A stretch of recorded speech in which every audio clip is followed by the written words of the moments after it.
the god of his fathers. And I? On every hand stretched the forest primeval, the home of noisy comedy and silent tragedy. Here the struggle for survival continued to wage with all its ancient brutality.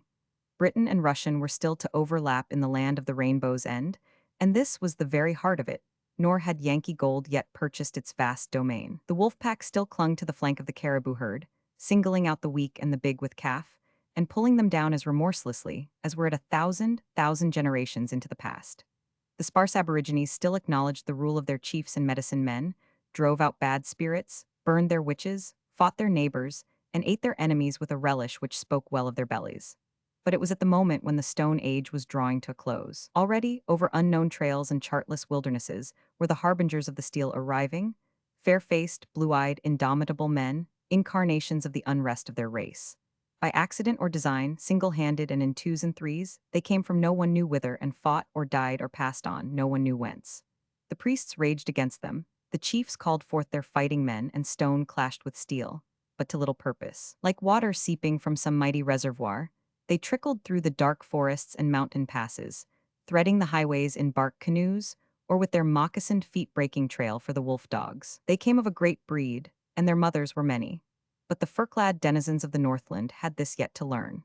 So many an unsung wanderer fought his last and died under the cold fire of the aurora, as did his brothers in burning sands and reeking jungles, and as they shall continue to do till in the fullness of time the destiny of their race be achieved. It was near 12. Along the northern horizon, a rosy glow, fading to the west and deepening to the east, marked the unseen dip of the midnight sun. The gloaming and the dawn were so commingled that there was no night, simply a wedding of day with day, a scarcely perceptible blending of two circles of the sun. A kildee timidly chirped good night, the full, rich throat of a robin proclaimed good morrow. From an island on the breast of the Yukon, a colony of wild fowl voiced its interminable wrongs, while a loon laughed mockingly back across a still stretch of river. In the foreground, against the bank of a lazy eddy, birch-bark canoes were lined 2 and 3 deep.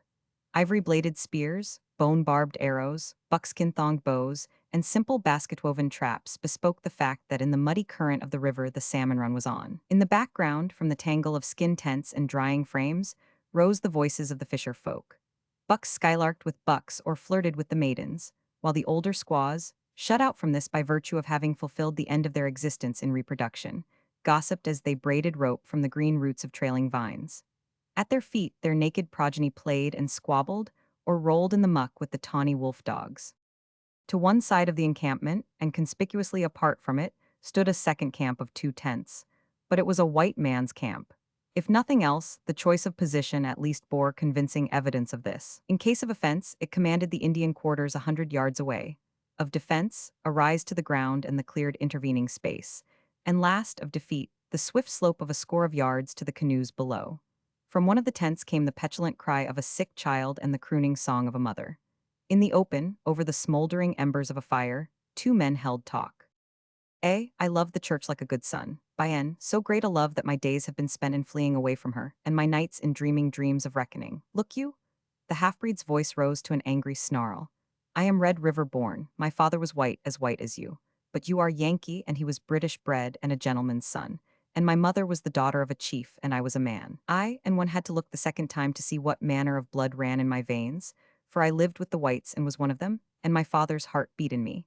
It happened there was a maiden, white, who looked on me with kind eyes. Her father had much land and many horses. Also he was a big man among his people, and his blood was the blood of the French. He said the girl knew not her own mind and talked overmuch with her, and became wroth that such things should be. But she knew her mind, for we came quick before the priest. And quicker had come her father, with lying words, false promises, I know not what, so that the priest stiffened his neck and would not make us that we might live one with the other. As at the beginning it was the church which would not bless my birth, so now it was the church which refused me marriage and put the blood of men upon my hands. By N. Thus have I cause to love the church. So I struck the priest on his woman's mouth, and we took swift horses, the girl and I, to Fort Pierre, where was a minister of good heart. But hot on our trail was her father, and brothers, and other men he had gathered to him. And we fought, our horses on the run, till I emptied 3 saddles and the rest drew off and went on to Fort Pierre. Then we took east, the girl and I, to the hills and forests, and we lived one with the other, and we were not married, the work of the good church which I love like a son.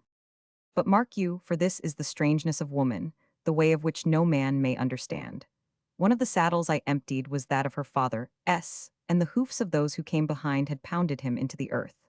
This we saw, the girl and this I had forgot had she not remembered. And in the quiet of the evening, after the day's hunt were done, it came between us, and in the silence of the night when we lay beneath the stars and should have been one. It was there always. She never spoke, but it sat by our fire and held us ever apart.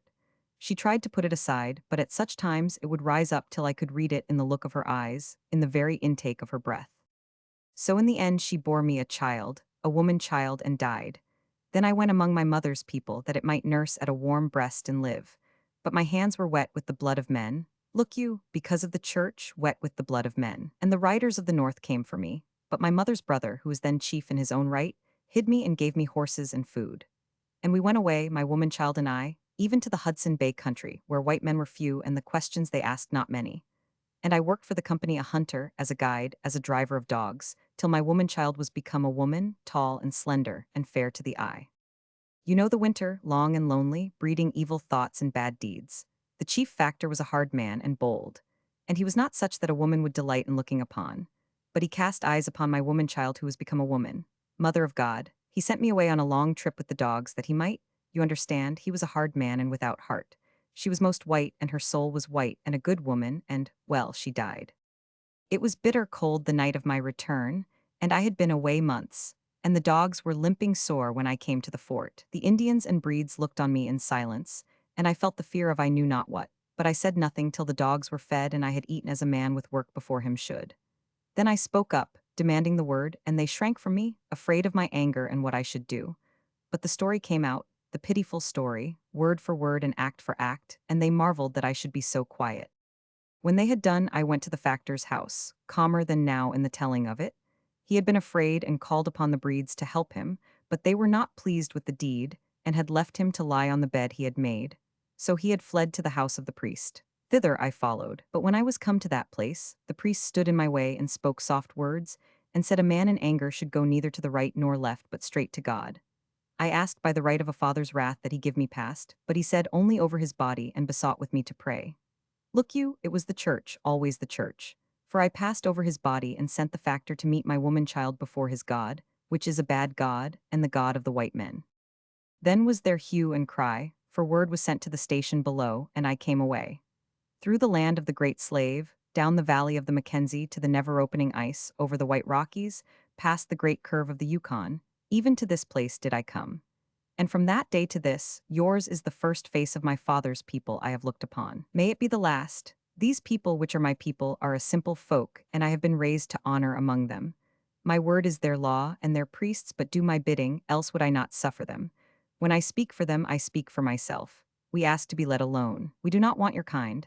If we permit you to sit by our fires, after you will come your church, your priests, and your gods. And know this, for each white man who comes to my village, him will I make deny his God. You are the first, and I give you grace, so it were well you go, and go quickly. I am not responsible for my brothers. The second man spoke up, filling his pipe in a meditative manner. Hay Stockard was at times as thoughtful of speech as he was wanton of action, but only at times. But I know your breed, responded the other. Your brothers are many, and it is you and yours who break the trail for them to follow. In time they shall come to possess the land, but not in my time. Already have I heard, are they on the head reaches of the great river, and far away below are the Russians. Hay Stockard lifted his head with a quick start. This was startling geographical information. The Hudson Bay post at Fort Yukon had other notions concerning the course of the river, believing it to flow into the Arctic. Then the Yukon empties into Bering Sea? He asked. I do not know, but below there are Russians, many Russians, which is neither here nor there. You may go on and see for yourself. You may go back to your brothers, but up the Koyukuk you shall not go while the priests and fighting men do my bidding. Thus do I command, I, Baptiste the Red, whose word is law and who am headman over this people. And should I not go down to the Russians, or back to my brothers? Then shall you go swift-footed before your God, which is a bad God, and the God of the white men. The red sun shot up above the northern skyline, dripping and bloody. Baptiste the Red came to his feet, nodded curtly, and went back to his camp amid the crimson shadows and the singing of the robins. Hay Stockard finished his pipe by the fire.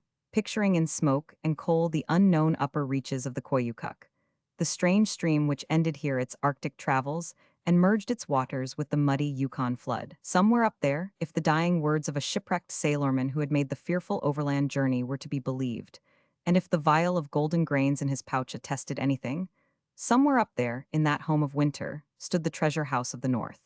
And as keeper of the gate, Baptiste the Red, English half-breed and renegade, barred the way. Bah! He kicked the embers apart and rose to his full height, arms lazily outstretched, facing the flushing north with careless soul. Roman 2. Hay Stockard swore, harshly, in the rugged monosyllables of his mother tongue. His wife lifted her gaze from the pots and pans and followed his in a keen scrutiny of the river. She was a woman of the Teslin country, wise in the ways of her husband's vernacular when it grew intensive. From the slipping of a snowshoe thong to the forefront of sudden death, she could gauge occasion by the pitch and volume of his blasphemy. So she knew the present occasion merited attention. A long canoe, with paddles flashing back the rays of the westering sun, was crossing the current from above and urging in for the eddy.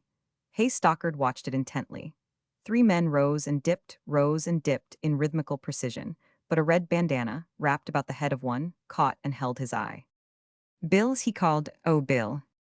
A shambling, loose-jointed giant rolled out of one of the tents, yawning and rubbing the sleep from his eyes. Then he sighted the strange canoe and was wide awake on the instant. By the jumping Methuselah, that damned sky pilot. Hay Stockard nodded his head bitterly, half reached for his rifle, then shrugged his shoulders. "Pot shot him," Bill suggested, "and settle the thing out of hand. He'll spoil us sure if we don't." But the other declined this drastic measure and turned away, at the same time bidding the woman return to her work and calling Bill back from the bank. The 2 Indians in the canoe moored it on the edge of the eddy, while its white occupant, conspicuous by his gorgeous headgear, came up the bank. "Like Paul of Tarsus, I give you greeting. Peace be unto you and grace before the Lord."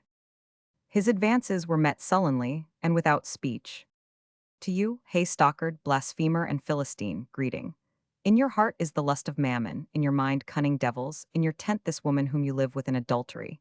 Yet of these divers sins, even here in the wilderness, I, Sturgis Owen, apostle to the Lord, bid you to repent and cast from you your iniquities." Savior can't," Hay Stockard broke in testily. "You'll need all you've got and more for Red Baptiste over yonder." He waved his hand toward the Indian camp, where the half-breed was looking steadily across, striving to make out the newcomers. Sturgis Owen, disseminator of light and apostle to the Lord, stepped to the edge of the steep and commanded his men to bring up the camp outfit. Stockard followed him. "Look here," he demanded, plucking the missionary by the shoulder and twirling him about. "Do you value your hide?" "My life is in the Lord's keeping, and I do but work in his vineyard," he replied solemnly. "Oh, stow that. Are you looking for a job of martyrship?" "If he so wills." "Well, you'll find it right here, but I'm going to give you some advice first. Take it or leave it. If you stop here, you'll be cut off in the midst of your labors, and not you alone, but your men, Bill, my wife, who is a daughter of Belial and hearkeneth not to the true gospel. And myself, not only do you bring trouble upon yourself, but upon us. I was frozen in with you last winter, as you will well recollect, and I know you for a good man and a fool. If you think it your duty to strive with the heathen, well and good, but do exercise some wit in the way you go about it. This man, Red Baptiste, is no Indian. He comes of our common stock, is as bull-necked as I ever dared be, and as wild a fanatic the one way as you are the other. When you 2 come together, hell'll be to pay, and I don't care to be mixed up in it. Understand? So take my advice and go away. If you go downstream, you'll fall in with the Russians. There's bound to be Greek priests among them, and they'll see you safe through to Bering Sea. That's where the Yukon empties, and from there it won't be hard to get back to civilization. Take my word for it and get out of here as fast as God'll let you. He who carries the Lord in his heart and the gospel in his hand hath no fear of the machinations of man or devil," the missionary answered stoutly. "I will see this man and wrestle with him. One backslider returned to the fold is a greater victory than 1,000 heathen. He who is strong for evil can be as mighty for good, witness Saul, when he journeyed up to Damascus to bring Christian captives to Jerusalem. And the voice of the Savior came to him, crying, 'Saul, Saul, why persecutest thou me?' And therewith Paul arrayed himself on the side of the Lord, and thereafter was most mighty in the saving of souls. And even as thou, Paul of Tarsus, even so do I work in the vineyard of the Lord. bearing trials and tribulations, scoffs and sneers, stripes and punishments for his dear sake. Bring up the little bag with the tea and a kettle of water. He called the next instant to his boatman, not forgetting the haunch of caribou and the mixing pan. When his men, converts by his own hand, had gained the bank, the trio fell to their knees, hands and backs burdened with camp equipage, and offered up thanks for their passage through the wilderness and their safe arrival. Haystockard looked upon the function with sneering disapproval, the romance and solemnity of it lost to his matter-of-fact soul. Baptiste the Red, still gazing across, recognized the familiar postures, and remembered the girl who had shared his star-roofed couch in the hills and forests, and the woman-child who lay somewhere by bleak Hudson's Bay. Romans 3. Confound it, Baptiste couldn't think of it. Not for a moment. Grant that this man is a fool and of small use in the nature of things, but still, I can't give him up.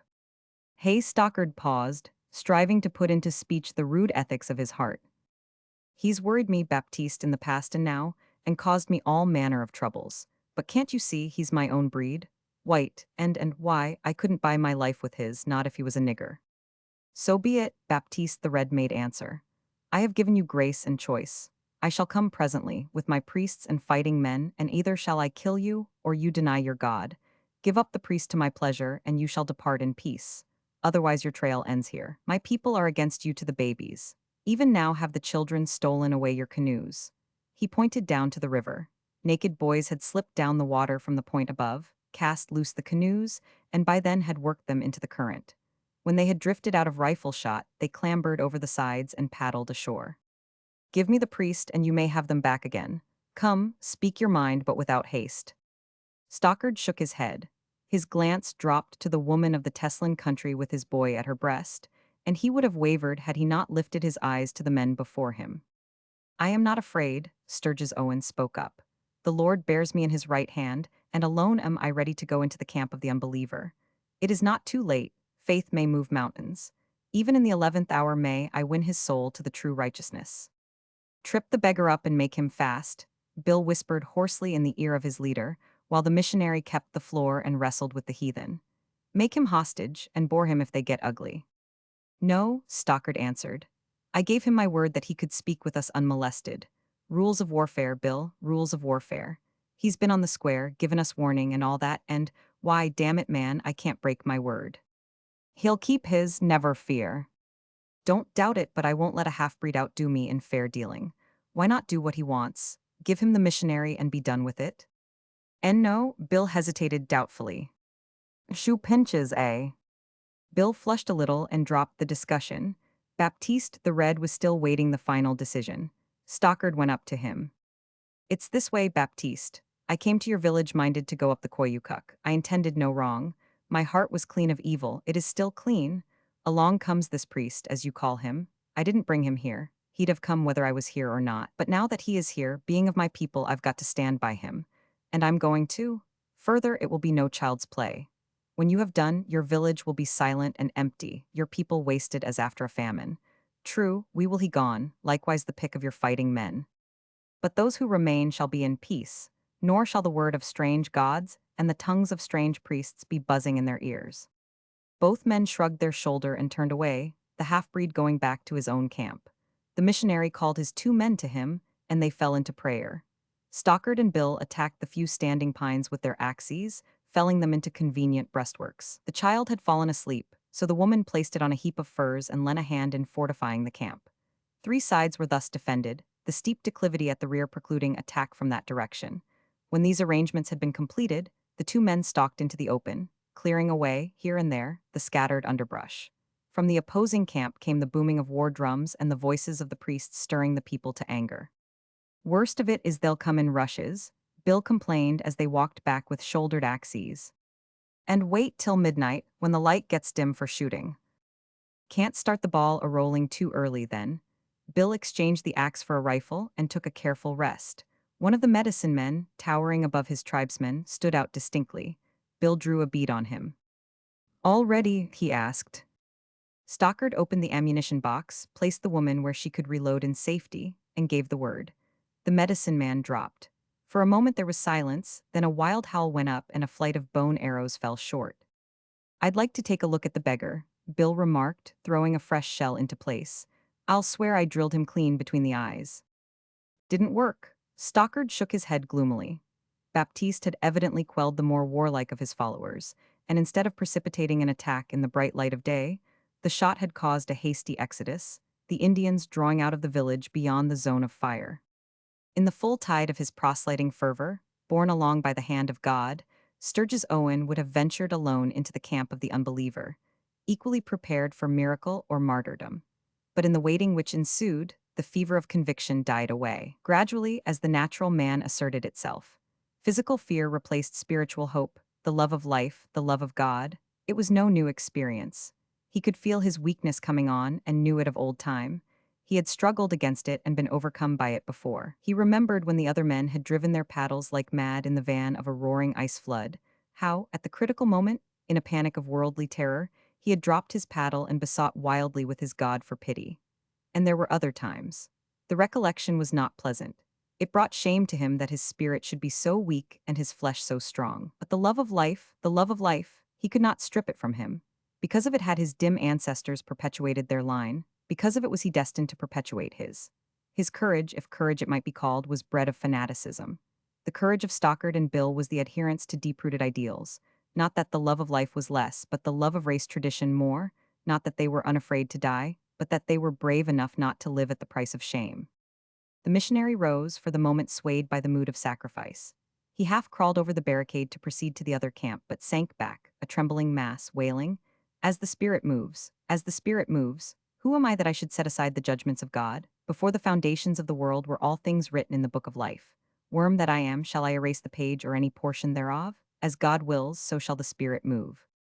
Bill reached over, plucked him to his feet, and shook him, fiercely, silently. Then he dropped the bundle of quivering nerves and turned his attention to the two converts. But they showed little fright and a cheerful alacrity in preparing for the coming passage at arms. Stockard, who had been talking in undertones with the Teslan woman, now turned to the missionary. Fetch him over here, he commanded of Bill. Now, he ordered, when Sturgis Owen had been duly deposited before him, make us man and wife and be lively about it. Then he added apologetically to Bill, no telling how it's to end, so I just thought I'd get my affairs straightened up. The woman obeyed the behest of her white lord. To her, the ceremony was meaningless. By her lights, she was his wife and had been from the day they first foregathered. The converts served as witnesses. Bill stood over the missionary, prompting him when he stumbled. Stockard put the responses in the woman's mouth, and when the time came, for want of better, ringed her finger with thumb and forefinger of his own. Kiss the bride, Bill thundered, and Sturgis Owen was too weak to disobey. Now baptize the child. Neat and tidy, Bill commented. Gathering the proper outfit for a new trail, the father explained, taking the boy from the mother's arms. I was grub-staked once into the Cascades and had everything in the kit except salt. Never shall forget it. And if the woman and the kid cross the divide tonight, they might as well be prepared for potluck. A long shot, Bill, between ourselves, but nothing lost if it misses. A cup of water served the purpose, and the child was laid away in a secure corner of the barricade. The men built the fire, and the evening meal was cooked. The sun hurried round to the north, sinking closer to the horizon. The heavens in that quarter grew red and bloody. The shadows lengthened, the light dimmed, and in the somber recesses of the forest life slowly died away. Even the wild fowl in the river softened their raucous chatter and feigned the nightly farce of going to bed. Only the tribesmen increased their clamor, war drums booming and voices raised in savage folk songs, but as the sun dipped they ceased their tumult. The rounded hush of midnight was complete. Stockard rose to his knees and peered over the logs. Once the child wailed in pain and disconcerted him. The mother bent over it, but it slept again. The silence was interminable, profound. Then, of a sudden, the robins burst into full-throated song. The night had passed. A flood of dark figures boiled across the open. Arrows whistled and bothongs sang. The shrill-tongued rifles answered back. A spear and a mighty cast transfixed the Teslan woman as she hovered above the child. A spent arrow, diving between the logs, lodged in the missionary's arm. There was no stopping the rush. The middle distance was cumbered with bodies, but the rest surged on, breaking against and over the barricade like an ocean wave. Sturgis Owen fled to the tent, while the men were swept from their feet, buried beneath the human tide. Hay Stockard alone regained the surface, flinging the tribesmen aside like yelping curs. He had managed to seize an axe. A dark hand grasped the child by a naked foot, and drew it from beneath its mother. At arm's length, its puny body circled through the air, dashing to death against the logs. Stockard clove the man to the chin and fell to clearing space. The ring of savage faces closed in, raining upon him spear thrusts and bone-barbed arrows. The sun shot up and they swayed back and forth in the crimson shadows. Twice, with his axe blocked by too deep a blow, they rushed him, but each time he flung them clear. They fell underfoot and he trampled dead and dying, the way slippery with blood. And still the day brightened and the robins sang. Then they drew back from him in awe, and he leaned breathless upon his axe. "Blood of my soul," cried Baptiste the Red, "but thou art a man, deny thy God and thou shalt yet live." Stockard swore his refusal, feebly but with grace. Behold, a woman, Sturgis Owen had been brought before the half-breed. Beyond a scratch on the arm, he was uninjured, but his eyes roved about him in an ecstasy of fear. The heroic figure of the blasphemer, bristling with wounds and arrows, leaning defiantly upon his axe, indifferent, indomitable, superb, caught his wavering vision, and he felt a great envy of the man who could go down serenely to the dark gates of death. Surely Christ, and not he, Sturgis Owen, had been molded in such manner. And why not he? He felt dimly the curse of ancestry, the feebleness of spirit which had come down to him out of the past, and he felt an anger at the creative force, symbolize it as he would, which had formed him, its servant so weakly. For even a stronger man, this anger and the stress of circumstance were sufficient to breed apostasy, and for Sturgis Owen it was inevitable. In the fear of man's anger, he would dare the wrath of God. He had been raised up to serve the Lord only that he might be cast down.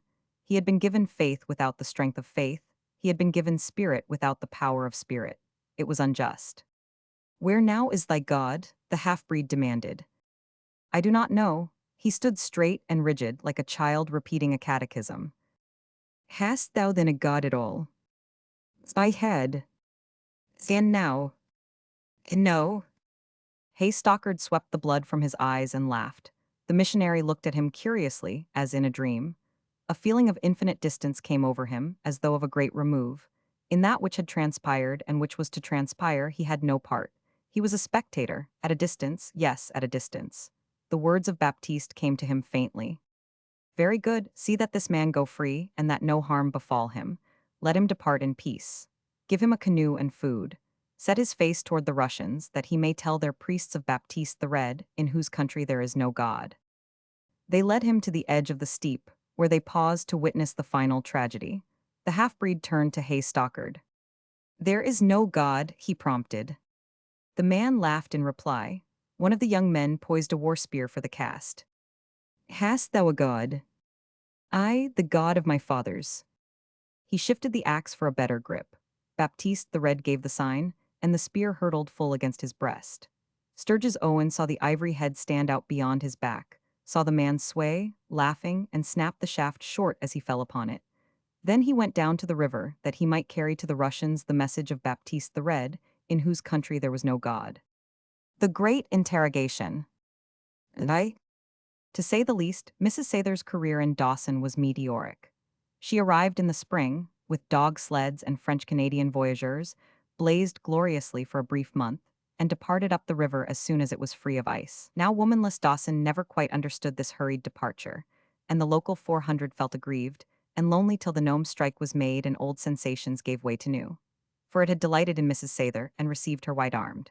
She was pretty, charming, and moreover a widow. And because of this she at once had at heel any number of Eldorado kings, officials, and adventuring younger sons, whose ears were yearning for the frou-frou of a woman's skirts. The mining engineers revered the memory of her husband, the late Colonel Sather, while the syndicate and promoter representatives spoke awesomely of his deals and manipulations, for he was known down in the States as a great mining man, and as even a greater one in London. Why his widow, of all women, should have come into the country was the great interrogation. But they were a practical breed, the men of the Northland, with a wholesome disregard for theories and a firm grip on facts. And to not a few of them Karen Sather was a most essential fact. That she did not regard the matter in this light is evidenced by the neatness and celerity with which refusal and proposal tallied off during her 4 weeks' stay. And with her vanished the fact, and only the interrogation remained. To the solution, chance vouchsafed one clue. Her last victim, Jack Coffrin, having fruitlessly laid at her feet both his heart and a 500-foot creek claim on Bonanza, celebrated the misfortune by walking all of a night with the gods. In the midwatch of this night, he happened to rub shoulders with Pierre Fontaine, none other than head man of Karen Sather's voyageurs. This rubbing of shoulders led to recognition and drinks, and ultimately involved both men in a common muddle of inebriety. Heh, Pierre Fontaine later on gurgled thickly.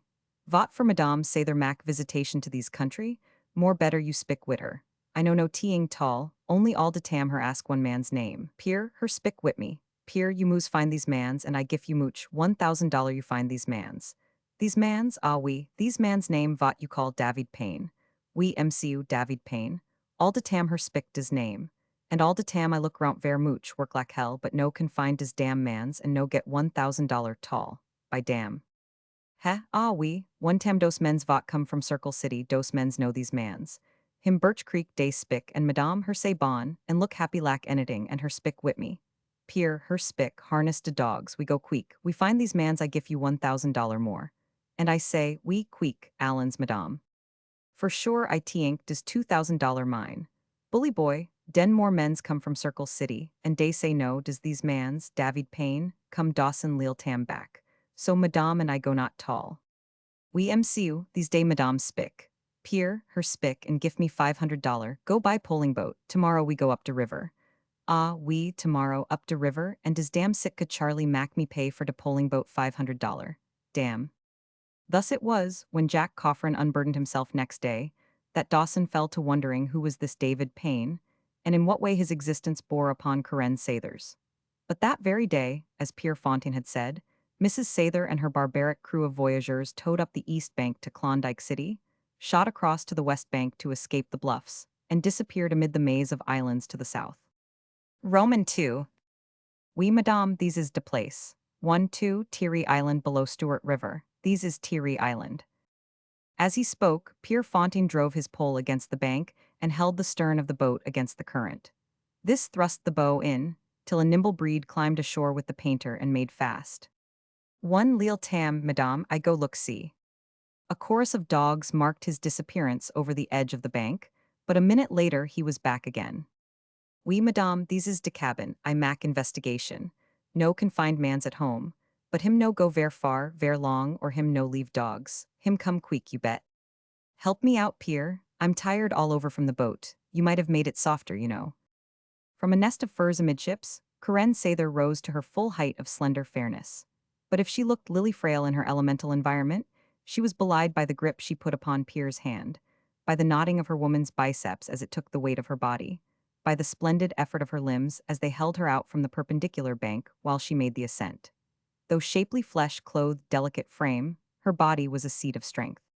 Still, for all the careless ease with which she had made the landing, there was a warmer color than usual to her face, and a perceptibly extra beat to her heart. But then, also, it was with a certain reverent curiousness that she approached the cabin, while the hush on her cheek showed a yet riper mellowness. Look, see, Pierre pointed to the scattered chips by the woodpile. Him fresh too, teary day no more. Mrs. Sather nodded. She tried to peer through the small window, but it was made of greased parchment which admitted light while it blocked vision. Failing this, she went round to the door, half lifted the rude latch to enter, but changed her mind and let it fall back into place. Then she suddenly dropped on one knee and kissed the rough-hewn threshold. If Pierre Fontaine saw, he gave no sign, and the memory in the time to come was never shared. But the next instant, one of the boatmen, placidly lighting his pipe, was startled by an unwanted harshness in his captain's voice. Hey, you Laguerre, you mac'm soft more better, Pierre commanded. Plenty bearskin, plenty blanket, damn. But the nest was soon after disrupted, and the major portion tossed up to the crest of the shore, where Mrs. Sather lay down to wait in comfort. Reclining on her side, she looked out and over the wide-stretching Yukon. Above the mountains which lay beyond the further shore, the sky was murky with the smoke of unseen forest fires, and through this the afternoon sun broke feebly, throwing a vague radiance to earth and unreal shadows. To the skyline of the four quarters, spruce-shrouded islands, dark waters, and ice-scarred rocky ridges stretched the immaculate wilderness. No sign of human existence broke the solitude, no sound the stillness. The land seemed bound under the unreality of the unknown, wrapped in the brooding mystery of great spaces. Perhaps it was this which made Mrs. Sather nervous, for she changed her position constantly, now to look up the river, now down, or to scan the gloomy shores for the half-hidden mouths of back channels. After an hour or so, the boatmen were sent ashore to pitch camp for the night, but Pierre remained with his mistress to watch. "Ah, him come these tam," he whispered. After a long silence, his gaze bent up the river to the head of the island. A canoe, with a paddle flashing on either side, was slipping down the current. In the stern, a man's form, and in the bow, a woman's, swung rhythmically to the work. Mrs. Sather had no eyes for the woman till the canoe drove in closer and her bizarre beauty peremptorily demanded notice. A close-fitting blouse of moose skin, fantastically beaded, outlined faithfully the well-rounded lines of her body, while a silken kerchief, gay of color and picturesquely draped, partly covered great masses of blue-black hair. But it was the face, cast belike in copper bronze, which caught and held Mrs. Sather's fleeting glance. Eyes, piercing and black and large, with a traditionary hint of obliqueness, looked forth from under clear stenciled, clean-arching brows. Without suggesting cadaverousness, though high-boned and prominent, the cheeks fell away and met in a mouth, thin-lipped and softly strong. It was a face which advertised the dimmest trace of ancient Mongol blood, a reversion, after long centuries of wandering, to the parent stem. This effect was heightened by the delicately aquiline nose with its thin trembling nostrils, and by the general air of eagle wildness which seemed to characterize not only the face but the creature herself. She was, in fact, the Tartar type modified to idealization, and the tribe of Red Indian is lucky that breeds such a unique body once in a score of generations. Dipping long strokes and strong, the girl, in concert with the man, suddenly whirled the tiny craft about against the current and brought it gently to the shore. Another instant and she stood at the top of the bank, heaving up by rope, hand under hand, a quarter of fresh-killed moose. Then the man followed her, and together, with a swift rush, they drew up the canoe. The dogs were in a whining mass about them, and as the girl stooped among them caressingly, the man's gaze fell upon Mrs. Sather, who had arisen. He looked, brushed his eyes unconsciously as though his sight were deceiving him, and looked again. "Karen," he said simply, coming forward and extending his hand, "I thought for the moment I was dreaming. I went snowblind for a time, this spring, and since then my eyes have been playing tricks with me." Mrs. Sather, whose flush had deepened, and whose heart was urging painfully, had been prepared for almost anything save this coolly extended hand. But she tactfully curbed herself and grasped it heartily with her own. "You know, Dave, I threatened often to come, and I would have too, only I didn't give the word." David Payne laughed and watched the Indian girl disappearing into the cabin. "Oh, I understand, Dave, and had I been in your place I'd most probably have done the same. But I have come now." "Then come a little bit farther into the cabin and get something to eat," he said genially, ignoring or missing the feminine suggestion of appeal in her voice. "And you must be tired too. Which way are you traveling? Up, then you wintered in Dawson or came in on the last ice. Your camp?" He glanced at the voyageurs circled about the fire in the open and held back the door for her to enter. "I came up on the ice from Circle City last winter," he continued, "and settled down here for a while. Am prospecting some on Henderson Creek, and if that fails, have been thinking of trying my hand this fall up the Stewart River." "You aren't changed much, are you?" she asked irrelevantly, striving to throw the conversation upon a more personal basis. "A little less flesh, perhaps, and a little more muscle. How did you mean?" But she shrugged her shoulders and peered through the dim light at the Indian girl, who had lighted the fire and was frying great chunks of moose meat, alternated with thin ribbons of bacon. "Did you stop in Dawson long?" The man was whittling a stave of birchwood into a rude axe handle and asked the question without raising his head. "Oh, a few days," she answered, following the girl with her eyes and hardly hearing. "What were you saying? In Dawson?" "A month, in fact, and glad to get away. The Arctic male is elemental, and somewhat strenuous in his feelings. Bound to be when he gets right down to the soil. He leaves convention with the spring bed at Bourne.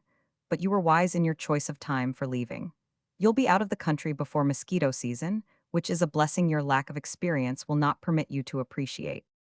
"I suppose not, but tell me about yourself, about your life. What kind of neighbors have you, or have you any?" While she queried, she watched the girl grinding coffee in the corner of a flour sack upon the hearthstone. With a steadiness and skill which predicated nerves as primitive as the method, she crushed the imprisoned berries with a heavy fragment of quartz. David Payne noted his visitor's gaze, and the shadow of a smile drifted over his lips. "I did have some," he replied. "Missourian chaps and a couple of Cornish men, but they went down to El Dorado to work at wages for a grub stake." Mrs. Sather cast a look of speculative regard upon the girl. "But of course there are plenty of Indians about. Every mother's son of them down to Dawson long ago. not a native in the whole country, barring Winnipie here, and she's a Koyokuk lass, comes from 1,000 miles or so down the river. Mrs. Sather felt suddenly faint, and though the smile of interest in no wise waned, the face of the man seemed to draw away to a telescopic distance, and the tiered logs of the cabin to whirl drunkenly about. But she was bidden draw up to the table, and during the meal discovered time and space in which to find herself. She talked little, and that principally about the land and weather, while the man wandered off into a long description of the difference between the shallow summer diggings of the lower country and the deep winter diggings of the upper country. "You do not ask why I came north?" she asked. "Surely you know." They had moved back from the table, and David Payne had returned to his axe handle. "Did you get my letter?" "A last one? No, I don't think so. Most probably it's trailing around the Birch Creek country or lying in some trader's shack on the lower river. The way they run the mails in here is shameful. No order, no system, no." "Don't be wooden, Dave. Help me." She spoke sharply now, with an assumption of authority which rested upon the past. "Why don't you ask me about myself? About those we knew in the old times? Have you no longer any interest in the world? Do you know that my husband is dead?" "Indeed, I am sorry. How long?" "David!" She was ready to cry with vexation, but the reproach she threw into her voice eased her. "Did you get any of my letters? You must have got some of them, though you never answered." "Well, I didn't get the last one, announcing, evidently, the death of your husband, and most likely others went astray, but I did get some. I read them aloud to Winnipie as a warning.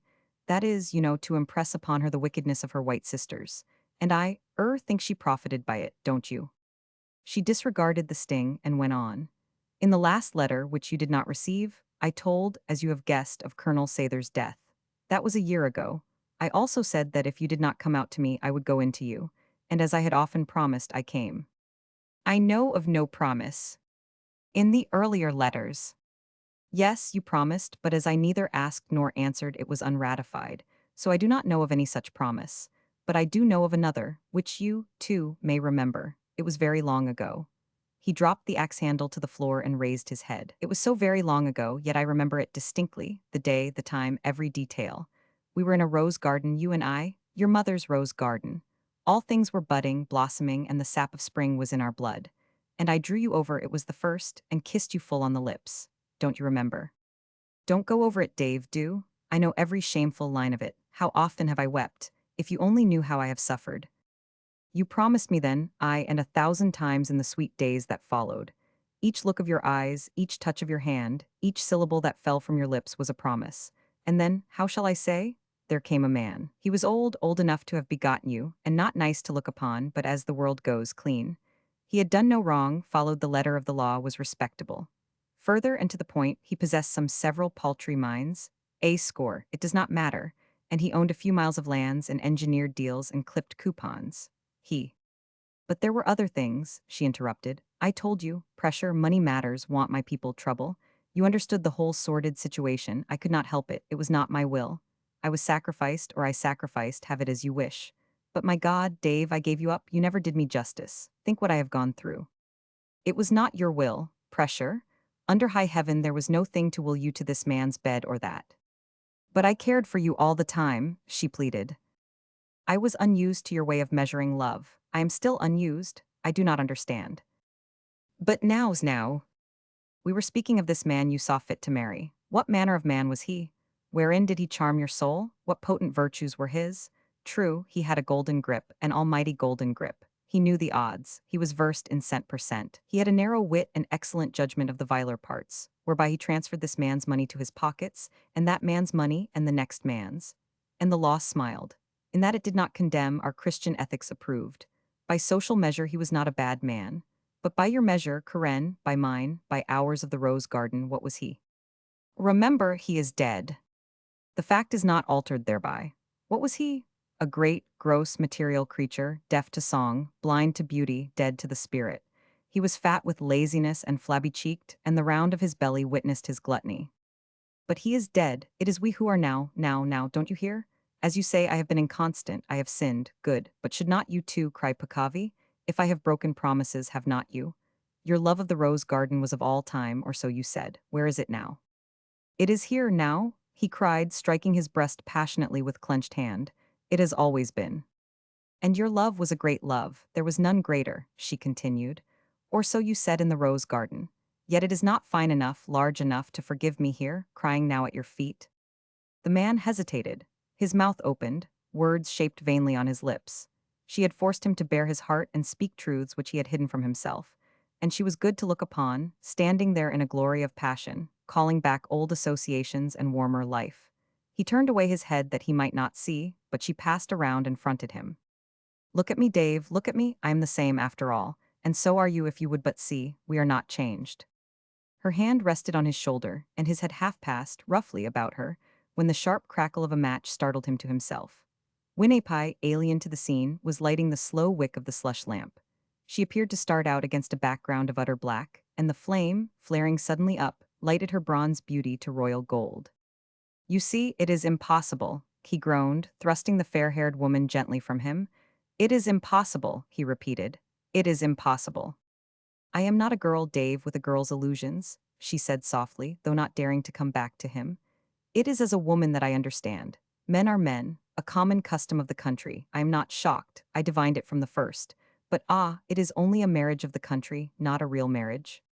We do not ask such questions in Alaska, he interposed feebly. I know, but… Well then, it is only a marriage of the country, nothing else. And there are no children. No. Nor. No, no, nothing, but it is impossible. But it is not.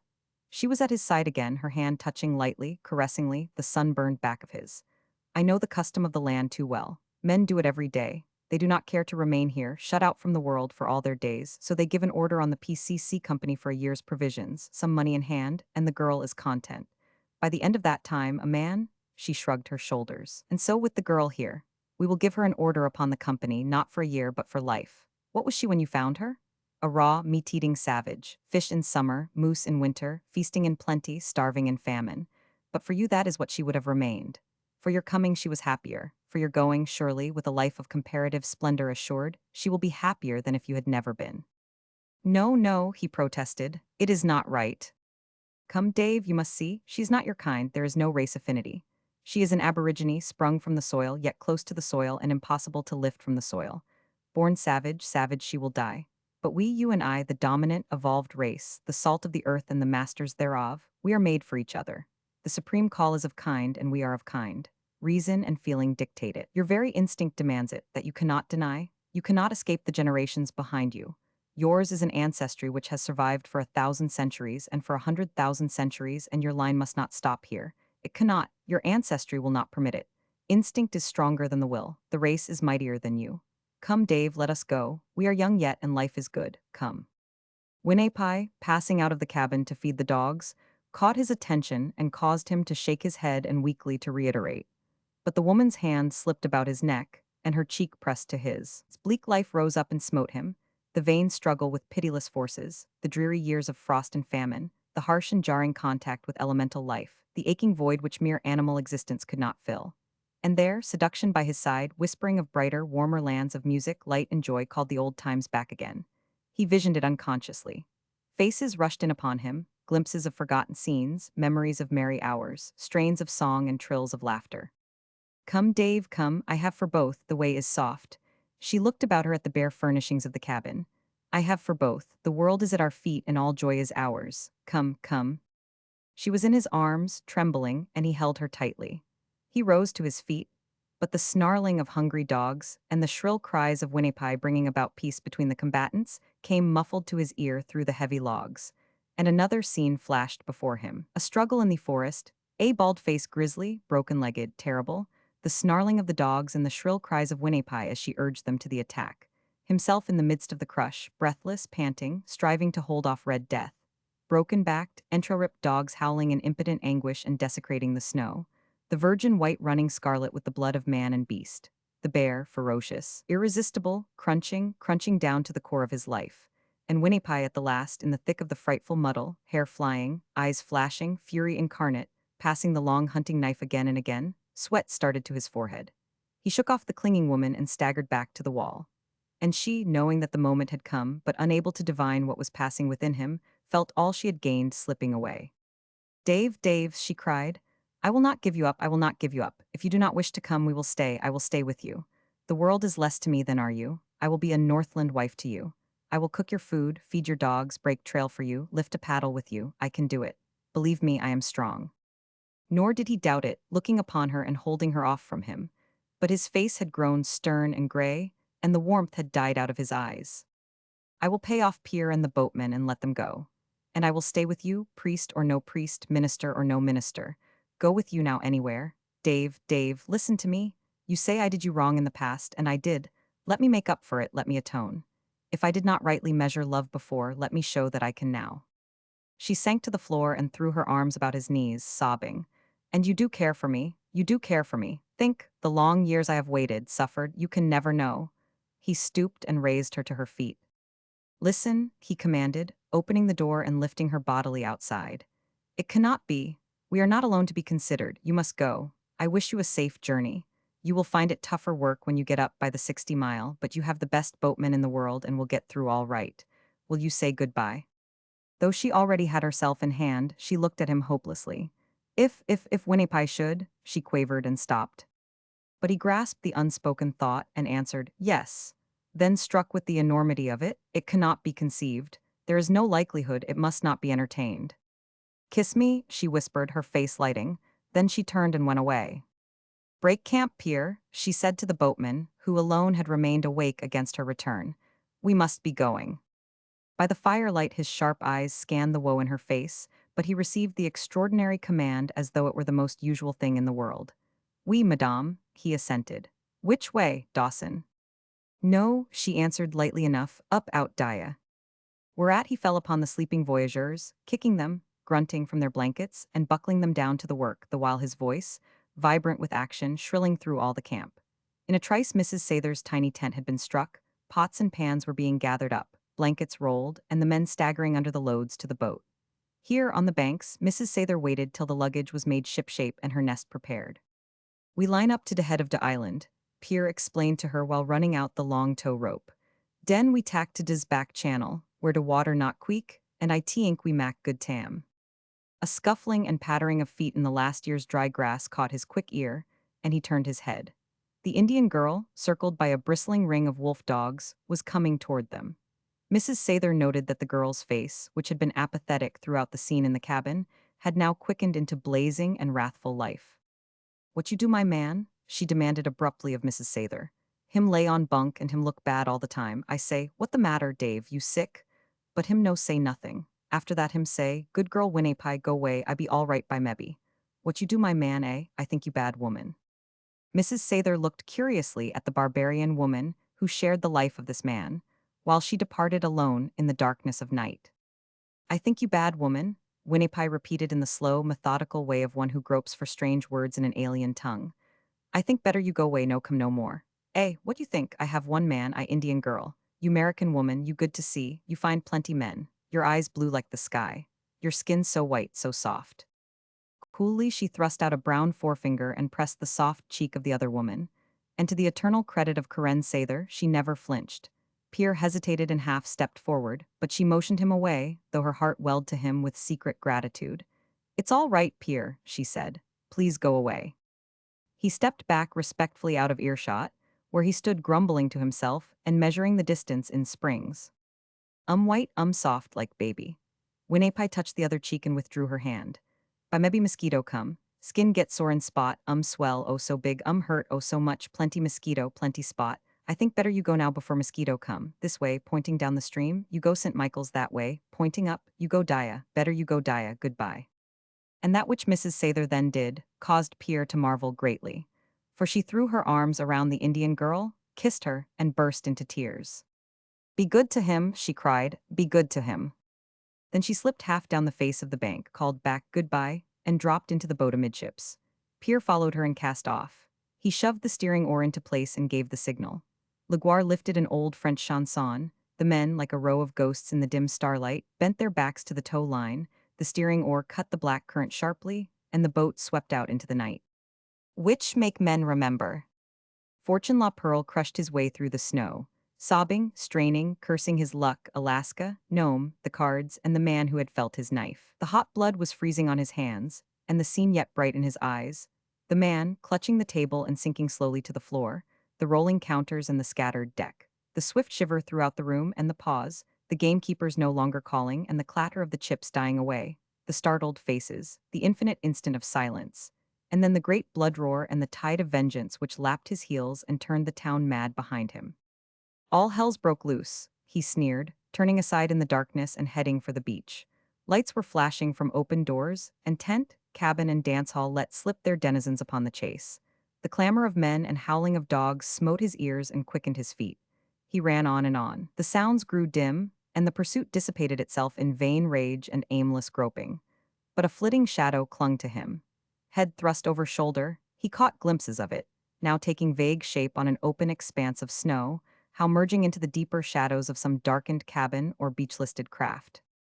Fortune La Pearl swore like a woman, weakly, with the hint of tears that comes of exhaustion, and plunged deeper into the maze of heaped ice, tents, and prospect holes.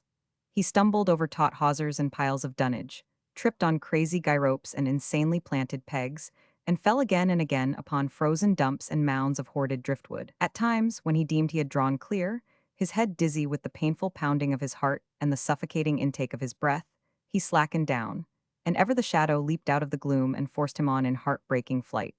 A swift intuition lashed upon him, leaving in its trail the cold chill of superstition. The persistence of the shadow he invested with his gambler's symbolism. Silent, inexorable, not to be shaken off, he took it as the fate which waited at the last turn when chips were cashed in and gains and losses counted up. Fortune La Pearl believed in those rare, illuminating moments, when the intelligence flung from it time and space, to rise naked through eternity and read the facts of life from the open book of chance. That this was such a moment he had no doubt, and when he turned inland and sped across the snow-covered tundra, he was not startled because the shadow took upon it greater definiteness and drew in closer. Oppressed with his own impotence, he halted in the midst of the white waste and whirled about. His right hand slipped from its mitten, and a revolver, at level, glistened in the pale light of the stars. "Don't shoot, I haven't a gun." The shadow had assumed tangible shape, and at the sound of its human voice, a trepidation affected Fortune La Pearl's knees, and his stomach was stricken with the qualms of sudden relief. Perhaps things fell out differently, because Yuri Bram had no gun that night when he sat on the hard benches of the El Dorado and saw murder done. To that fact also might be attributed the trip on the long trail which he took subsequently with a most unlikely comrade. But be it as it may, he repeated a second time, "Don't shoot. Can't you see I haven't a gun?" "Then what the flaming hell did you take after me for?" demanded the gambler, lowering his revolver. Yuri Bram shrugged his shoulders. "It don't matter much anyhow, I want you to come with me." "Where?" "To my shack, over on the edge of the camp." But Fortune La Pearl drove the heel of his moccasin into the snow and attested by his various deities to the madness of Yuri Bram. "Who are you?" he perorated, "and what am I that I should put my neck into the rope at your bidding?" "I am Yuri Bram," the other said simply, "and my shack is over there on the edge of camp. I don't know who you are, but you've thrust the soul from a living man's body. There's the blood red on your sleeve, and like a second Cain, the hand of all mankind is against you, and there is no place you may lay your head. Now I have a shack." "For the love of your mother, hold your say, man," interrupted Fortune La Pearl, "or I'll make you a second Abel for the joy of it. So help me I will, with 1,000 men to lay me by the heels, looking high and low. What do I want with your shack? I want to get out of here, away, away, away, cursed swine. I've half a mind to go back and run amok and settle for a few of them the pigs. One gorgeous, glorious fight and end the whole damn business. It's a skin game, that's what life is, and I'm sick of it." He stopped, appalled, crushed by his great desolation, and Yuri Bram seized the moment.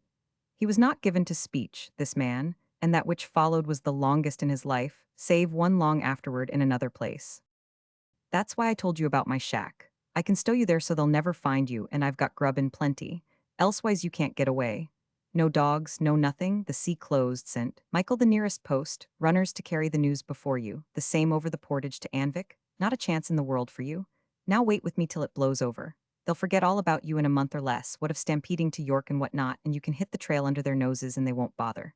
I've got my own ideas of justice. When I ran after you, out of the El Dorado and along the beach, it wasn't to catch you or give you up. My ideas are my own, and that's not one of them."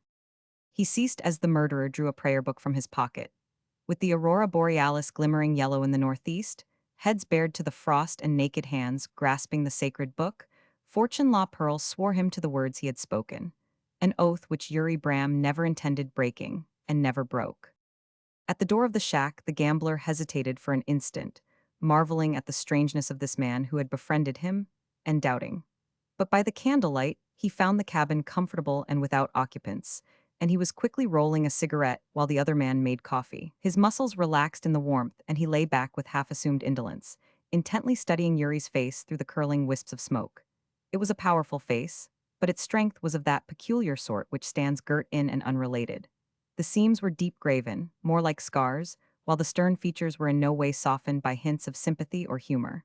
Under prominent bushy brows, the eyes shone cold and gray. The cheekbones, high and forbidding, were undermined by deep hollows. The chin and jaw displayed a steadiness of purpose which the narrow forehead advertised as single and, if needs be, pitiless. Everything was harsh: the nose, the lips, the voice, the lines about the mouth. It was the face of one who communed much with himself, unused to seeking counsel from the world. The face of one who wrestled oft of nights with angels, and rose to face the day with shut lips that no man might know. He was narrow but deep, and fortune, his own humanity broad and shallow, could make nothing of him. Did Yuri sing when merry and sigh when sad? He could have understood, but as it was, the cryptic features were undecipherable. He could not measure the soul they concealed. "Lend a hand, Mr. Man," Yuri ordered when the cups had been emptied. "We've got to fix up for visitors." Fortune purred his name for the other's benefit and assisted understandingly. The bunk was built against a side and end of the cabin. It was a rude affair, the bottom being composed of driftwood logs overlaid with moss. At the foot, the rough ends of these timbers projected in an uneven row. From the side next the wall, Yuri ripped back the moss and removed 3 of the logs. The jagged ends he sawed off and replaced so that the projecting row remained unbroken. Fortune carried in sacks of flour from the cache and piled them on the floor beneath the aperture. On these Yuri laid a pair of long sea bags, and over all spread several thicknesses of moss and blankets. Upon this Fortune could lie, with the sleeping furs stretching over him from one side of the bunk to the other, and all men could look upon it and declare it empty. In the weeks which followed, several domiciliary visits were paid, not a shack or tent in Nome escaping, but Fortune lay in his cranny undisturbed. In fact, little attention was given to Yuri Bram's cabin, for it was the last place under the sun to expect to find the murder of John Randolph. Except during such interruptions, Fortune lolled about the cabin, playing long games of solitaire and smoking endless cigarettes. Though his volatile nature loved geniality and play of words and laughter, he quickly accommodated himself to Yuri's taciturnity. Beyond the actions and plans of his pursuers, the state of the trails, and the price of dogs, they never talked, and these things were only discussed at rare intervals and briefly. But Fortune fell to working out a system, and hour after hour and day after day, he shuffled and dealt, noted the combinations of the cards in long columns, and shuffled and dealt again. Toward the end, even this absorption failed him, and head bowed upon the table, he visioned the lively all-night houses of Nome, where the gamekeepers and lookouts worked in shifts and the clattering roulette ball never slept. At such times his loneliness and bankruptcy stunned him till he sat for hours in the same unblinking, unchanging position. At other times, his long-pent bitterness found voice in passionate outbursts, for he had rubbed the world the wrong way and did not like the feel of it. "Life's a skin game," he was fond of repeating, and on this one note he rang the changes. "I never had half a chance," he complained. "I was faked in my birth and flim-flammed with my mother's milk. The dice were loaded when she tossed the box, and I was born to prove the loss. But that was no reason she should blame me for it and look on me as a cold deck. But she did. Aye, she did. Why didn't she give me a show? Why didn't the world? Why did I go broke in Seattle? Why did I take the steerage and live like a hog to Nome? Why did I go to the El Dorado? I was heading for Big Pete's and only went for matches. Why didn't I have matches? Why did I want to smoke? Don't you see? All worked out, every bit of it, all parts fitting snug. Before I was born, like as not. I'll put the sack I never hoped to get on it before I was born. That's why. That's why John Randolph passed the word and his checks in at the same time. Damn him, it served him well right. Why didn't he keep his tongue between his teeth and give me a chance? He knew I was next to broke. Why didn't I hold my hand? Oh, why? And Fortune La Pearl would roll upon the floor, vainly interrogating the scheme of things. At such outbreaks Yuri said no word, gave no sign, save that his gray eyes seemed to turn dull and muddy, as though from lack of interest. There was nothing in common between these two men, and this fact Fortune grasped sufficiently to wonder sometimes why Yuri had stood by him. But the time of waiting came to an end. Even a community's blood lust cannot stand before its gold lust. The murder of John Randolph had already passed into the annals of the camp, and there it rested. Had the murderer appeared, the men of Nome would certainly have stopped stampeding long enough to see justice done, whereas the whereabouts of Fortune La Pearl was no longer an insistent problem. There was gold in the creek beds and ruby beaches, and when the sea opened, the men with healthy sacks would sail away to where the good things of life were sold absurdly cheap. So, one night, Fortune helped Yuri Bram harness the dogs and lash the sled, and the twain took the winter trail south on the ice. But it was not all south, for they left the sea east from St. Michael's, crossed the divide, and struck the Yukon at Anvik, many hundred miles from its mouth. Then on into the northeast, past Koyukuk, Tanana, and Minuk, till they rounded the great curve at Fort Yukon, crossed and recrossed the Arctic Circle, and headed south through the flats. It was a weary journey, and Fortune would have wondered why the man went with him had not Yuri told him that he owned claims and had men working at Eagle. Eagle lay on the edge of the line. A few miles farther on, the British flag waved over the barracks at Fort Cudahy. Then came Dawson, Pelly, the Five Fingers, Windy Arm, Caribou Crossing, Linderman, the Chilkoot, and Daya. On the morning after passing Eagle, they rose early. This was their last camp, and they were now to part. Fortune's heart was light. There was a promise of spring in the land, and the days were growing longer. The way was passing into Canadian territory. Liberty was at hand, the sun was returning, and each day saw him nearer to the great outside. The world was big, and he could once again paint his future in royal red. He whistled about the breakfast and hummed snatches of light song, while Yuri put the dogs in harness and packed up. But when all was ready, Fortune's feet itching to be off, Yuri pulled an unused backlog to the fire and sat down. Ever hear of the dead horse trail? He glanced up meditatively, and Fortune shook his head, inwardly chafing at the delay. Sometimes there are meetings under circumstances which make men remember. Yuri continued, speaking in a low voice and very slowly, and I met a man under such circumstances on the dead horse trail. Freighting an outfit over the White Pass in '97 broke many a man's heart, for there was a world of reason when they gave that trail its name. The horses died like mosquitoes in the first frost, and from Skagway to Bennett they rotted in heaps. They died at the rocks, they were poisoned at the summit, and they starved at the lakes. They fell off the trail, what there was of it, or they went through it. In the river they drowned under their loads, or were smashed to pieces against the boulders. They snapped their legs in the crevices and broke their backs falling backwards with their packs. In the sloughs they sank from sight or smothered in the slime, and they were disemboweled in the bogs where the corduroy logs turned end up in the mud. Men shot them, worked them to death, and when they were gone, went back to the beach and bought more. Some did not bother to shoot them, stripping the saddles off and the shoes and leaving them where they fell. Their hearts turned to stone, those which did not break, and they became beasts, the men on Dead Horse Trail.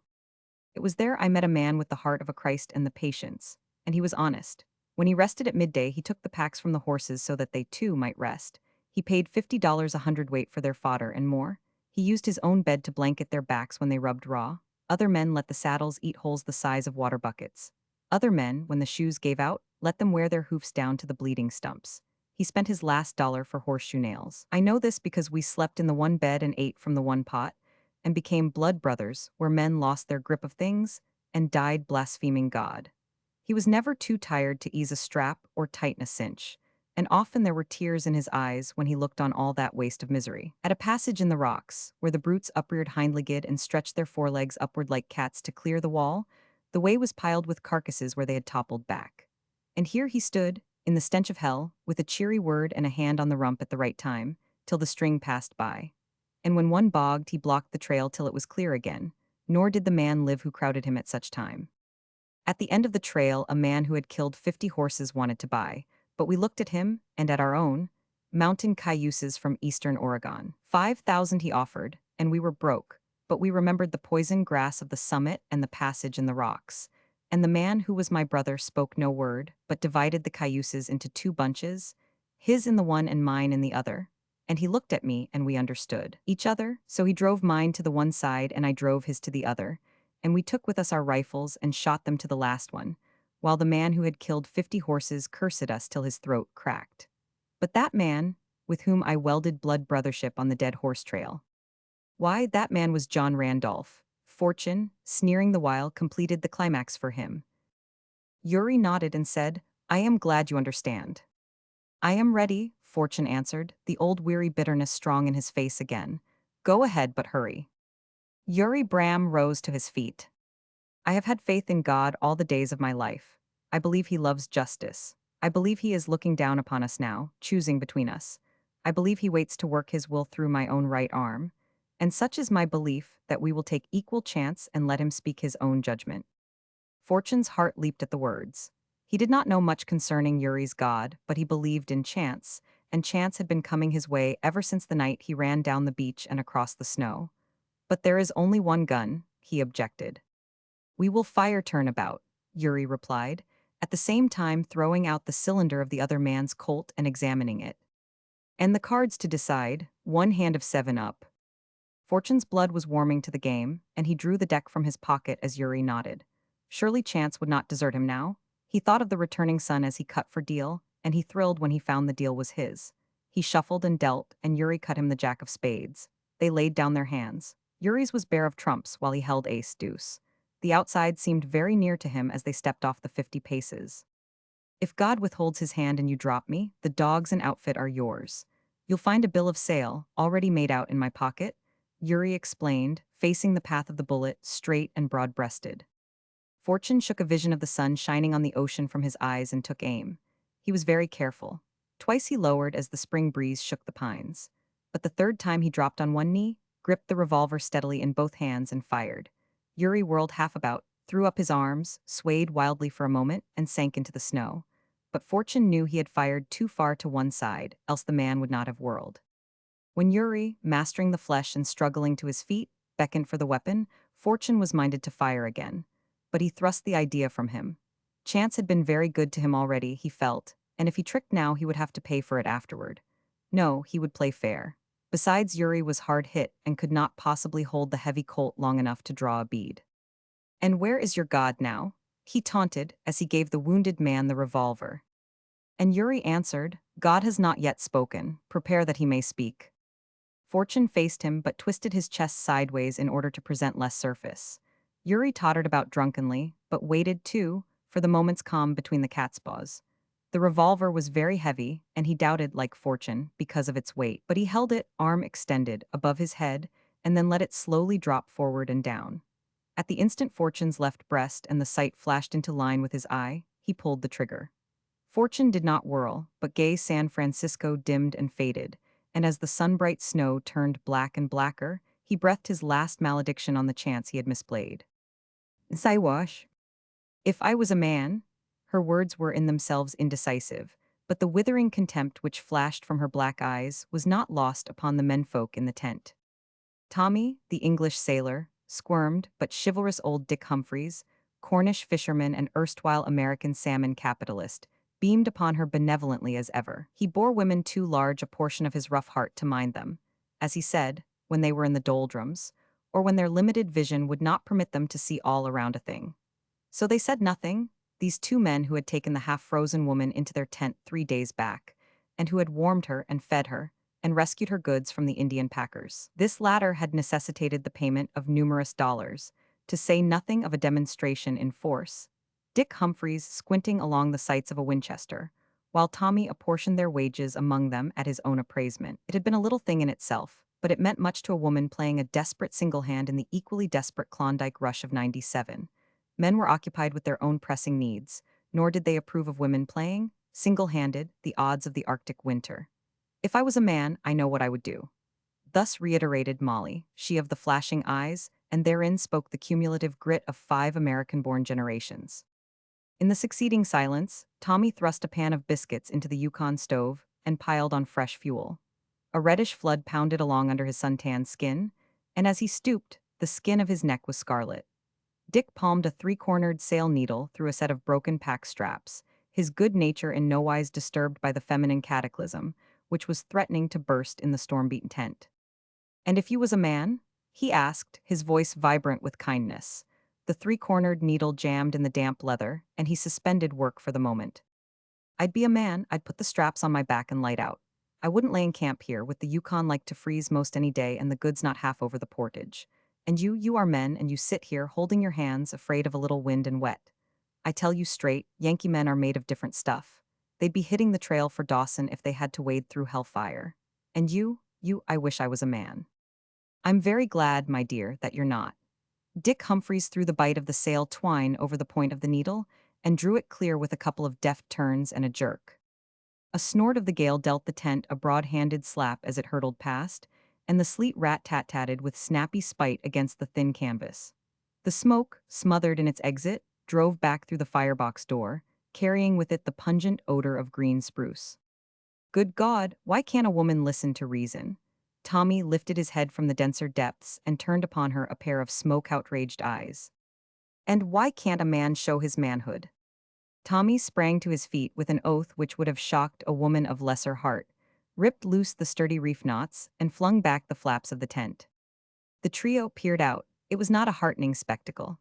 A few water-soaked tents formed the miserable foreground, from which the streaming ground sloped to a foaming gorge.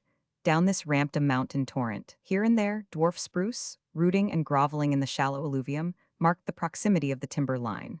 Beyond, on the opposing slope, the vague outlines of a glacier loomed dead white through the driving rain.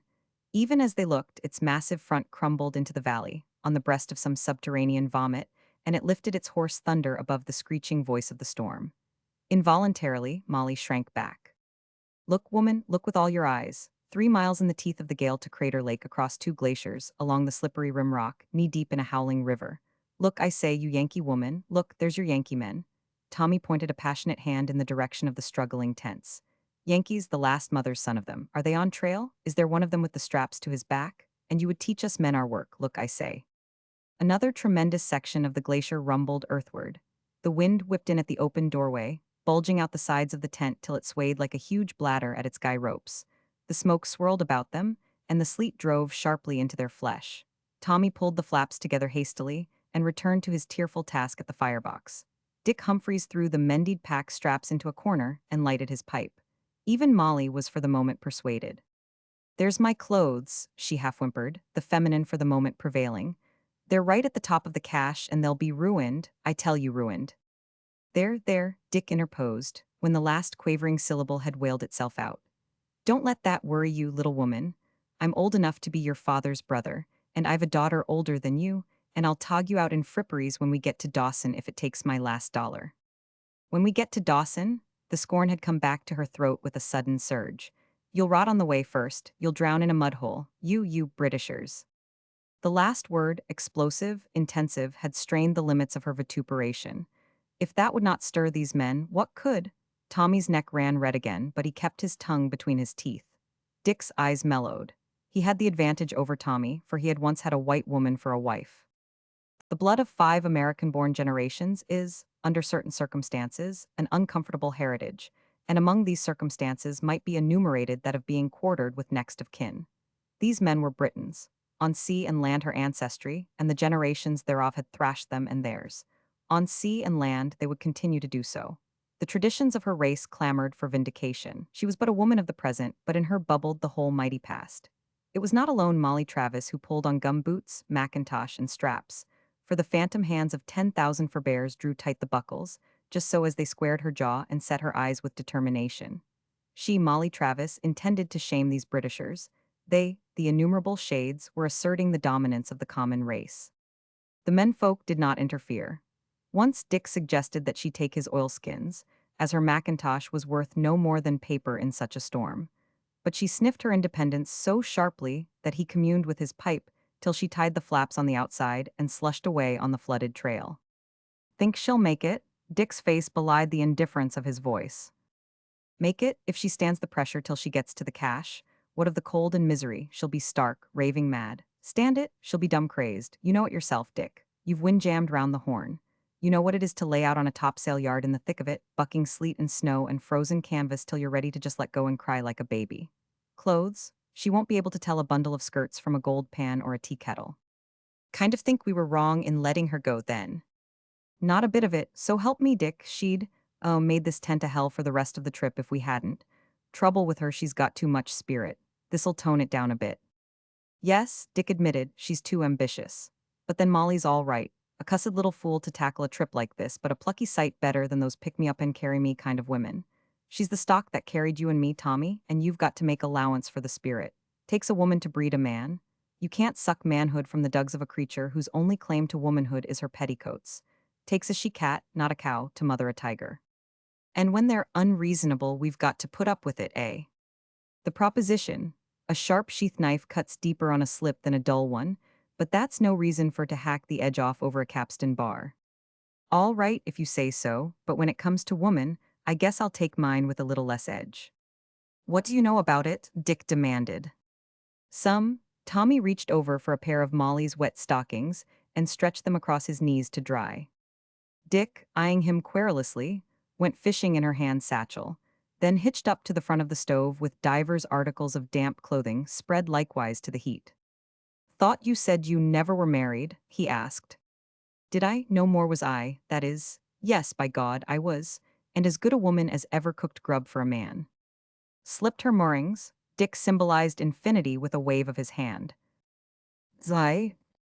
Childbirth, he added after a moment's pause. The beans bubbled rowdily on the front lid, and he pushed the pot back to a cooler surface. After that, he investigated the biscuits, tested them with a splinter of wood, and placed them aside under cover of a damp cloth. Dick, after the manner of his kind, stifled his interest and waited silently. A different woman to Molly, Siwash. Dick nodded his understanding. Not so proud and willful, but stick by a fellow through thick and thin, sling a paddle with the next and starve as contentedly as Job. Go forward when the sloop's nose was more often under the knot, and take in sail like a man. Went prospecting once up Teslin Way, past Surprise Lake and the Little Yellowhead. Grub gave out and we ate the dogs. Dogs gave out and we ate harnesses, moccasins, and furs. Never a whimper, never a pick-me-up and carry me. Before we went she said look out for grub, but when it happened, never a I told you so. Never mind, Tommy, she'd say, day after day. That week she could bare lift a snowshoe and her feet raw with the work. Never mind, I'd sooner be flat-bellied of hunger and be your woman, Tommy, than have a potlatch every day and be Chief George's klooch. George was chief of the Chilcoots, you know, and wanted her bad. Great days those, was a likely chap myself when I struck the coast. Jumped a whaler, the Pole Star, at Unalaska, and worked my way down to Sitka on an otter hunter. Picked up with Happy Jack there, know him. Had charge of my traps for me, Dick answered, down on the Columbia. Pretty wild, wasn't he, with a warm place in his heart for whiskey and women. The very chap, went trading with him for a couple of seasons, hooch and blankets and such stuff. Then got a sloop of my own, and not to cut him out, came down Juneau Way. That's where I met Killisnoo. I called her Tilly for short. Met her at a squaw dance down on the beach. Chief George had finished the year's trade with the sticks over the passes, and was down from Daya with half his tribe. No end of Siwashes at the dance, and I the only white. No one knew me, barring a few of the bucks I'd met over Sitka Way, but I'd got most of their histories from Happy Jack. Everybody talking Chinook, not guessing that I could spit it better than most, and principally two girls who'd run away from Haynes' mission up the Lynn Canal. They were trim creatures, good to the eye, and I kind of thought of casting that way, but they were fresh as fresh-caught cod. Too much edge, you see. Being a newcomer, they started to twist me, not knowing I gathered in every word of Chinook they uttered. I never let on but set to dancing with Tilly, and the more we danced the more our hearts warmed to each other. Looking for a woman, one of the girls says, and the other tosses her head and answers, small chance he'll get one when the women are looking for men. And the bucks and squaws standing around began to grin and giggle and repeat what had been said. Quite a pretty boy, says the first one. I'll not deny I was rather smooth-faced and youngish, but I'd been a man amongst men many's the day, and it rankled me. Dancing with Chief George's girl, pipes the second. First thing George'll give him the flat of a paddle and send him about his business. Chief George had been looking pretty black up to now, but at this he laughed and slapped his knees. He was a husky beggar and would have used the paddle too. Who's the girls? I asked Tilly as we went ripping down the center in a reel, and as soon as she told me their names I remembered all about them from Happy Jack. Had their pedigree down fine, several things he'd told me that not even their own tribe knew. But I held my hush and went on courting Tilly, they a-casting sharp remarks and everybody roaring. Bide a wee, Tommy, I says to myself, bide a wee. And bide I did, till the dance was ripe to break up, and Chief George had brought a paddle all ready for me. Everybody was on the lookout for mischief when we stopped, but I marched, easy as you please, slap into the thick of them. The mission girls cut me up something clever, and for all I was angry I had to set my teeth to keep from laughing. I turned upon them suddenly. Are you done? I asked. You should have seen them when they heard me spitting Chinook. Then I broke loose. I told them all about themselves and their people before them, their fathers, mothers, sisters, brothers, everybody, everything. Each mean trick they'd played, every scrape they'd got into, every shame that fallen them. And I burned them without fear or favor. All hands crowded round. Never had they heard a white man sling their lingo as I did. Everybody was laughing save the mission girls. Even Chief George forgot the paddle, or at least he was swallowing too much respect to dare to use it. But the girls, oh, don't, Tommy, they cried, the tears running down their cheeks. Please don't, we'll be good, sure, Tommy, sure. But I knew them well, and I scorched them on every tender spot. Nor did I slack away till they came down on their knees, begging and pleading with me to keep quiet. Then I shot a glance at Chief George, but he did not know whether to have at me or not, and passed it off by laughing hollowly. So be, when I passed the parting with Tilly that night, I gave her the word that I was going to be around for a week or so, and that I wanted to see more of her. Not thick-skinned, her kind, when it came to showing like and dislike, and she looked her pleasure for the honest girl she was. I, a striking lass, and I didn't wonder that Chief George was taken with her. Everything my way, took the wind from his sails on the first leg. I was for getting her aboard and sailing down Rangel Way till it blew over, leaving him to whistle, but I wasn't to get her that easy. Seems she was living with an uncle of hers, guardian, the way such things go, and seems he was nigh to shuffling off with consumption or some sort of lung trouble. He was good and bad by turns, and she wouldn't leave him till it was over with. Went up to the teepee just before I left to speculate on how long it'd be, but the old beggar had promised her to Chief George, and when he clapped eyes on me, his anger brought on a hemorrhage. Come and take me, Tommy, she says when we bid goodbye on the beach. Aye, I answers, when you give the word. And I kissed her, white man fashion and lover fashion, till she was all of a tremble like a quaking aspen, and I was so beside myself I'd half a mind to go up and give the uncle a lift over the divide. So I went down Rangel Way, past St. Mary's, and even to the Queen Charlotte's, trading, running whiskey, turning the sloop to most anything. Winter was on, stiff and crisp, and I was back to Juneau when the word came. Come, the beggar says who brought the news. Killis new say, come now. What's the row? I asks. Chief George, says he. Potlatch, Killis new Macam Klooch. It was bitter. The taku howling down out of the north, the salt water freezing quick as it struck the deck, and the old sloop and I hammering into the teeth of it for 100 miles to Daya. Had a Douglas Islander for crew when I started, but midway up he was washed over from the bows. Jibed all over and crossed the course 3 times, but never a sign of him. Doubled up with the cold most likely, Dick suggested, putting a pause into the narrative while he hung one of Molly's skirts up to dry, and went down like a pot of lead. My idea, so I finished the course alone, half dead when I made Daya in the dark of the evening. The tide favored, and I ran the sloop plump to the bank, in the shelter of the river. Couldn't go an inch further, for the fresh water was frozen solid. Halyards and blocks were that iced up I didn't dare lower mainsail or jib. First I broached a pint of the cargo raw, and then, leaving all standing, ready for the start, and with a blanket around me, headed across the flat to the camp. No mistaking, it was a grand layout. The Chilkats had come in a body, dogs, babies, and canoes, to say nothing of the dog-ears, the little salmons, and the missions. Full 1,000 of them to celebrate Tilly's wedding, and never a white man in a score of miles. Nobody took note of me, the blanket over my head and hiding my face, and I waded knee-deep through the dogs and youngsters till I was well up to the front. The show was being pulled off in a big open place among the trees, with great fires burning, and the snow moccasin-packed as hard as Portland cement. Next me was Tilly, beaded and scarlet-clothed galore, and against her Chief George and his headmen. The shaman was being helped out by the big medicines from the other tribes, and it shivered my spine up and down, the deviltries they cut. I caught myself wondering if the folks in Liverpool could only see me now, and I thought of yellow-haired Gussie, whose brother I licked after my first voyage, just because he was not for having a sailorman courting his sister. And with Gussie in my eyes I looked at Tilly. A rum old world, thinks I, with man stepping in trails the mother little dreamed of when he lay at suck. So be, when the noise was loudest, walrus hides booming and priests a-singing, I says, are you ready? God, not a start, not a shot of the eyes my way, not the twitch of a muscle. I knew, she answers, slow and steady as a calm spring tide. Where? The high bank at the edge of the ice, I whispers back. Jump out when I give the word. Did I say there was no end of huskies? Well, there was no end. Here, there, everywhere they were scattered about, tame wolves and nothing less. When the strain runs thin, they breed them in the bush with the wild, and they're bitter fighters. Right at the toe of my moccasin lay a big brute, and by the heel another. I doubled the first one's tail, quick, till it snapped in my grip. As his jaws clipped together where my hand should have been, I threw the second one by the scruff straight into his mouth. Go! I cried to Tilly. You know how they fight. In the wink of an eye there was a raging 100 of them, top and bottom, ripping and tearing each other, kids and squaws tumbling which way, and the camp gone wild. Tilly'd slipped away, so I followed. But when I looked over my shoulder at the skirt of the crowd, the devil laid me by the heart, and I dropped the blanket and went back. By then the dog'd been knocked apart and the crowd was untangling itself. Nobody was in proper place, so they didn't note that Tilly'd gone. "Hello," I says, gripping Chief George by the hand. "May your potlatch smoke rise often, and the sticks bring many furs with the spring."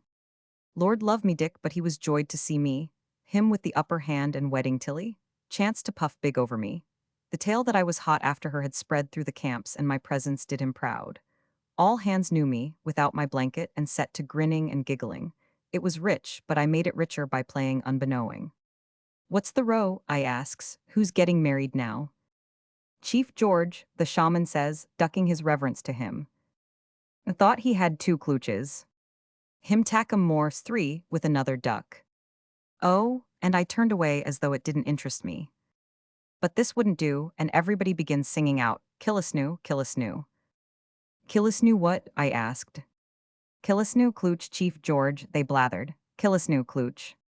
I jumped and looked at Chief George. He nodded his head and threw out his chest. "She'll be no klooch of yours," I says solemnly. "No klooch of yours," I repeats, while his face went black and his hand began dropping to his hunting knife. "Look," I cries, striking an attitude. "Big medicine, you watch my smoke." I pulled off my mittens, rolled back my sleeves, and made half a dozen passes in the air. "Killisnoo," I shouts, "Killisnoo, Killisnoo." I was making medicine and they began to scare. Every eye was on me, no time to find out that Tilly wasn't there. Then I called Killisnoo 3 times again and waited, and 3 times more, all for mystery and to make them nervous. Chief George couldn't guess what I was up to, and wanted to put a stop to the foolery, but the shaman said to wait, and that they'd see me and go me one better, or words to that effect. Besides, he was a superstitious cuss, and I fancy a bit afraid of the white man's magic. Then I called Killisnoo, long and soft like the howl of a wolf, till the women were all a tremble and the bucks looking serious. "Look," I sprang forward, pointing my finger into a bunch of squaws. "Easier to deceive women than men, you know. Look!" And I raised it aloft as though following the flight of a bird. Up, up, straight overhead, making to follow it with my eyes till it disappeared in the sky. "Killisnoo," I said, looking at Chief George and pointing upward again. "Killisnoo." So help me Dick, the gammon worked. Half of them at least saw Tilly disappear in the air. They drunk my whiskey at Juneau and seen stranger sights, I'll warrant. Why should I not do this thing, I who sold bad spirits corked in bottles? Some of the women shrieked. Everybody fell to whispering in bunches. I folded my arms and held my head high, and they drew further away from me. The time was ripe to go. "Grab him," Chief George cries. 3 or 4 of them came at me, but I whirled quick, made a couple of passes like to send them after Tilly and pointed up. "Touch me? Not for the kingdoms of the earth." Chief George harangued them, but he couldn't get them to lift a leg. Then he made to take me himself, but I repeated the mummery and his grit went out through his fingers. "Let your shamans work wonders the like of which I have done this night," I says. "Let them call Killisnoo down out of the sky whither I have sent her." But the priests knew their limits. "May your klooches bear you sons as the spawn of the salmon," I says, turning to go, "and may your totem pole stand long in the land, and the smoke of your camp rise always."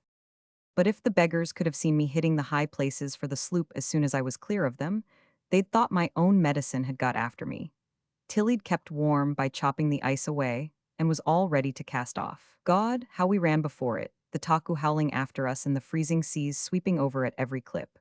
With everything battened down, me a steering and Tilly chopping ice, we held on half the night, till I plumped the sloop ashore on Porcupine Island, and we shivered it out on the beach, blankets wet, and Tilly drying the matches on her breast. So I think I know something about it. 7 years, Dick, man and wife, in rough sailing and smooth. And then she died in the heart of the winter, died in childbirth, up there on the Chilkat station. She held my hand to the last, the ice creeping up inside the door and spreading thick on the gut of the window. Outside, the lone howl of the wolf and the silence. Inside, death and the silence. You've never heard the silence yet, Dick, and God grant you don't ever have to hear it when you sit by the side of death. Hear it? Aye, till the breath whistles like a siren, and the heart booms, booms, booms like the surf on the shore. Siwash Dick, but a woman. White Dick, white clear through. Towards the last she says, "Keep my feather bed, Tommy, keep it always." And I agreed. Then she opened her eyes full with the pain. "I've been a good woman to you, Tommy, and because of that I want you to promise, to promise." The words seemed to stick in her throat, "that when you marry, the woman be white." "No more Siwash, Tommy, I know. Plenty white women down to Juneau now, I know. Your people call you squawman. Your women turn their heads to the one side on the street, and you do not go to their cabins like other men. Why? your wife's Siwash, is it not so? And this is not good. Wherefore I die, promise me, kiss me in token of your promise. I kissed her and she dozed off, whispering, it is good.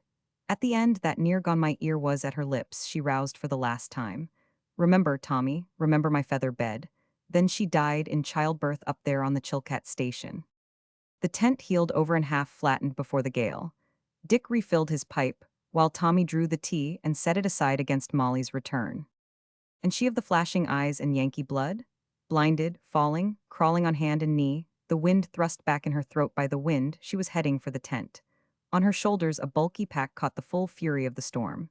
She plucked feebly at the knotted flaps, but it was Tommy and Dick who cast them loose. Then she set her soul for the last effort, staggered in, and fell exhausted on the floor.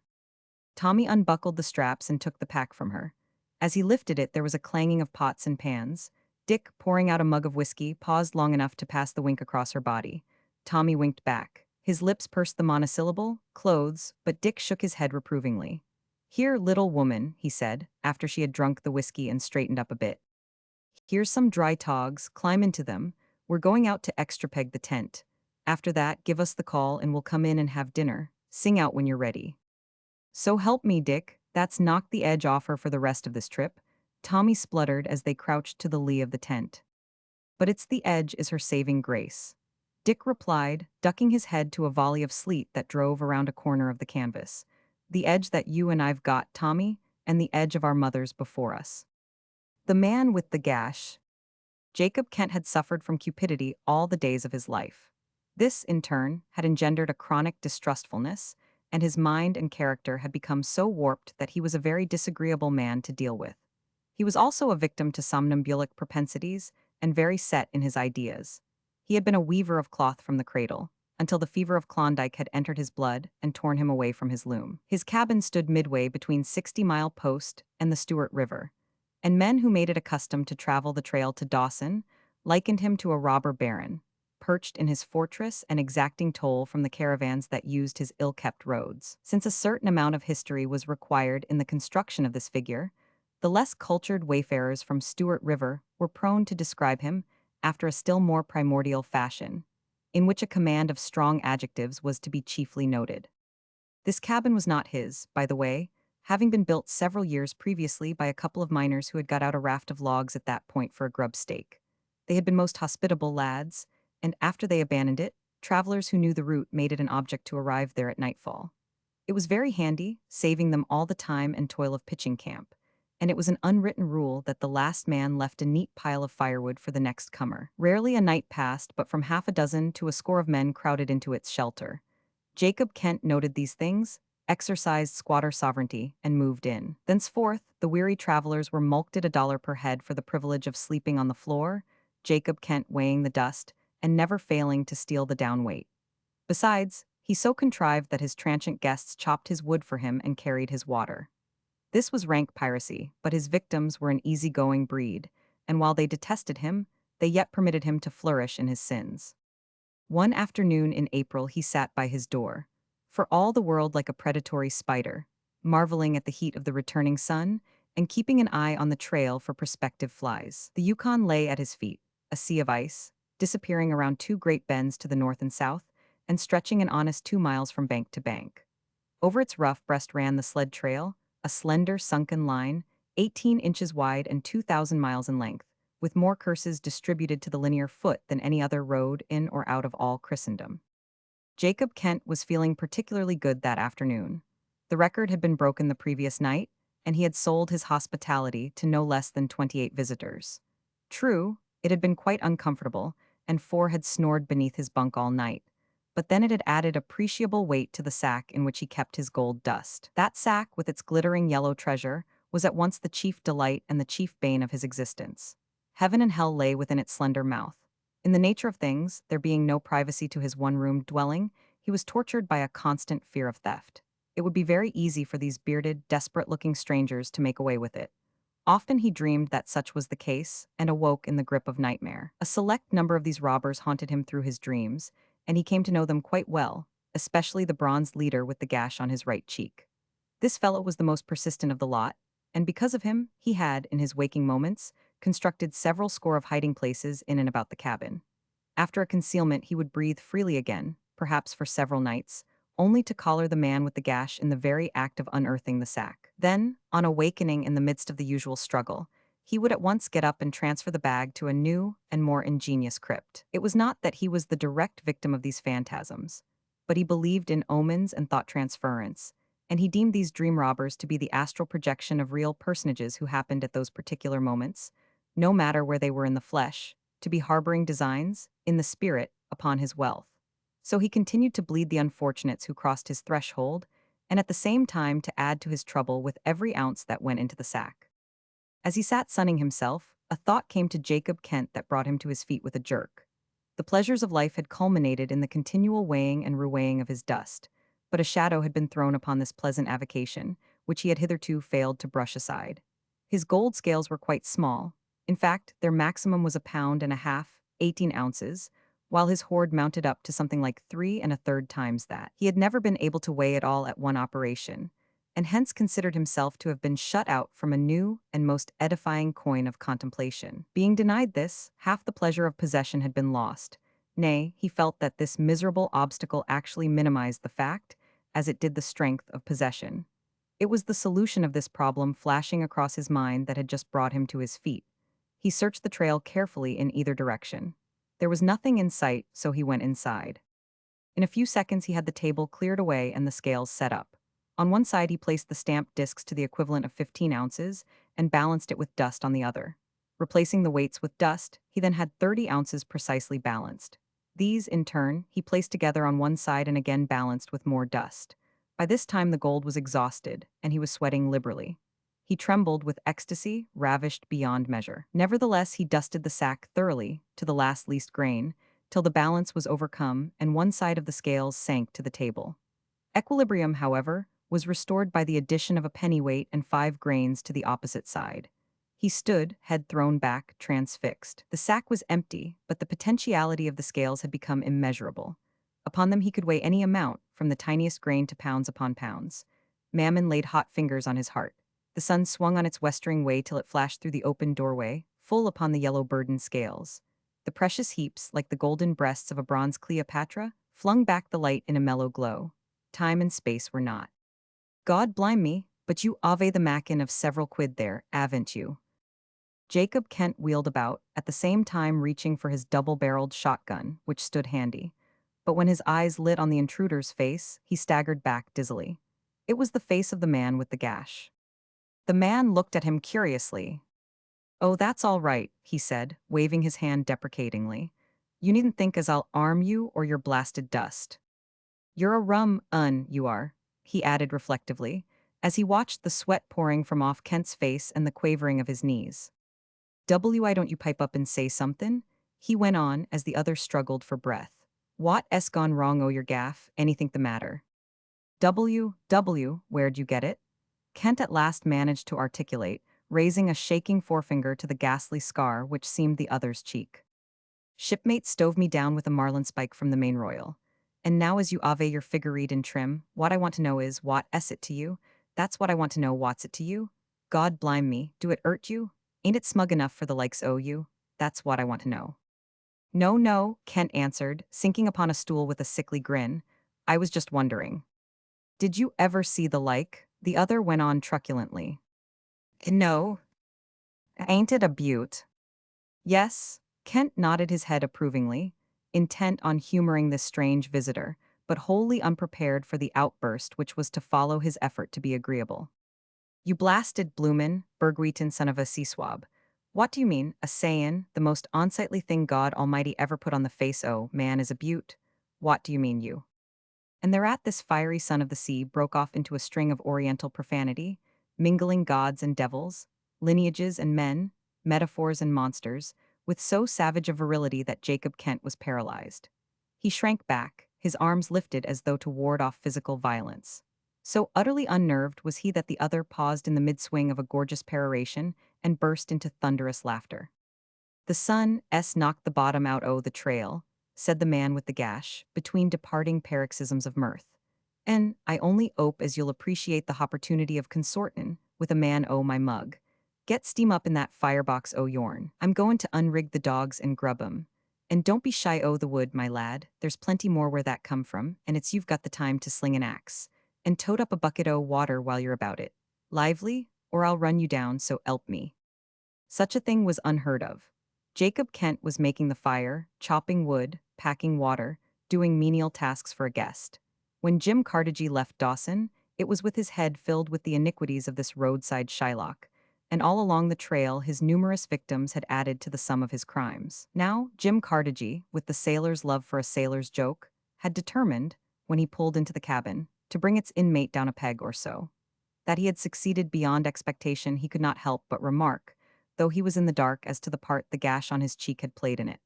But while he could not understand, he saw the terror it created, and resolved to exploit it as remorselessly as would any modern trader a choice bit of merchandise. "Strike me blind, but you're a hustler," he said admiringly, his head cocked to one side as his host bustled about. "You never ort to ave gone Klondyking. It's the keeper of a pub you was laid out for.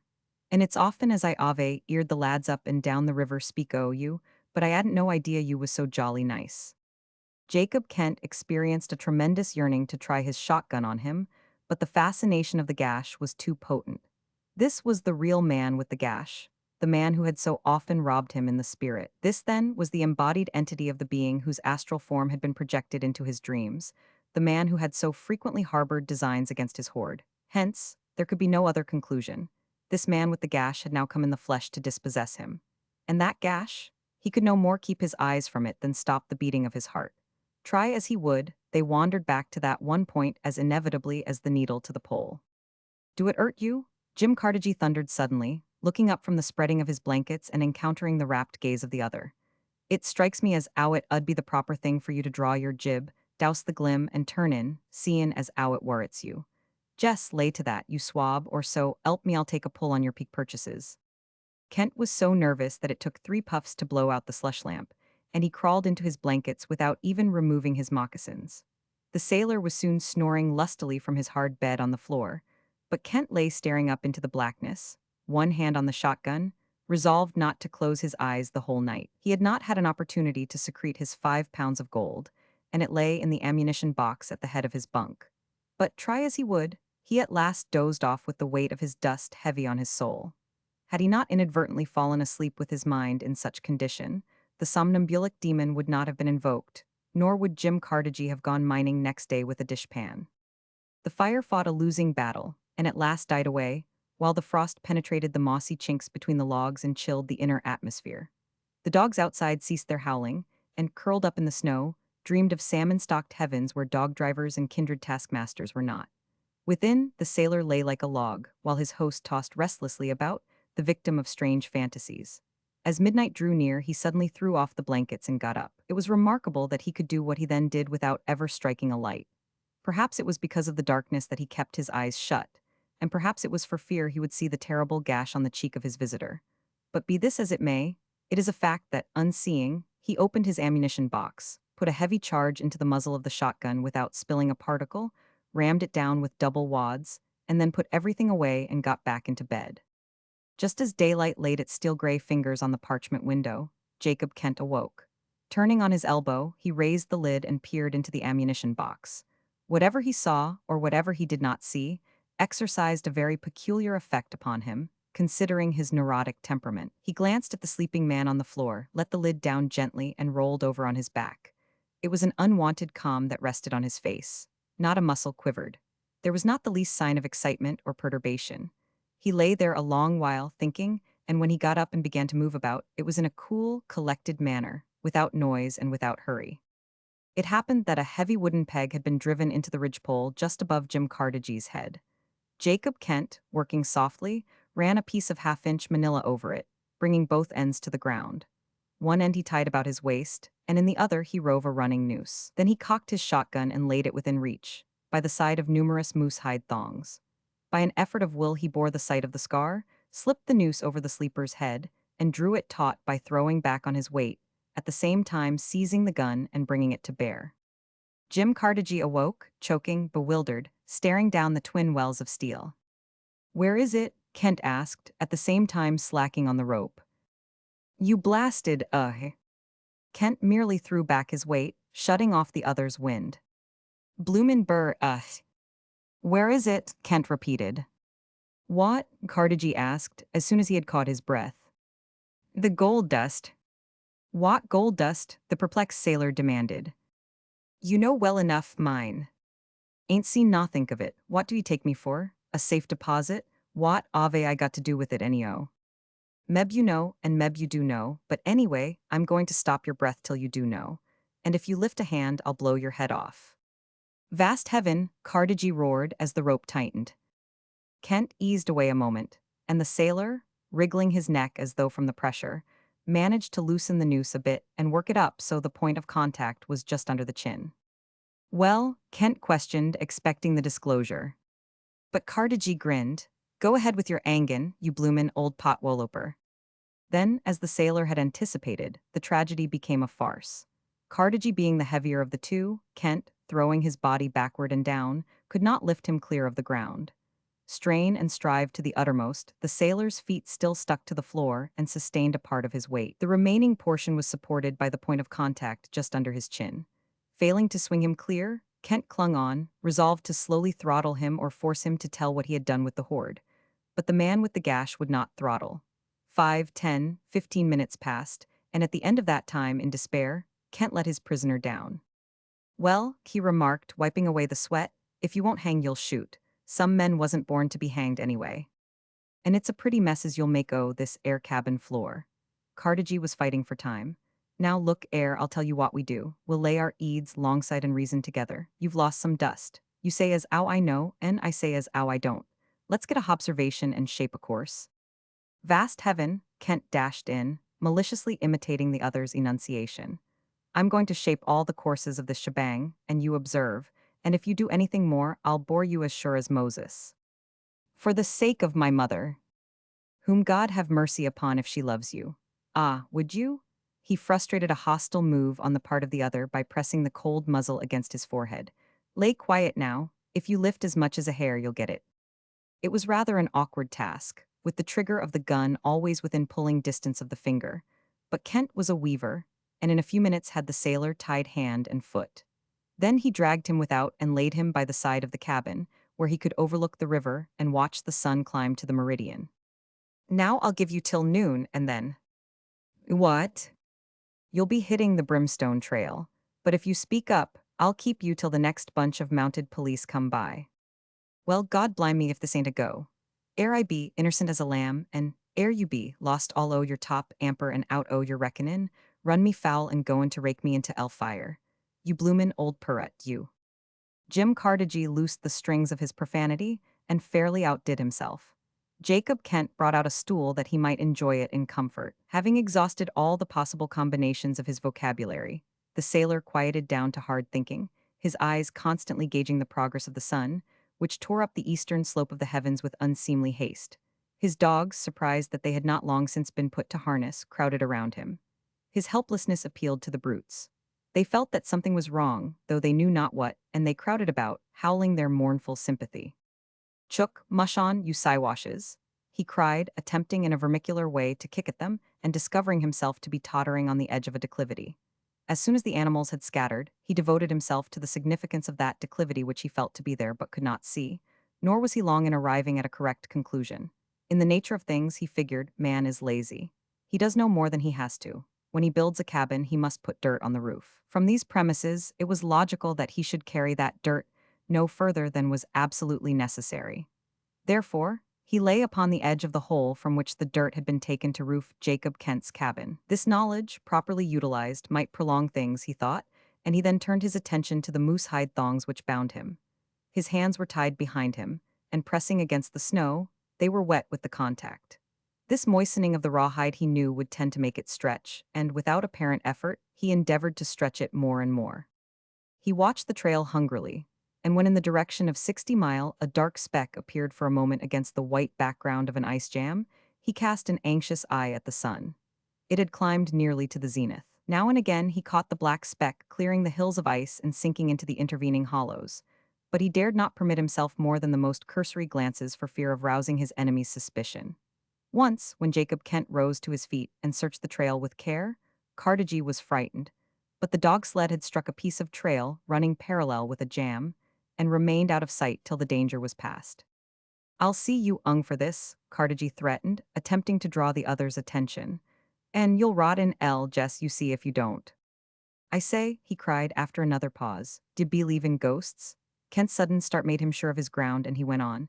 Now a ghost has the right to an a man what don't do what, he says, and you can't shuffle me off till 8 bells. What I mean is 12 o'clock, can you? 'Cause if you do, it'll append as 'ow I'll ant you. D'ye ear? A minute a second too quick, and I'll ant you, so 'elp me I will. Jacob Kent looked dubious, but declined to talk. How's your chronometer? What's your longitude? How do you know is your time's correct? Carnegie persisted, vainly hoping to beat his executioner out of a few minutes. Is it barracks time, you ave, or is it the company time? 'Cause if you do it before the stroke o' the bell, I'll not rest. I give you fair warnin', I'll come back. And if you aven't the time, 'ow will you know? That's what I want, oh will you tell? I'll send you off all right, Kent replied. Got a sundial here. No good, 32 degrees variation o' the needle. Stakes are all set. How did you set 'em, compass? No, lined them up with the North Star. And sure, and sure. Carnegie groaned, then stole a glance at the trail. The sled was just clearing a rise, barely a mile away, and the dogs were in full lope, running lightly. How close is the shadows to the line? Kent walked to the primitive timepiece and studied it. 3 inches, he announced, after a careful survey. Say just sing out 8 bells afore you pull the gun, will you?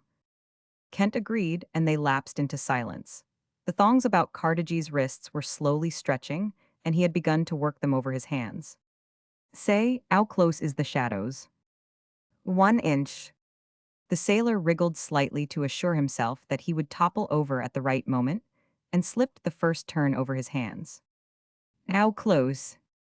1/2 inch. Just then Kent heard the jarring churn of the runners and turned his eyes to the trail. The driver was lying flat on the sled, and the dog swinging down the straight stretch to the cabin. Kent whirled back, bringing his rifle to shoulder. It ain't 8 bells yet, Carnegie expostulated. I'll ant you sure. Jacob Kent faltered. He was standing by the sundial, perhaps 10 paces from his victim. The man on the sled must have seen that something unusual was taking place, for he had risen to his knees, his whip singing viciously among the dogs. The shadows swept into line. Kent looked along the sights. Make ready, he commanded solemnly. 8B. But just a fraction of a second too soon, Carnegie rolled backward into the hole. Kent held his fire and ran to the edge. Bang! The gun exploded full in the sailor's face as he rose to his feet, but no smoke came from the muzzle. Instead, a sheet of flame burst from the side of the barrel near its butt, and Jacob Kent went down. The dogs dashed up the bank, dragging the sled over his body, and the driver sprang off as Jim Carnegie freed his hands and drew himself from the hole. Jim, the newcomer, recognized him. What's the matter? What's the matter? Oh, nothing at all. It just depends as I do little things like this for my eelth. What's the matter, you bloomin' idjit? What's the matter, eh? Cast me loose or I'll show you what. Hurry up or I'll allastone the decks with you. Huh? He added as the other went to work with his sheath knife. What's the matter? I want to know, just tell me that, will you? What's the matter, hey? Kent was quite dead when they rolled him over. The gun, an old-fashioned, heavy-weighted muzzle loader, lay near him. Steel and wood had parted company. Near the butt of the right-hand barrel, with lips pressed outward, gaped a fissure several inches in length. The sailor picked it up, curiously. A glittering stream of yellow dust ran out through the crack. The facts of the case dawned upon Jim Carnegie. Strike me standin', he roared. Airs a go. Airs is bloomin' dust. God blime me, and you too, Charlie, if you don't run and get the dishpan. Jan the unrepentant. For there's never a law of God or man. Runs north of 53. Jan rolled over, clawing and kicking. He was fighting hand and foot now, and he fought grimly, silently. 2 of the 3 men who hung upon him shouted directions to each other and strove to curb the short, hairy devil who would not curb. The 3rd man howled. His finger was between Jan's teeth. Quit your tantrums, Jan, and ease up, panted Red Bill, getting a stranglehold on Jan's neck. Why on earth can't ya hang decent and peaceable? But Jan kept his grip on the 3rd man's finger and squirmed over the floor of the tent, into the pots and pans. You are no gentleman, sah, reproved Mr. Taylor, his body following his finger and endeavoring to accommodate itself to every jerk of Jan's head. You have killed Mr. Gordon, as brave and honorable a gentleman as ever hit the trail after the dogs. You are murderer, sir, and without honor. And you're no comrade, broke in Red Bill. If you was, you'd hang thout rampin' around and roarin'. Come on, Jan, there's a good fellow. Don't give us no more trouble. Just quit, and we'll hang ya neat and handy and be done with it. Steady all, Lawson, the sailorman bawled. Jam his head into the bean pot and batten down. But my finger, sir, Mr. Taylor protested. Lego with your finger, then, always in the way. But I can't, Mr. Lawson. It's in the critter's gullet and I chewed off as tea is. Stand by for stays. As Lawson gave the warning, Jan half lifted himself, and the struggling quartet floundered across the tent into a muddle of furs and blankets.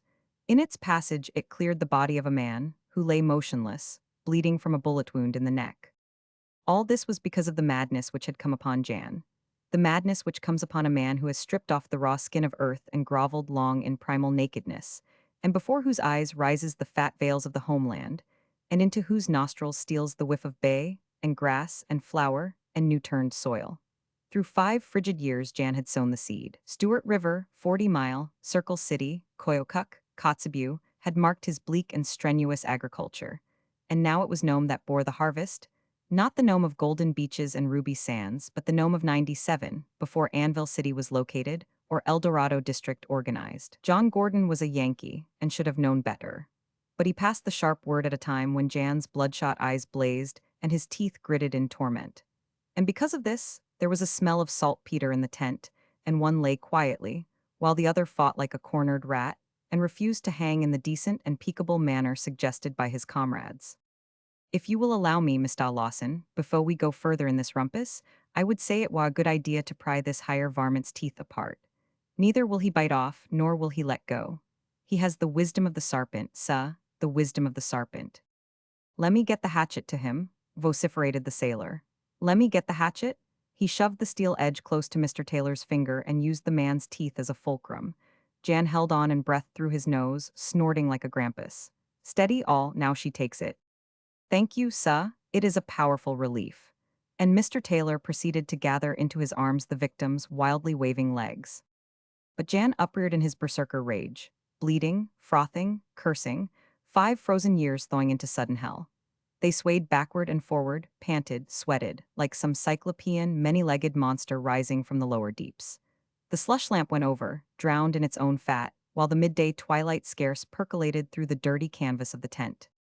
For the love of God, Jan, get your senses back, pleaded Red Bill. We ain't going to hurt ya, or kill ya, or anything of that sort. Just want to hang ya, that's all, and you a messin' round and rampagin' something terrible. To think of Travellin' trail together and then Bain treated this. Away. Wouldn't believed it of ya, Jan. He's got too much steerage way. Grab holt his legs, Taylor, and heave him over. Yes, Mr. Lawson. Do you press you all weight above after I give the word? The Kentuckian groped about him in the murky darkness. Now, now is the accepted time. There was a great surge, and 1/4 ton of human flesh tottered and crashed to its fall against the sidewall. Pegs drew and guy ropes parted, and the tent, collapsing, wrapped the battle in its greasy folds. You're only mackin' it harder for yourself, Red Bill continued, at the same time driving both his thumbs into a hairy throat, the possessor of which he had pinned down. You've made nuisance enough already, and it'll take half the day to get things straightened when we've strung ya up. I'll thank you to leave go, sah, spluttered Mr. Taylor. Red Bill grunted and loosed his grip, and the twain crawled out into the open. At the same instant, Jan kicked clear of the sailor and took to his heels across the snow. Hi, you lazy devils, Buck, Bright, sick'em, pull 'em down, sang out Lawson, lunging through the snow after the fleeing man. Buck and Bright, followed by the rest of the dogs, outstripped him and rapidly overhauled the murderer. There was no reason that these men should do this, no reason for Jan to run away, no reason for them to attempt to prevent him. On the one hand stretched the barren snowland, on the other the frozen sea. With neither food nor shelter, he could not run far. All they had to do was to wait till he wandered back to the tent, as he inevitably must when the frost and hunger laid hold of him. But these men did not stop to think. There was a certain taint of madness running in the veins of all of them. Besides, blood had been spilled, and upon them was the bloodlust, thick and hot.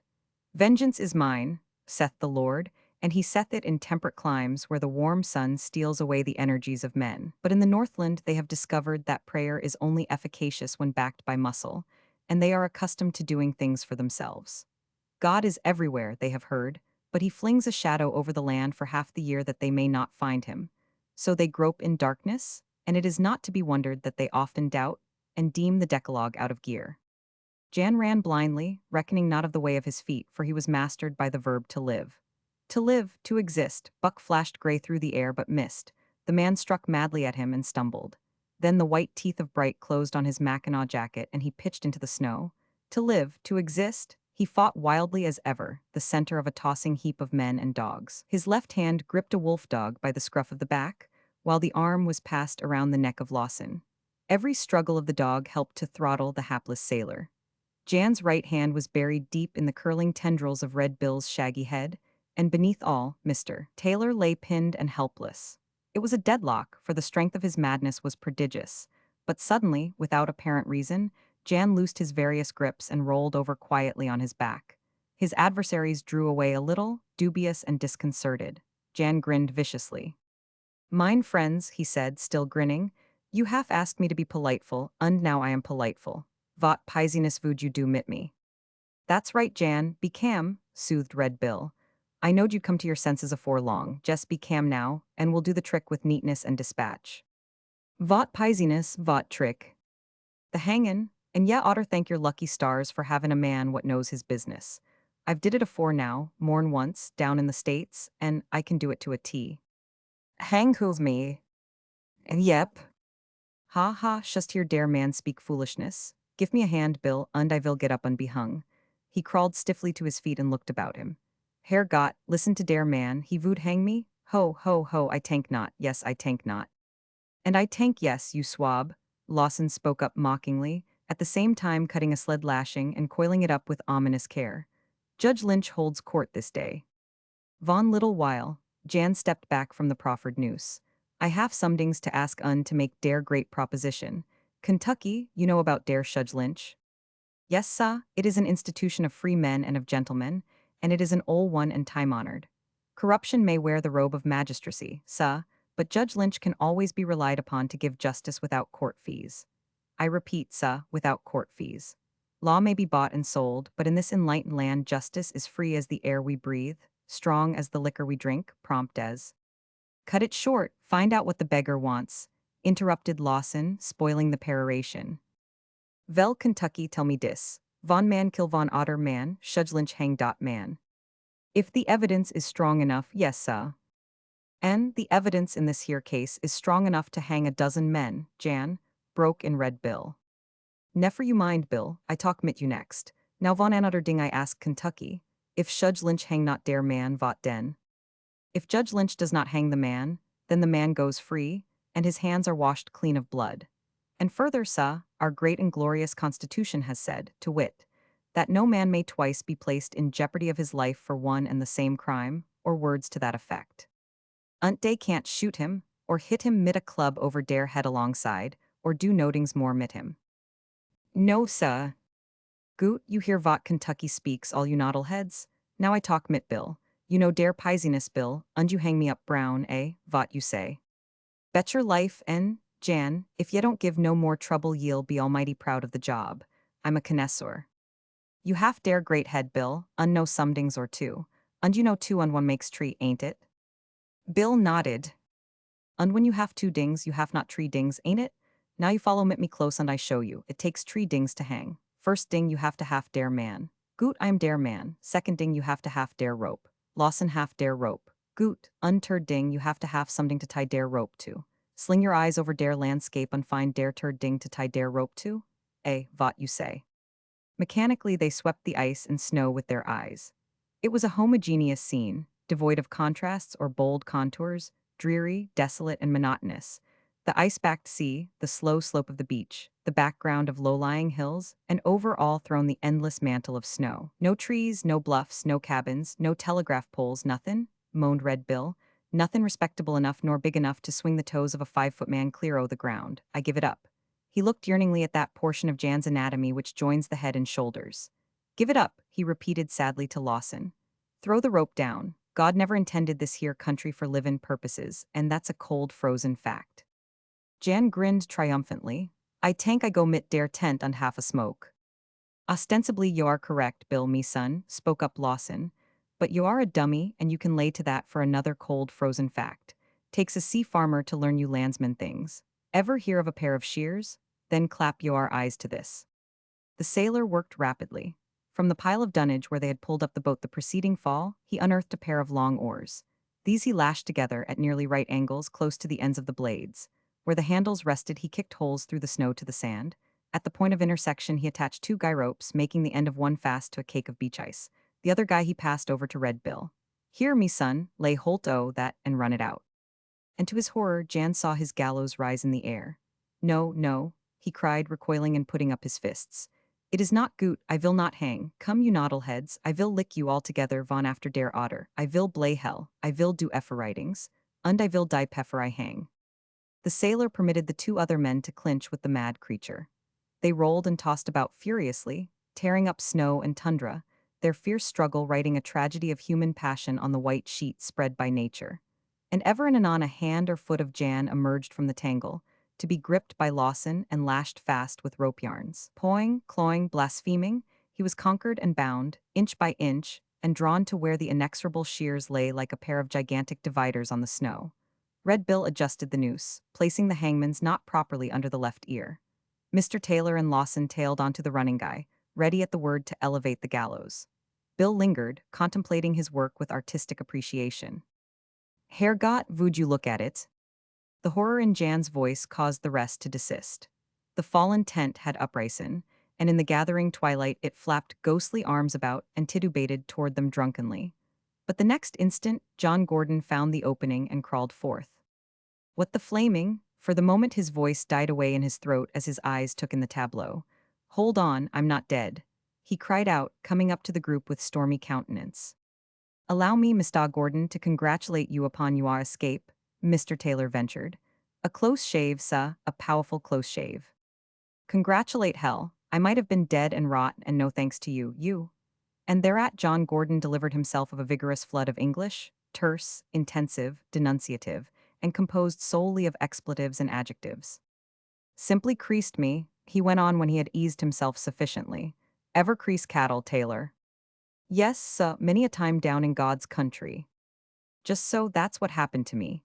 Bullet just grazed the base of my skull at the top of the neck. Stunned me, but no harm done. He turned to the bound man.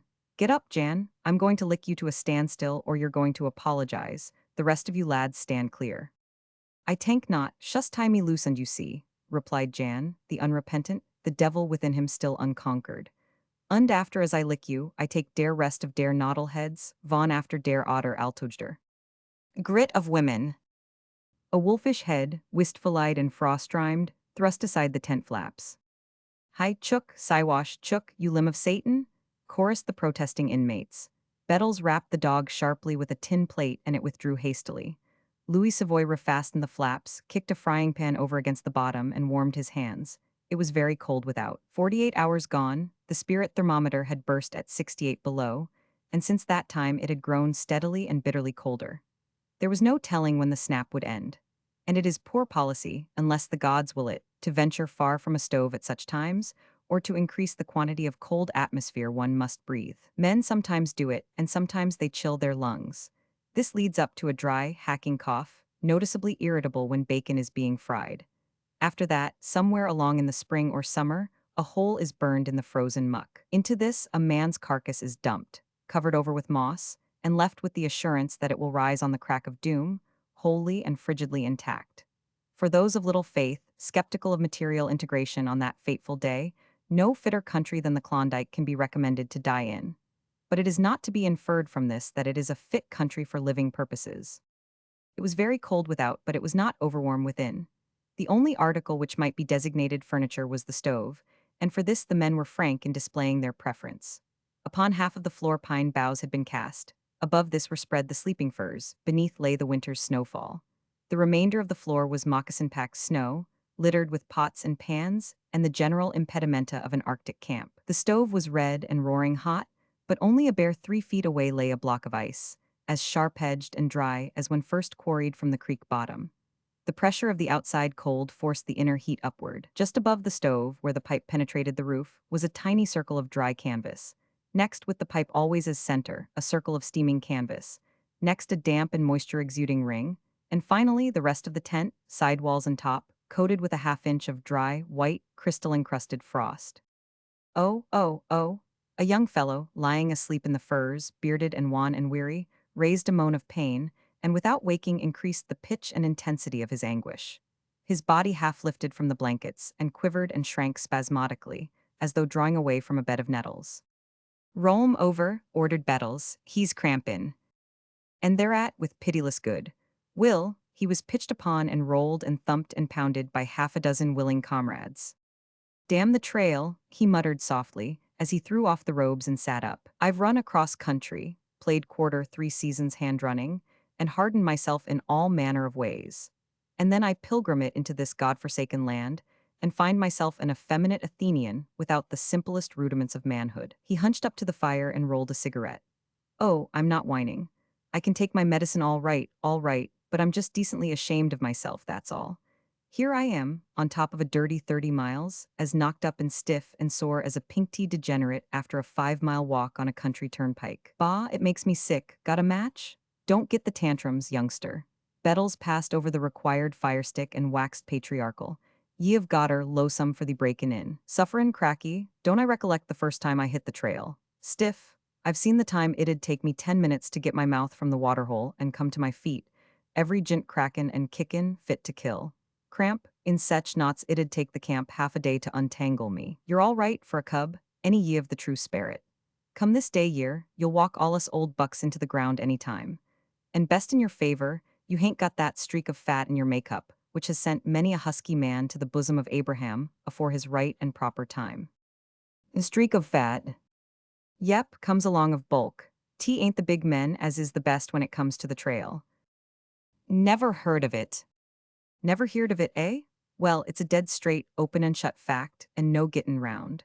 Bulk's all well enough for a mighty big effort, but 'thout stay-in powers it ain't worth a continental whoop, and stay-in powers and bulk ain't runnin' mates. Takes the small, wiry fellows when it comes to gettin' right down and hangin' on like a lean-jowled dog to a bone. Why, hell's fire, the big men they ain't in it.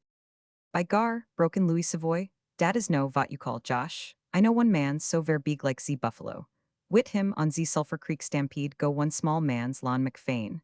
You know dat Lon McFane, dat leetle Irisher wit Z red hair and Z grin. And day walk and walk and walk, all Z day long and Z night long. And big mans him become ver tired and lay down mooch in Z snow. And leetle mans keek big mans and him cry like vat you call Z kid. And leetle mans keek and bime by long time, long way keek big mans into my cabin. 3 days for him crawl out my blankets. Never I see big squaw like him. No never, him half vat you call Z streak of fat, you bet. But there was Axel Gunderson, Prince spoke up. The great Scandinavian, with the tragic events which shadowed his passing, had made a deep mark on the mining engineer. He lies up there somewhere. He swept his hand in the vague direction of the mysterious east. Biggest man that ever turned his heels to salt water, or run a moose down with sheer grit, supplemented Bettles, but he's the prove the rule exception. Look at his woman Unga, tip the scales at 110, clean meat and nary ounce to spare. She'd bank grit gainst his for all there was in him, and see him, and go him better if it was possible. Nothing over the earth or in it or under it she wouldn't a done. But she loved him, objected the engineer. T ain't that, it's. Look you, brothers, broken Sitka Charlie from his seat on the grub box. Ye have spoken of the streak of fat that runs in big men's muscles, of the grit of women and the love, and ye have spoken fair. But I have in mind things which happened when the land was young, and the fires of men apart as the stars. It was then I had concern with a big man, and a streak of fat and a woman. And the woman was small, but her heart was greater than the beef heart of the man, and she had grit. And we traveled a weary trail, even to the salt water, and the cold was bitter, the snow deep, the hunger great. And the woman's love was a mighty love, no more can man say than this. He paused, and with the hatchet broke pieces of ice from the large chunk beside him. These he threw into the gold pan on the stove, where the drinking water thawed. The men drew up closer, and he of the cramps sought greater comfort vainly for his stiffened body. Brothers, my blood is red with Siwash, but my heart is white. To the faults of my fathers I owe the one, to the virtues of my friends the other. A great truth came to me when I was yet a boy. I learned that to your kind and you was given the earth, that the Siwash could not withstand you, and like the caribou and the bear, must perish in the cold. So I came into the warm and sat among you, by your fires, and behold, I became one of you. I have seen much in my time. I have known strange things and bucked big on big trails with men of many breeds. And because of these things, I measure deeds after your manner and judge men and think thoughts. Wherefore, when I speak harshly of one of your own kind, I know you will not take it amiss. And when I speak high of one of my father's people, you will not take it upon you to say, Sitka Charlie is Siwash, and there is a crooked light in his eyes and small honor to his tongue. Is it not so? Deep down in throat, the circle vouchsafed its assent. The woman was Pasuk. I got her in fair trade from her people, who were of the coast and whose Chilkat totem stood at the head of a salt arm of the sea. My heart did not go out to the woman, nor did I take stock of her looks, for she scarce took her eyes from the ground, and she was timid and afraid, as girls will be when cast into a stranger's arms whom they have never seen before. As I say, there was no place in my heart for her to creep, for I had a great journey in mind, and stood in need of one to feed my dogs and to lift a paddle with me through the long river days. One blanket would cover the twain, so I chose Pasuk. Have I not said I was a servant to the government? If not, it is well that ye know. So I was taken on a warship, sleds and dogs and evaporated foods, and with me came Pasuk. And we went north to the winter ice rim of Bering Sea, where we were landed, myself and Pasuk and the dogs. I was also given moneys of the government, for I was its servant, and charts of lands which the eyes of man had never dwelt upon, and messages. These messages were sealed and protected shrewdly from the weather, and I was to deliver them to the whale ships of the Arctic, icebound by the great Mackenzie. Never was there so great a river, forgetting only our own Yukon, the mother of all rivers. All of which is neither here nor there, for my story deals not with the whale ships, nor the berg-bound winter I spent by the Mackenzie. Afterward, in the spring, when the days lengthened and there was a crust to the snow, we came south, Pasuk and I, to the country of the Yukon. A weary journey, but the sun pointed out the way of our feet. It was a naked land then, as I have said, and we worked up the current, with pole and paddle, till we came to 40 Mile. Good it was to see white faces once again, so we put into the bank. And that winter was a hard winter. The darkness and the cold drew down upon us, and with them the famine. To each man the agent of the company gave 40 pounds of flour and 20 of bacon. There were no beans, and the dogs howled always, and there were flat bellies and deep-lined faces, and strong men became weak, and weak men died. There was also much scurvy. Then came we together in the store one night, and the empty shelves made us feel our own emptiness the more. We talked low, by the light of the fire, for the candles had been set aside for those who might yet gasp in the spring. Discussion was held, and it was said that a man must go forth to the salt water and tell to the world our misery. At this all eyes turned to me, for it was understood that I was a great traveler. It is 700 miles, said I, to Haynes Mission by the sea, and every inch of it snowshoe work. Give me the pick of your dogs and the best of your grub, and I will go, and with me shall go Pasuk. To this they were agreed, but there arose one, Long Jeff, a Yankee man, big-boned and big-muscled. Also his talk was big. He, too, was a mighty traveler, he said, born to the snowshoe and bred up on buffalo milk. He would go with me in case I fell by the trail, that he might carry the word on to the mission. I was young, and I knew not Yankee men. How was I to know that big talk betokened the streak of fat, or that Yankee men who did great things kept their teeth together? So we took the pick of the dogs and the best of the grub, and struck the trail, we three, Pasuk, Long Jeff, and I. Well, ye have broken virgin snow, labored at the G-pole, and are not unused to the packed river jams. So I will talk little of the toil, save that on some days we made 10 miles, and on others 30, but more often 10. And the best of the grub was not good, while we went on stint from the start. Likewise the pick of the dogs was poor, and we were hard put to keep them on their legs. At the White River our 3 sleds became 2 sleds, and we had only come 200 miles. But we lost nothing. The dogs that left the traces went into the bellies of those that remained. Not a greeting, not a curl of smoke till we made Pelly. Here I had counted on grub, and here I had counted on leaving Long Jeff, who was whining and trail sore. But the factor's lungs were wheezing, his eyes bright, his cache nigh empty, and he showed us the empty cache of the missionary, also his grave with the rocks piled high to keep off the dogs. There was a bunch of Indians there, but babies and old men there were none, and it was clear that few would see the spring. So we pulled on, light-stomached and heavy-hearted, with 500 miles of snow and silence between us and Haynes Mission by the sea. The darkness was at its worst, and at midday the sun could not clear the skyline to the south. But the ice jams were smaller, the going better, so I pushed the dogs hard and traveled late and early. As I said, at 40 Mile, every inch of it was snowshoe work, and the shoes made great sores on our feet, which cracked and scabbed but would not heal. And every day these sores grew more grievous, till in the morning, when we girded on the shoes, Long Jeff cried like a child. I put him at the fore of the light sled to break trail, but he slipped off the shoes for comfort. Because of this, the trail was not packed. His moccasins made great holes, and into these holes the dogs wallowed. The bones of the dogs were ready to break through their hides, and this was not good for them. So I spoke hard words to the man, and he promised and broke his word. Then I beat him with the dog whip, and after that the dogs wallowed no more. He was a child, what of the pain and the streak of fat? But Pasuk, while the man lay by the fire and wept, she cooked, and in the morning helped lash the sleds, and in the evening to unlash them. And she saved the dogs. Ever was she to the fore, lifting the webbed shoes and making the way easy. Pasuk, how shall I say? I took it for granted that she should do these things and thought no more about it, for my mind was busy with other matters, and besides, I was young in years and knew little of woman. It was only on looking back that I came to understand. And the man became worthless. The dogs had little strength in them, but he stole rides on the sled when he lagged behind. Pasuk said she would take the one sled, so the man had nothing to do. In the morning I gave him his fair share of grub and started him on the trail alone. Then the woman and I broke camp, packed the sleds, and harnessed the dogs. By midday, when the sun mocked us, we would overtake the man, with the tears frozen on his cheeks, and pass him. In the night we made camp, set aside his fair share of grub, and spread his furs. Also we made a big fire that he might see, and hours afterward he would come limping in and eat his grub with moans and groans and sleep. He was not sick, this man. He was only trail-sore and tired and weak with hunger. But Pasuk and I were trail-sore and tired and weak with hunger, and we did all the work and he did none. But he had the streak of fat of which our brother Bettles has spoken. Further, we gave the man always his fair share of grub. Then one day we met two ghosts journeying through the silence.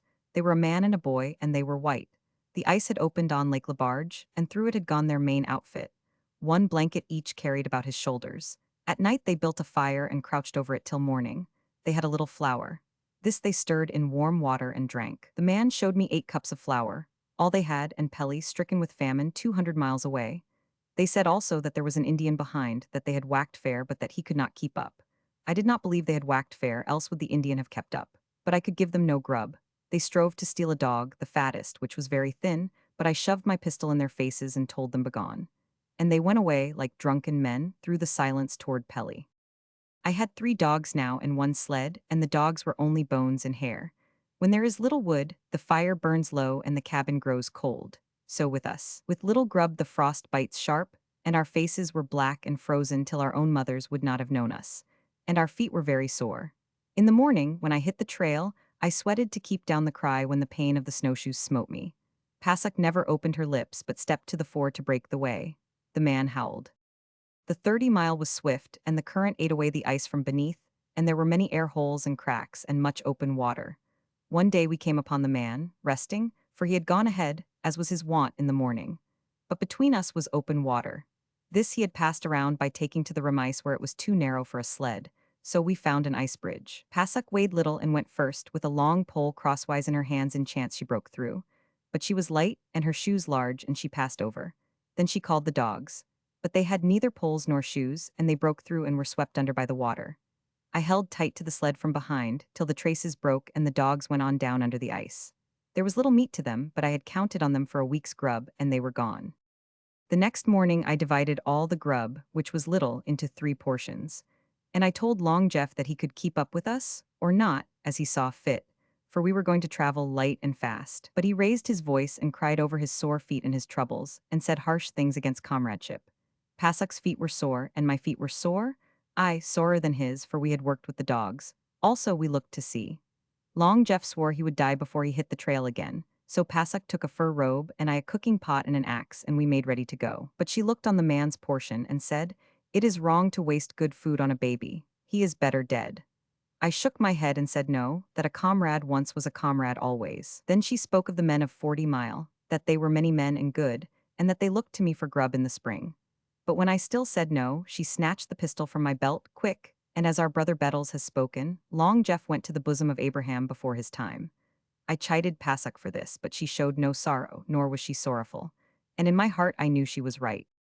Sitka, Charlie paused and threw pieces of ice into the gold pan on the stove. The men were silent, and their backs chilled to the sobbing cries of the dogs as they gave tongue to their misery in the outer cold. And day by day we passed in the snow the sleeping places of the 2 ghosts, Pasuk and I, and we knew we would be glad for such air we made salt water. Then we came to the Indian, like another ghost, with his face set toward Pelly. They had not whacked up fair, the man and the boy, he said, and he had had no flour for 3 days. Each night he boiled pieces of his moccasins in a cup and ate them. He did not have much moccasins left, and he was a coast Indian and told us these things through Pasuk, who talked his tongue. He was a stranger in the Yukon, and he knew not the way, but his face was set to Pelly. How far was it? 2 sleeps? 10? 100? He did not know, but he was going to Pelly. It was too far to turn back, he could only keep on. He did not ask for grub, for he could see we, too, were hard put. Pasuk looked at the man, and at me, as though she were of two minds, like a mother partridge whose young are in trouble. So I turned to her and said, "This man has been dealt unfair. Shall I give him of our grub a portion?" I saw her eyes light, as with quick pleasure, but she looked long at the man and at me, and her mouth drew close and hard, and she said, "No. The salt water is afar off, and death lies in wait. Better it is that he take this stranger man and let my man Charlie pass." So the man went away in the silence toward Pelly. That night she wept. Never had I seen her weep before, nor was it the smoke of the fire, for the wood was dry wood. So I marveled at her sorrow, and thought her woman's heart had grown soft at the darkness of the trail and the pain. Life is a strange thing. Much have I thought on it and pondered long, yet daily the strangeness of it grows not less but more. Why this longing for life? It is a game which no man wins. To live is to toil hard and to suffer sore, till old age creeps heavily upon us and we throw down our hands on the cold ashes of dead fires. It is hard to live. In pain the babe sucks his first breath. In pain the old man gasps his last, and all his days are full of trouble and sorrow. Yet he goes down to the open arms of death, stumbling, falling, with head turned backward, fighting to the last. And death is kind. It is only life and the things of life that hurt. Yet we love life and we hate death. It is very strange. We spoke little, Pasuk and I, in the days which came. In the night we lay in the snow like dead people, and in the morning we went on our way, walking like dead people. And all things were dead. There were no ptarmigan, no squirrels, no snowshoe rabbits, nothing. The river made no sound beneath its white robes. The sap was frozen in the forest, and it became cold as now. And in the night the stars drew near and large and leaped and danced. And in the day the sundogs mocked us till we saw many suns, and all the air flashed and sparkled, and the snow was diamond dust. And there was no heat, no sound, only the bitter cold and the silence. As I say, we walked like dead people, as in a dream, and we kept no count of time. Only our faces were set to salt water, our souls strained for salt water, and our feet carried us toward salt water. We camped by the Takina and knew it not. Our eyes looked upon the white horse, but we saw it not. Our feet trod the portage of the canyon, but they felt it not. We felt nothing. And we fell often by the way, but we fell always with our faces toward salt water. Our last grub went, and we had shared fare, Pasuk and I, but she fell more often, and at Caribou crossing her strength left her. And in the morning we lay beneath the one robe and did not take the trail. It was in my mind to stay there and meet death hand in hand with Pasuk, for I had grown old and had learned the love of woman. Also, it was 80 miles to Haines' mission, and the great Chilkoot, far above the timberline, reared his storm-swept head between. But Pasuk spoke to me, low, with my ear against her lips that I might hear. And now, because she need not fear my anger, she spoke her heart and told me of her love, and of many things which I did not understand. And she said, "You are my man, Charlie, and I have been a good woman to you. And in all the days I have made your fire and cooked your food and fed your dogs and lifted paddle or broken trail, I have not complained. Nor did I say that there was more warmth in the lodge of my father, or that there was more grub on the Chilkat. When you have spoken, I have listened. When you have ordered, I have obeyed. Is it not so, Charlie?" And I said, "Aye, it is so." And she said, "When first you came to the Chilkat, nor looked upon me, but bought me as a man buys a dog, and took me away, my heart was hard against you and filled with bitterness and fear. But that was long ago. For you were kind to me, Charlie, as a good man is kind to his dog. Your heart was cold, and there was no room for me, yet you dealt me fair, and your ways were just. And I was with you when you did bold deeds and led great ventures. And I measured you against the men of other breeds. And I saw you stood among them full of honor, and your word was wise, your tongue true. And I grew proud of you, till it came that you filled all my heart, and all my thought was of you. You were as the midsummer sun, when its golden trail runs in a circle and never leaves the sky. And whatever way I cast my eyes I beheld the sun. But your heart was ever cold, Charlie, and there was no room. And I said, "It is so. It was cold and there was no room, but that is past. Now my heart is like the snowfall in the spring when the sun has come back. There is a great thaw and a bending, a sound of running waters and a budding and sprouting of green things. And there is drumming of partridges and songs of robins and great music, for the winter is broken, Pasuk, and I have learned the love of woman." She smiled and moved for me to draw her closer. And she said, "I am glad." After that she lay quiet for a long time, breathing softly, her head upon my breast. Then she whispered, "The trail ends here and I am tired. But first I would speak of other things. In the long ago, when I was a girl on the Chilkat, I played alone among the skin bales of my father's lodge, for the men were away on the hunt, and the women and boys were dragging in the meat. It was in the spring, and I was alone. A great brown bear, just awake from his winter's sleep, hungry, his fur hanging to the bones in flaps of leanness, shoved his head within the lodge and said, 'Oof!' My brother came running back with the first sled of meat. And he fought the bear with burning sticks from the fire, and the dogs in their harnesses, with the sled behind them, fell upon the bear. There was a great battle and much noise. They rolled in the fire, the skin bales were scattered, the lodge overthrown. But in the end the bear lay dead, with the fingers of my brother in his mouth and the marks of his claws upon my brother's face. Did you mark the Indian by the Pelly trail, his mitten which had no thumb, his hand which he warmed by our fire? He was my brother, and I said he should have no grub, and he went away in the silence without grub. This, my brothers, was the love of Pasuk, who died in the snow by the Caribou crossing. It was a mighty love, for she denied her brother for the man who led her away on weary trails to a bitter end. And further, such was this woman's love, she denied herself. Ere her eyes closed for the last time, she took my hand and slipped it under her squirrel skin parka to her waist.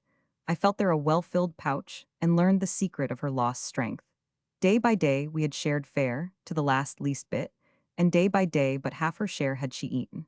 The other half had gone into the well-filled pouch. And she said, "This is the end of the trail for Pasuk, but your trail, Charlie, leads on, over the great Chilkoot, down to Haynes Mission and the sea. And it leads on, by the light of many suns, over unknown lands and strange waters, and it is full of years and honors and great glories. It leads you to the lodges of many women, and good women, but it will never lead you to a greater love than the love of Pasuk." And I knew the woman spoke true. But a madness came upon me, and I threw the well-filled pouch from me, and swore that my trail had reached an end, till her tired eyes grew soft with tears, and she said, "Among men has Sitka Charlie walked in honor, and ever has his word been true. Does he forget that honor now, and talk vain words by the Caribou crossing? Does he remember no more the men of 40 Mile, who gave him of their grub the best, of their dogs the pick? Ever has Pasuk been proud of her man. Let him lift himself up, gird on his snowshoes, and be gone, that she may still keep her pride." And when she grew cold in my arms I arose, and sought out the well-filled pouch, and girt on my snowshoes, and staggered along the trail. For there was a weakness in my knees, and my head was dizzy, and in my ears there was a roaring, and a flashing of fire upon my eyes. The forgotten trails of boyhood came back to me. I sat by the full pots of the potlatch feast, and raised my voice in song, and danced to the chanting of the men and maidens and the booming of the walrus drums. And Pasuk held my hand and walked by my side. When I laid down to sleep, she waked me. When I stumbled and fell, she raised me. When I wandered in the deep snow, she led me back to the trail. And in this wise, like a man bereft of reason, who sees strange visions and whose thoughts are light with wine, I came to Haynes Mission by the sea. Sitka Charlie threw back the tent flaps. It was midday. To the south, just clearing the bleak Henderson divide, poised the cold disk sun. On either hand the sundogs blazed. The air was a gossamer of glittering frost. In the foreground, beside the trail, a wolf dog, bristling with frost, thrust a long snout heavenward and mourned. "Where the trail forks. Must I then, now leave this town? And you, my love, stay here?" Schwabian folk song. The singer, clean-faced and cheery-eyed, bent over and added water to a pot of simmering beans, and then, rising, a stick of firewood in hand, drove back the circling dogs from the grub box and cooking gear. He was blue of eye, and his long hair was golden, and it was a pleasure to look upon his lusty freshness. A new moon was thrusting a dim horn above the white line of close-backed snow-capped pines, which ringed the camp and segregated it from all the world. Overhead, so clear it was and cold, the stars danced with quick, pulsating movements. To the southeast, an evanescent greenish glow heralded the opening revels of the aurora borealis. Two men, in the immediate foreground, lay upon the bearskin which was their bed. Between the skin and naked snow was a 6-inch layer of pine boughs. The blankets were rolled back.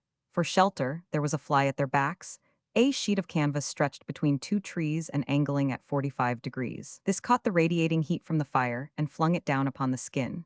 Another man sat on a sled drawn close to the blaze, mending moccasins. To the right, a heap of frozen gravel and a rude windlass denoted where they toiled each day in dismal groping for the paystreak. To the left, 4 pairs of snowshoes stood erect, showing the mode of travel which obtained when the stamped snow of the camp was left behind.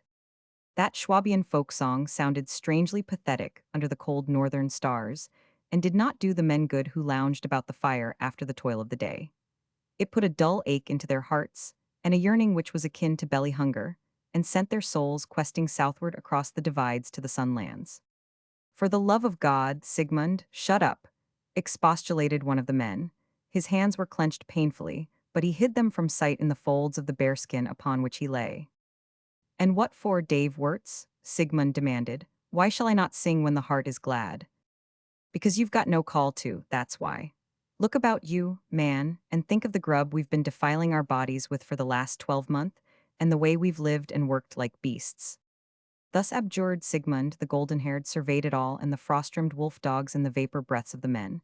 And why shall not the heart be glad? He laughed. It is good, it is all good. As for the grub, he doubled up his arm and caressed the swelling biceps. And if we have lived and worked like beasts, have we not been paid like kings? $20 to the pan the streak is running, and we know it to be 8 feet thick. It is another Klondyke, and we know it. Jim Hawes there, by your elbow, knows it and complains not. And there's Hitchcock. He sews moccasins like an old woman and waits against the time. Only you can't wait and work until the wash-up in the spring. Then we shall all be rich, rich as kings, only you cannot wait. You want to go back to the States. So do I, and I was born there, but I can wait, when each day the gold in the pan shows up yellow as butter in the churning. But you want your good time, and like a child you cry for it now. Bah, why shall I not sing? In a year, when the grapes are ripe, I shall stay no more away. Then if you still are true, my love, it will be our wedding day. In a year, when my time is past, then I'll live in your love for aye. Then if you still are true, my love, it will be our wedding day. The dogs, bristling and growling, drew in closer to the firelight. There was a monotonous crunch-crunch of webbed shoes, and between each crunch the dragging forward of the heel of the shoe, like the sound of sifting sugar. Sigmund broke off from his song to hurl oaths and firewood at the animals. Then the light was parted by a fur-clad figure, and an Indian girl slipped out of the webs, threw back the hood of her squirrel-skin parka, and stood in their midst. Sigmund and the men on the bearskin greeted her as Sipsu, with the customary hello, but Hitchcock made room on the sled that she might sit beside him. And how goes it, Sipsu? He asked, talking, after her fashion, in broken English and bastard Chinook. Is the hunger still mighty in the camp? And has the witch doctor yet found the cause wherefore game is scarce and no moose in the land? Yes, even so. There is little game, and we prepare to eat the dogs. Also has the witch doctor found the cause of all this evil, and tomorrow will he make sacrifice and cleanse the camp. And what does the sacrifice chance to be? A newborn babe, or some poor devil of a squaw, old and shaky, who is a care to the tribe and better out of the way? It chanced not that wise, for the need was great, and he chose none other than the chief's daughter, none other than I, Sipsu. Hell, the word rose slowly to Hitchcock's lips, and brimmed over full and deep, in a way which bespoke wonder and consideration. Wherefore we stand by a forking of the trail, you and I, she went on calmly, and I have come that we may look once more upon each other, and once more only. She was born of primitive stock, and primitive had been her traditions and her days, so she regarded life stoically, and human sacrifice as part of the natural order. The powers which ruled the daylight and the dark, the flood and the frost, the bursting of the bud and the withering of the leaf, were angry and in need of propitiation. This they exacted in many ways: death in the bad water, through the treacherous ice crust, by the grip of the grizzly, or a wasting sickness which fell upon a man in his own lodge till he coughed, and the life of his lungs went out through his mouth and nostrils. Likewise did the powers receive sacrifice. It was all one, and the witch doctor was versed in the thoughts of the powers and chose unerringly. It was very natural. Death came by many ways, yet was it all one after all, a manifestation of the all-powerful and inscrutable. But Hitchcock came of a later world breed. His traditions were less concrete and without reverence, and he said, "Not so, Sipsu, you are young and yet in the full joy of life.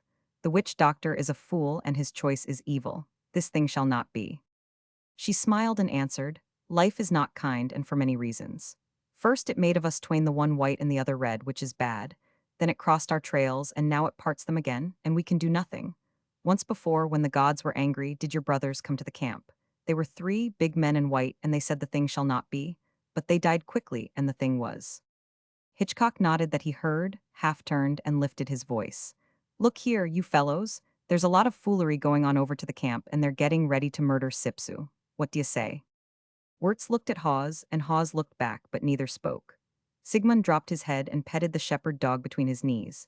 He had brought Shep in with him from the outside and thought a great deal of the animal. In fact, a certain girl who was much in his thoughts and whose picture in the little locket on his breast often inspired him to sing, had given him the dog and her blessing when they kissed goodbye, and he started on his Northland quest. What do you say? Hitchcock repeated. Meb, it's not so serious, Hawes answered with deliberation. Most likely it's only a girl's story. That isn't the point. Hitchcock felt a hot flush of anger sweep over him at their evident reluctance. The question is, if it is so, are we going to stand it? What are we going to do? I don't see any call to interfere, spoke up Wirtz. If it is so, and that's all there is about it. It's a way these people have of doing. It's their religion, and it's no concern of ours. Our concern is to get the dust and then get out of this god-forsaken land. Tea isn't fit for naught else but beasts, and what are these black devils but beasts? Besides, it'd be damn poor policy. That's what I say, chimed in Hawes. Here we are, four of us, 300 miles from the Yukon or a white face. And what can we do against half a hundred Indians? If we quarrel with them, we have to vamos. If we fight, we are wiped out. Further, we've struck pay, and by God, I for one am going to stick by it. Ditto here, supplemented Wirtz. Hitchcock turned impatiently to Sigmund, who was softly singing. In a year, when the grapes are ripe, I shall stay no more away. Well, it's this way, Hitchcock, he finally said. I'm in the same boat with the rest. If threescore bucks have made up their mind to kill the girl, why, we can't help it. One rush, and we'd be wiped off the landscape. And what good that be? They'd still have the girl. There's no use in going against the customs of a people except you're in force. But we are in force, Hitchcock broke in. 4 whites are a match for 100 times as many reds, and think of the girl. Sigmund stroked the dog meditatively. But I do think of the girl. And her eyes are blue like summer skies, and laughing like summer seas, and her hair is yellow like mine, and braided in ropes the size of a big man's arms. She's waiting for me out there in a better land. And she's waited long, and now my pile's in sight, I'm not going to throw it away. And shamed I would be to look into the girl's blue eyes and remember the black ones of the girl whose blood was on my hands. Hitchcock sneered. For he was born to honor and championship, and to do the thing for the thing's sake, nor stop to weigh or measure. Sigmund shook his head. You can't make me mad, Hitchcock, nor do mad things because of your madness. It's a cold business proposition and a question of facts. I didn't come to this country for my health, and further, it's impossible for us to raise a hand. If it is so, it is too bad for the girl, that's all. It's a way of her people, and it just happens we're on the spot this one time. They've done the same for 1,000 years, and they're going to do it now, and they'll go on doing it for all time to come. Besides, they're not our kind. Nor's the girl. No, I take my stand with Wirtz and Hawes and... But the dog snarled and drew in, and he broke off, listening to the crunch-crunch of many snowshoes. Indian after Indian stalked into the firelight, tall and grim, fur-clad and silent, their shadows dancing grotesquely on the snow. One, the witch doctor, spoke gutturally to Sipsu. His face was daubed with savage paint blotches, and over his shoulders was drawn a wolfskin, the gleaming teeth and cruel snout surmounting his head. No other word was spoken. The prospectors held the peace. Sipsu arose and slipped into her snowshoes. Goodbye, oh my man, she said to Hitchcock. But the man who had sat beside her on the sled gave no sign, nor lifted his head as they filed away into the white forest. Unlike many men, his faculty of adaptation, while large, had never suggested the expediency of an alliance with the women of the Northland. His broad cosmopolitanism had never impelled toward covenanting in marriage with the daughters of the soil. If it had, his philosophy of life would not have stood between. But it simply had not. Sipsu, he had pleasured in campfire chats with her, not as a man who knew himself to be man and she woman, but as a man might with a child, and as a man of his make certainly would if for no other reason than to vary the tedium of a bleak existence. That was all, but there was a certain chivalric thrill of warm blood in him, despite his Yankee ancestry and New England upbringing, and he was so made that the commercial aspect of life often seemed meaningless and bore contradiction to his deeper impulses. So he sat silent, with head bowed forward, an organic force, greater than himself, as great as his race, at work within him. Wirtz and Hawes looked askance at him from time to time, a faint but perceptible trepidation in their manner. Sigmund also felt this. Hitchcock was strong, and his strength had been impressed upon them in the course of many an event in their precarious life. So they stood in a certain definite awe and curiosity as to what his conduct would be when he moved to action. But his silence was long, and the fire nigh out, when Wirt stretched his arms and yawned and thought he'd go to bed. Then Hitchcock stood up his full height. "May God damn your souls to the deepest hells, you chicken-hearted cowards, I'm done with you?"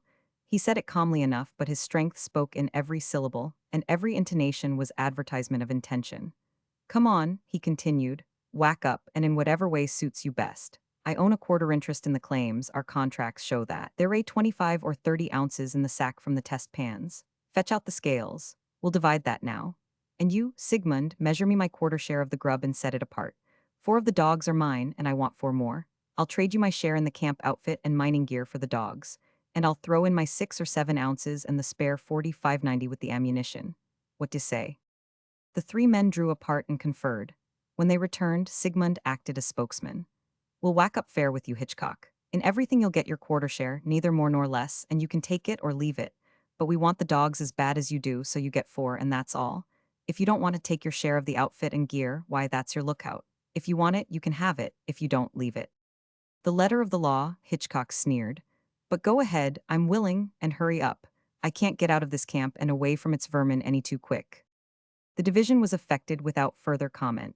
He lashed his meager belongings upon one of the sleds, rounded in his 4 dogs, and harnessed up. His portion of outfit and gear he did not touch, though he threw onto the sled half a dozen dog harnesses and challenged them with his eyes to interfere. But they shrugged their shoulders and watched him disappear in the forest. A man crawled upon his belly through the snow. On every hand loomed the moose-hide lodges of the camp. Here and there a miserable dog howled or snarled abuse upon his neighbor. Once, one of them approached the creeping man, but the man became motionless. The dog came closer and sniffed, and came yet closer, till its nose touched the strange object which had not been there when darkness fell. Then Hitchcock, for it was Hitchcock, upreared suddenly, shooting an unmittened hand out to the brute's shaggy throat, and the dog knew its death in that clutch, and when the man moved on was left broken-necked under the stars. In this manner Hitchcock made the chief's lodge. For long he lay in the snow without, listening to the voices of the occupants and striving to locate Sipsu. Evidently there were many in the tent, and from the sounds they were in high excitement. At last he heard the girl's voice, and crawled around so that only the moose hide divided them. Then, burrowing in the snow, he slowly wormed his head and shoulders underneath. When the warm inner air smote his face, he stopped and waited, his legs and the greater part of his body still on the outside. He could see nothing, nor did he dare lift his head. On one side of him was a skin bale. He could smell it, though he carefully felt to be certain. On the other side his face barely touched a furry garment which he knew clothed a body. This must be Sipsu. Though he wished she would speak again, he resolved to risk it. He could hear the chief and the witch doctor talking high, and in a far corner some hungry child whimpering to sleep. Squirming over on his side, he carefully raised his head, still just touching the furry garment. He listened to the breathing. It was a woman's breathing, he would chance it. He pressed against her side softly but firmly, and felt her start at the contact. Again he waited, till a questioning hand slipped down upon his head and paused among the curls. The next instant the hand turned his face gently upward, and he was gazing into Sipsu's eyes. She was quite collected. Changing her position casually, she threw an elbow well over on the skin bale, rested her body upon it, and arranged her parka. In this way he was completely concealed. Then, and still most casually, she reclined across him, so that he could breathe between her arm and breast, and when she lowered her head her ear pressed lightly against his lips. "When the time suits, go thou," he whispered, "out of the lodge and across the snow, down the wind to the bunch of jackpine in the curve of the creek. There wilt thou find my dogs and my sled packed for the trail. This night we go down to the Yukon, and since we go fast, lay thou hands upon what dogs come nigh thee, by the scruff of the neck, and drag them to the sled in the curve of the creek." Sipsu shook her head in dissent, but her eyes glistened with gladness, and she was proud that this man had shown toward her such favor. But she, like the women of all her race, was born to obey the will masculine, and when Hitchcock repeated "go," he did it with authority, and though she made no answer he knew that his will was law. "And never mind harness for the dogs," he added, preparing to go. "I shall wait, but waste no time. The day chaseth the night alway, nor does it linger for man's pleasure." Half an hour later, stamping his feet and swinging his arms by the sled, he saw her coming, a surly dog in either hand. At the approach of these his own animals waxed truculent, and he favored them with the butt of his whip till they quieted. He had approached the camp up the wind, and sound was the thing to be most feared in making his presence known. "Put them into the sled," he ordered when she had got the harness on the two dogs. "I want my leaders to the fore." But when she had done this, the displaced animals pitched upon the aliens. Though Hitchcock plunged among them with clubbed rifle, a riot of sound went up and across the sleeping camp. "Now we shall have dogs, and in plenty," he remarked grimly, slipping an axe from the sled lashings. "Do thou harness whichever I fling thee, and between wells protect the team." He stepped a space in advance and waited between two pines. The dogs of the camp were disturbing the night with their jangle, and he watched for their coming. A dark spot, growing rapidly, took form upon the dim white expanse of snow. It was a forerunner of the pack, leaping cleanly, and after the wolf fashion, singing direction to its brothers. Hitchcock stood in the shadow. As it sprang past, he reached out, gripped its forelegs in mid-career, and sent it whirling earthward. Then he struck it a well-judged blow beneath the ear and flung it to Sipsu. And while she clapped on the harness, he, with his axe, held the passage between the trees, till a shaggy flood of white teeth and glistening eyes surged and crested just beyond reach. Sipsu worked rapidly. When she had finished, he leaped forward, seized and stunned a second, and flung it to her. This he repeated thrice again, and when the sled team stood snarling in a string of 10, he called, "Enough." But at this instant, a young buck, the forerunner of the tribe and swift of limb, wading through the dogs and cuffing right and left, attempted the passage. The butt of Hitchcock's rifle drove him to his knees, whence he toppled over sideways. The witch doctor, running lustily, saw the blow fall. Hitchcock called to Sipsu to pull out. At her shrill chook, the maddened brutes shot straight ahead, and the sled, bounding mightily, just missed unseating her. The powers were evidently angry with the witch doctor, for at this moment they plunged him upon the trail. The lead dog fouled his snowshoes and tripped him up, and the 9 succeeding dogs trod him underfoot and the sled bumped over him. But he was quick to his feet, and the night might have turned out differently had not Sipsu struck backward with the long dog whip and smit him a blinding blow across the eyes. Hitchcock, hurrying to overtake her, collided against him as he swayed with pain in the middle of the trail. Thus it was, when this primitive theologian got back to the chief's lodge, that his wisdom had been increased in so far as concerns the efficacy of the white man's fist. So, when he orated then and there in the council, he was wroth against all white men. "Tumble out, you loafers, tumble out. Grubble be ready before you get into your footgear." Dave Wertz threw off the bearskin, sat up and yawned. Hawes stretched, discovered a lame muscle in his arm, and rubbed it sleepily. "Wonder where Hitchcock bunked last night?" he queried, reaching for his moccasins. They were stiff, and he walked gingerly in his socks to the fire to thaw them out. "It's a blessing he's gone," he added, "though he was a mighty good worker." "Yep, too masterful, that was his trouble, too bad for Sipsu. Think he cared for her much?" "Don't think so, just principle, that's all. He thought it wasn't right, and of course it wasn't, but that was no reason for us to interfere and get hustled over the divide before our time.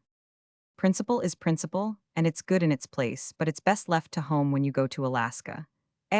Wirtz had joined his mate, and both were working pliability into their frozen moccasins. "Think we ought to have taken a hand." Sigmund shook his head. He was very busy. A scud of chocolate-colored foam was rising in the coffee pot, and the bacon needed turning. Also, he was thinking about the girl with laughing eyes like summer seas, and he was humming softly. His mates chuckled to each other and ceased talking. Though it was past 7, daybreak was still 3 hours distant. The aurora borealis had passed out of the sky, and the camp was an oasis of light in the midst of deep darkness. And in this light the forms of the 3 men were sharply defined. Emboldened by the silence, Sigmund raised his voice and opened the last stanza of the old song. In a year, when the grapes are ripe." Then the night was split with a rattling volley of rifle shots. Hawes sighed, made an effort to straighten himself, and collapsed. Wirtz went over on an elbow with drooping head. He choked a little, and a dark stream flowed from his mouth. And Sigmund, the golden-haired, his throat a-gurgle with the song, threw up his arms and pitched across the fire. The witch doctor's eyes were well blackened, and his temper none of the best, for he quarreled with the chief over the possession of Wirtz's rifle and took more than his share of the part-sack of beans. Also, he appropriated the bearskin and caused grumbling among the tribesmen. And finally, he tried to kill Sigmund's dog, which the girl had given him, but the dog ran away, while he fell into the shaft and dislocated his shoulder on the bucket. When the camp was well looted, they went back to their own lodges, and there was a great rejoicing among the women. Further, a band of moose strayed over the south divide and fell before the hunters, so the witch doctor attained yet greater honor, and the people whispered among themselves that he spoke in council with the gods. But later, when all were gone, the shepherd dog crept back to the deserted camp, and all the night long and a day it wailed the dead. After that it disappeared, though the years were not many before the Indian hunters noted a change in the breed of timber wolves, and there were dashes of bright color and variegated markings, such as no wolf bore before. A daughter of the aurora. You, what you call, lazy mans, you lazy mans would desire me to have for wife. It is not good. Never, no, never will lazy mans my husband be. Thus Joy Molyneux spoke her mind to Jack Harrington, even as she had spoken it, but more tritely and in his own tongue, to Louis Savoy the previous night. Listen, Joy. No, no, why moos I listen to lazy mans? It is ver bad you hang round, make visitation to my cabin and do nothing. How you get grub for the famine? Why have not you the dust? Otter mans have plenty. But I work hard, Joy. Never a day am I not on trail or up creek. Even now have I just come off. My dogs are yet tired. Other men have luck and find plenty of gold, but I have no luck.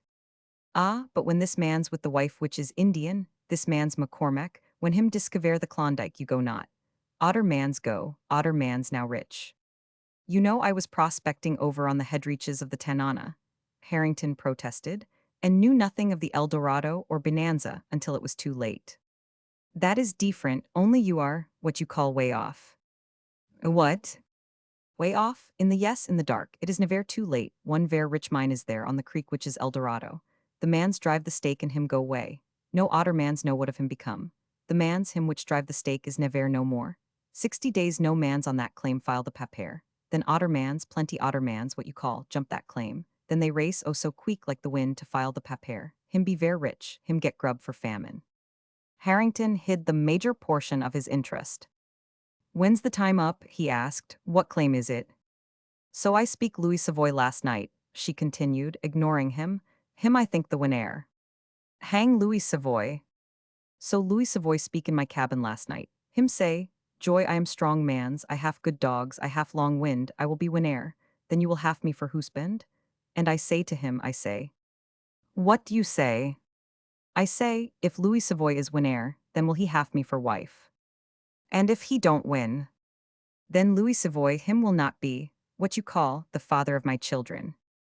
And if I win, you winner, ha ha never. Exasperating as it was, Joy Molyneux's laughter was pretty to hear. Harrington did not mind it. He had long since been broken in. Besides, he was no exception. She had forced all her lovers to suffer in kind, and very enticing she was just then, her lips parted, her color heightened by the sharp kiss of the frost, her eyes vibrant with the lure which is the greatest of all lures, and which may be seen nowhere save in woman's eyes. Her sled dogs clustered about her in hirsute masses, and the leader, Wolf Fang, laid his long snout softly in her lap. If I do win, Harrington pressed. She looked from dog to lover and back again. What you say, Wolf Fang? If him strong mans and file the papier shall we his wife become? What you say? Wolf Fang picked up his ears and growled at Harrington. It is ver cold, she suddenly added with feminine irrelevance, rising to her feet and straightening out the team. Her lover looked on stolidly. She had kept him guessing from the first time they met, and patience had been joined unto his virtues. Hi, Wolf Fang, she cried, springing upon the sled as it leaped into sudden motion. Ai, ya mush on. From the corner of his eye, Harrington watched her swinging down the trail to 40 Mile. Where the road forked and crossed the river to Fort Cudahy, she halted the dogs and turned about. Oh, Mr. Lazy Mans, she called back. Wolf Fang him say yes if you win air. But somehow, as such things will, it leaked out, and all 40 Mile, which had hitherto speculated on Joy Molyneux's choice between her two latest lovers, now hazarded bets and guesses as to which would win in the forthcoming race. The camp divided itself into two factions, and every effort was put forth in order that their respective favorites might be the first in at the finish. There was a scramble for the best dogs the country could afford, for dogs, and good ones, were essential, above all, to success. And it meant much to the victor. Besides the possession of a wife, the like of which had yet to be created, it stood for a mine worth $1 million at least. That fall, when news came down of McCormack's discovery on Bonanza, all the lower country, Circle City and 40 Mile included, had stampeded up the Yukon. At least all save those who, like Jack Harrington and Louis Savoy, were away prospecting in the West. Moose pastures and creeks were staked indiscriminately and promiscuously, and incidentally, one of the unlikeliest of creeks, El Dorado. Olaf Nelson laid claim to 500 of its linear feet, duly posted his notice, and as duly disappeared. At that time, the nearest recording office was in the police barracks at Fort Cudahy, just across the river from 40 Mile. But when it became bruited abroad that El Dorado Creek was a treasure house, it was quickly discovered that Olaf Nelson had failed to make the down Yukon trip to file upon his property. Men cast hungry eyes upon the ownerless claim, where they knew $1,000 waited but shovel and sluice box. Yet they dared not touch it, for there was a law which permitted 60 days to lapse between the staking and the filing, during which time a claim was immune. The whole country knew of Olaf Nelson's disappearance, and scores of men made preparation for the jumping and for the consequent race to Fort Cudahy. But competition at 40 Mile was limited, with the camp devoting its energies to the equipping either of Jack Harrington or Louis Savoy. No man was unwise enough to enter the contest single-handed. It was a stretch of 100 miles to the recorder's office, and it was planned that the two favorites should have 4 relays of dogs stationed along the trail. Naturally, the last relay was to be the crucial one, and for these 25 miles, their respective partisans strove to obtain the strongest possible animals. So bitter did the factions wax, and so high did they bid, that dogs brought stiffer prices than ever before in the annals of the country. And, as it chanced, this scramble for dogs turned the public eye still more searchingly upon Joy Molyneux. Not only was she the cause of it all, but she possessed the finest sled dog from Chilkoot to Bering Sea. As wheel or leader, Wolf Fang had no equal. The man whose sled he led down the last stretch was bound to win. There could be no doubt of it. But the community had an innate sense of the fitness of things, and not once was Joy vexed by overtures for his use. And the factions drew consolation from the fact that if one man did not profit by him, neither should the other. However, since man, in the individual or in the aggregate, has been so fashioned that he goes through life blissfully obtuse to the deeper subtleties of his womankind, so the men of 40 Mile failed to divine the inner deviltry of Joy Molyneux. They confessed, afterward, that they had failed to appreciate this dark-eyed daughter of the Aurora, whose father had traded furs in the country before ever they dreamed of invading it, and who had herself first opened eyes on the scintillant northern lights. Nay, accident of birth had not rendered her less the woman, nor had it limited her woman's understanding of men. They knew she played with them, but they did not know the wisdom of her play, its deepness and its deftness. They failed to see more than the exposed card, so that to the very last 40 Mile was in a state of pleasant obfuscation, and it was not until she cast her final trump that it came to reckon up the score. Early in the week, the camp turned out to start Jack Harrington and Louis Savoy on their way. They had taken a shrewd margin of time, for it was their wish to arrive at Olaf Nelson's claim some days previous to the expiration of its immunity, that they might rest themselves, and their dogs be fresh for the first relay. On the way up, they found the men of Dawson already stationing spare dog teams along the trail, and it was manifest that little expense had been spared in view of the millions at stake. A couple of days after the departure of their champions, 40 Mile began sending up their relays, first to the 75 station, then to the 50, and last to the 25. The teams for the last stretch were magnificent, and so equally matched that the camp discussed their relative merits for a full hour at 50 below, before they were permitted to pull out. At the last moment, Joy Molyneux dashed in among them on her sled. She drew Lon McFane, who had charge of Harrington's team, to one side, and hardly had the first words left her lips, when it was noticed that his lower jaw dropped with a celerity and emphasis suggestive of great things. He unhitched Wolf Fang from her sled, put him at the head of Harrington's team, and mushed the string of animals into the Yukon Trail. Poor Louis Savoy, men said, but Joy Molyneux flashed her black eyes defiantly and drove back to her father's cabin. Midnight drew near on Olaf Nelson's claim. A few hundred fur-clad men had preferred 60 below and the jumping, to the inducements of warm cabins and comfortable bunks.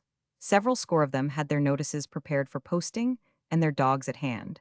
A bunch of Captain Constantine's mounted police had been ordered on duty that fair play might rule. The command had gone forth that no man should place a stake till the last second of the day had ticked itself into the past. In the Northland, such commands are equal to Jehovah's in the matter of potency, the dum-dum as rapid and effective as the thunderbolt. It was clear and cold. The aurora borealis painted palpitating color revels on the sky. Rosy waves of cold brilliancy swept across the zenith, while great coruscating bars of greenish-white blotted out the stars, or a titan's hand reared mighty arches above the pole. And at this mighty display the wolf dogs howled as had their ancestors of old time. A bearskin-coated policeman stepped prominently to the fore, watch in hand. Men hurried among the dogs, rousing them to their feet, untangling their traces, straightening them out. The entries came to the mark, firmly gripping stakes and notices. They had gone over the boundaries of the claim so often that they could now have done it blindfolded. The policeman raised his hand. Casting off their superfluous furs and blankets, and with a final cinching of belts, they came to attention. Time. 60 pairs of hands unmitted, as many pairs of moccasins gripped hard upon the snow. Go! They shot across the wide expanse, round the four sides, sticking notices at every corner, and down the middle where the two center stakes were to be planted. Then they sprang for the sleds on the frozen bed of the creek. An anarchy of sound and motion broke out. Sled collided with sled, and dog team fastened upon dog team with bristling manes and screaming fangs. The narrow creek was glutted with the struggling mass. Lashes and butts of dog whips were distributed impartially among men and brutes. And to make it of greater moment, each participant had a bunch of comrades intent on breaking him out of jam. But one by one, and by sheer strength, the sleds crept out and shot from sight in the darkness of the overhanging banks. Jack Harrington had anticipated this crush and waited by his sled until it untangled. Louis Savoy, aware of his rival's greater wisdom in the matter of dog driving, had followed his lead and also waited. The route had passed beyond earshot when they took the trail, and it was not till they had traveled the 10 miles or so down to Bonanza that they came upon it, speeding along in single file, but well bunched. There was little noise, and less chance of one passing another at that stage. The sleds from runner to runner measured 16 inches, the trail 18, but the trail, packed down fully a foot by the traffic, was like a gutter. On either side spread the blanket of soft snow crystals. If a man turned into this in an endeavor to pass, his dogs would wallow perforce to their bellies and slow down to a snail's pace. So the men lay close to their leaping sleds and waited. No alteration in position occurred down the 15 miles of Bonanza and Klondyke to Dawson, where the Yukon was encountered. Here the first relays waited, but here, intent to kill their first teams, if necessary, Harrington and Savoy had had their fresh teams placed a couple of miles beyond those of the others. In the confusion of changing sleds, they passed full half the bunch. Perhaps 30 men were still leading them when they shot onto the broad breast of the Yukon. Here was the tug. When the river froze in the fall, a mile of open water had been left between two mighty jams. This had but recently crusted, the current being swift, and now it was as level, hard, and slippery as a dance floor. The instant they struck this glare ice Harrington came to his knees, holding precariously on with one hand, his whip singing fiercely among his dogs and fearsome abjurations hurtling about their ears. The team spread out on the smooth surface, each straining to the uttermost. But few men in the north could lift their dogs as did Jack Harrington. At once he began to pull ahead, and Louis Savoy, taking the pace, hung on desperately, his leaders running even with the tail of his rival's sled. Midway on the glassy stretch their relays shot out from the bank, but Harrington did not slacken. Watching his chance when the new sled swung in close, he leaped across, shouting as he did so and jumping up the pace of his fresh dogs. The other driver fell off somehow. Savoy did likewise with his relay, and the abandoned teams, swerving to right and left, collided with the others and piled the ice with confusion. Harrington cut out the pace. Savoy hung on. As they neared the end of the glare ice, they swept abreast of the leading sled. When they shot into the narrow trail between the soft snowbanks, they led the race, and Dawson, watching by the light of the aurora, swore that it was neatly done.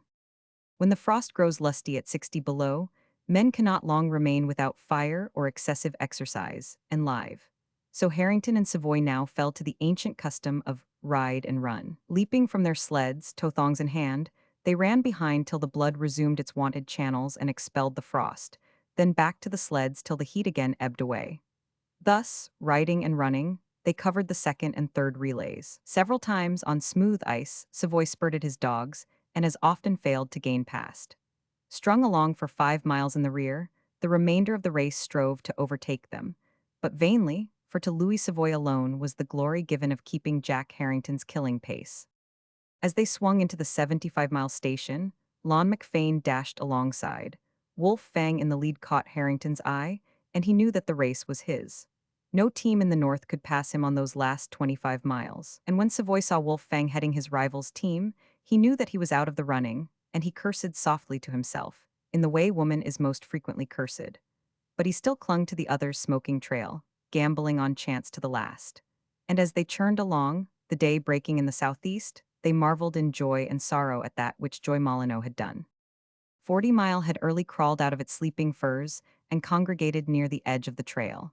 From this point, it could view the up Yukon course to its first bend several miles away. Here it could also see across the river to the finish at Fort Cudahy, where the gold recorder nervously awaited. Joy Molyneux had taken her position several rods back from the trail, and under the circumstances, the rest of 40 Mile forbore interposing itself. So the space was clear between her and the slender line of the course. Fires had been built, and around these men wagered dust and dogs, the long odds on Wolf Fang. "Here they come," shrilled an Indian boy from the top of a pine. Up the Yukon, a black speck appeared against the snow, closely followed by a second. As these grew larger, more black specks manifested themselves, but at a goodly distance to the rear. Gradually, they resolved themselves into dogs and sleds, and men lying flat upon them. "Wolf Fang leads," a lieutenant of police whispered to Joy. She smiled her interest back. 10-1 on Harrington," cried a Birch Creek king, dragging out his sack. "The queen, her pay you not mooch?" queried Joy. The lieutenant shook his head. "You have some dust, ah how mooch?" she continued. He exposed his sack. She gauged it with a rapid eye. "Mebs say 200, eh? Good, now I give what you call the tip, cover the bet." Joyce smiled inscrutably. The lieutenant pondered. He glanced up the trail. The two men had risen to their knees and were lashing their dogs furiously, Harrington in the lead. 10-1 on Harrington, bawled the Birch Creek king, flourishing his sack in the lieutenant's face. "Cover the bet," Joy prompted. He obeyed, shrugging his shoulders in token that he yielded, not to the dictate of his reason, but to her charm. Joy nodded to reassure him. All noise ceased, men paused in the placing of bets. Yawing and reeling and plunging, like luggers before the wind, the sled swept wildly upon them. Though he still kept his leader up to the tail of Harrington's sled, Louis Savoy's face was without hope. Harrington's mouth was set.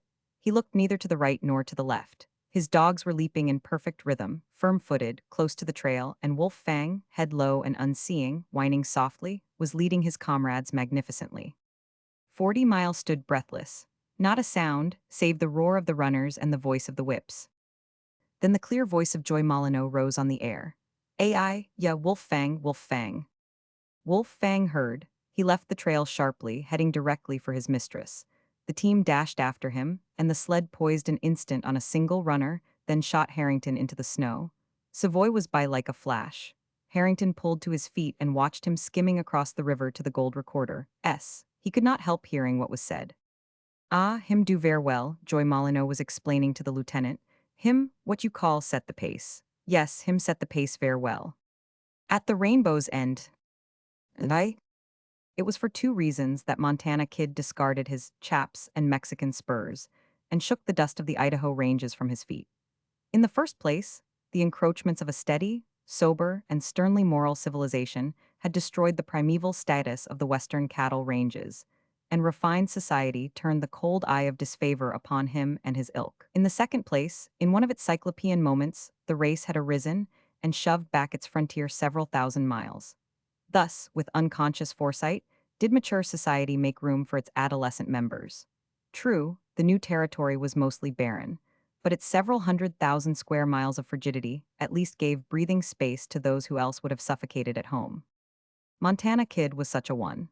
Heading for the seacoast, with a haste several sheriff's posses might possibly have explained, and with more nerve than coin of the realm, he succeeded in shipping from a Puget Sound port and managed to survive the contingent miseries of steerage seasickness and steerage grub. He was rather sallow and drawn, but still his own indomitable self, when he landed on the Dia beach one day in the spring of the year. Between the cost of dogs, grub, and outfits, and the customs exactions of the two clashing governments, it speedily penetrated to his understanding that the Northland was anything save a poor man's Mecca. So he cast about him in search of quick harvests. Between the beach and the passes were scattered many thousands of passionate pilgrims. These pilgrims Montana Kid proceeded to farm. At first he dealt faro in a pine-board gambling shack, but disagreeable necessity forced him to drop a sudden period into a man's life and to move on up trail.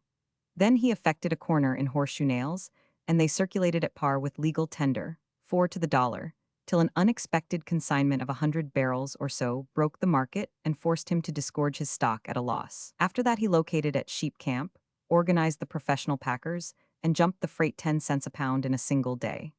In token of their gratitude, the packers patronized his faro and roulette layouts and were mulcted cheerfully of their earnings. But his commercialism was of too lusty a growth to be long endured, so they rushed him one night, burned his shanty, divided the bank, and headed him up the trail with empty pockets. Ill luck was his running mate. He engaged with responsible parties to run whiskey across the line by way of precarious and unknown trails, lost his Indian guides, and had the very first outfit confiscated by the mounted police. Numerous other misfortunes tended to make him bitter of heart and wanton of action, and he celebrated his arrival at Lake Bennett by terrorizing the camp for 20 straight hours. Then a miners' meeting took him in hand and commanded him to make himself scarce. He had a wholesome respect for such assemblages, and he obeyed in such haste that he inadvertently removed himself at the tail end of another man's dog team. This was equivalent to horse stealing in a more mellow climb, so he hit only the high places across Bennett and down Tagish, and made his first camp a full 100 miles to the north. Now it happened that the break of spring was at hand, and many of the principal citizens of Dawson were traveling south on the last ice. These he met and talked with, noted their names and possessions, and passed on. He had a good memory, also a fair imagination, nor was veracity one of his virtues. Roman 2. Dawson, always eager for news, beheld Montana Kid sled heading down the Yukon and went out on the ice to meet him. No, he hadn't any newspapers, didn't know whether Durant was hanged yet, nor who had won the Thanksgiving game, hadn't heard whether the United States and Spain had gone to fighting, didn't know who Dreyfus was, but O'Brien, hadn't they heard? O'Brien, why, he was drowned in the White Horse. Sitka Charlie, the only one of the party who escaped. Joe Laddu, both legs frozen and amputated at the 5 fingers. And Jack Dalton, blown up on the Sea Lion with all hands. And Bettles, wrecked on the Carthagena in Seymour Narrows, 20 survivors out of 300, and Swiftwater Bill, gone through the rotten ice of Lake LaBarge with 6 female members of the opera troupe he was convoying. Governor Walsh, lost with all hands and 8 sleds on the 30-mile. Devereux, who was Devereux? Oh, the courier, shot by Indians on Lake Marsh. So it went. The word was passed along. Men shouldered in to ask after friends and partners, and in turn were shouldered out, too stunned for blasphemy. By the time Montana Kid gained the bank, he was surrounded by several hundred fur-clad miners. When he passed the barracks, he was the center of a procession. At the Opera House, he was the nucleus of an excited mob, each member struggling for a chance to ask after some absent comrade. On every side, he was being invited to drink. Never before had the Klondike thus opened its arms to a Chichaqua. All Dawson was humming. Such a series of catastrophes had never occurred in its history. Every man of note who had gone south in the spring had been wiped out. The cabins vomited forth their occupants. Wild-eyed men hurried down from the creeks and gulches to seek out this man who had told a tale of such disaster. The Russian half-breed wife of Bettles sought the fireplace, inconsolable, and rocked back and forth, and ever and anon flung white wood ashes upon her raven hair. The flag at the barracks flopped dismally at half-mast. Dawson mourned its dead. Why Montana Kid did this thing no man may know, nor beyond the fact that the truth was not in him, can explanation be hazarded. But for 5 whole days he plunged the land in wailing and sorrow, and for 5 whole days he was the only man in the Klondike. The country gave him its best of bed and board. The saloons granted him the freedom of their bars. Men sought him continuously. The high officials bowed down to him for further information, and he was feasted at the barracks by Constantine and his brother officers. And then, one day, Devereux, the government courier, halted his tired dogs before the Gold Commissioner's office. Dead, who said so? Give him a moose steak and he'd show them how dead he was. Why, Governor Walsh was in camp on the Little Salmon, and O'Brien coming in on the first water. Dead, give him a moose steak and he'd show them. And forthwith Dawson hummed. The barracks flag rose to the masthead, and Bettles' wife washed herself and put on clean raiment. The community subtly signified its desire that Montana Kid obliterate himself from the landscape, and Montana Kid obliterated, as usual, at the tail end of someone else's dog team. Dawson rejoiced when he headed down the Yukon and wished him Godspeed to the ultimate destination of the case-hardened sinner. After that, the owner of the dogs bestirred himself, made complaint to Constantine, and from him received the loan of a policeman. Roman 3. With Circle City in prospect and the last ice crumbling under his runners, Montana Kid took advantage of the lengthening days and traveled his dogs late and early. Further, he had but little doubt that the owner of the dogs in question had taken his trail, and he wished to make American territory before the river broke. But by the afternoon of the 3rd day, it became evident that he had lost in his race with spring. The Yukon was growling and straining at its fetters. Long detours became necessary, for the trail had begun to fall through into the swift current beneath, while the ice, in constant unrest, was thundering apart in great gaping fissures. Through these and through countless air holes, the water began to sweep across the surface of the ice, and by the time he pulled into a woodchopper's cabin on the point of an island, the dogs were being rushed off their feet and were swimming more often than not. He was greeted sourly by the two residents, but he unharnessed and proceeded to cook up. Donald and Davy were fair specimens of frontier inefficients. Canadian-born, city-bred Scots, in a foolish moment they had resigned their counting-house desks, drawn upon their savings, and gone Klondyking. And now they were feeling the rough edge of the country.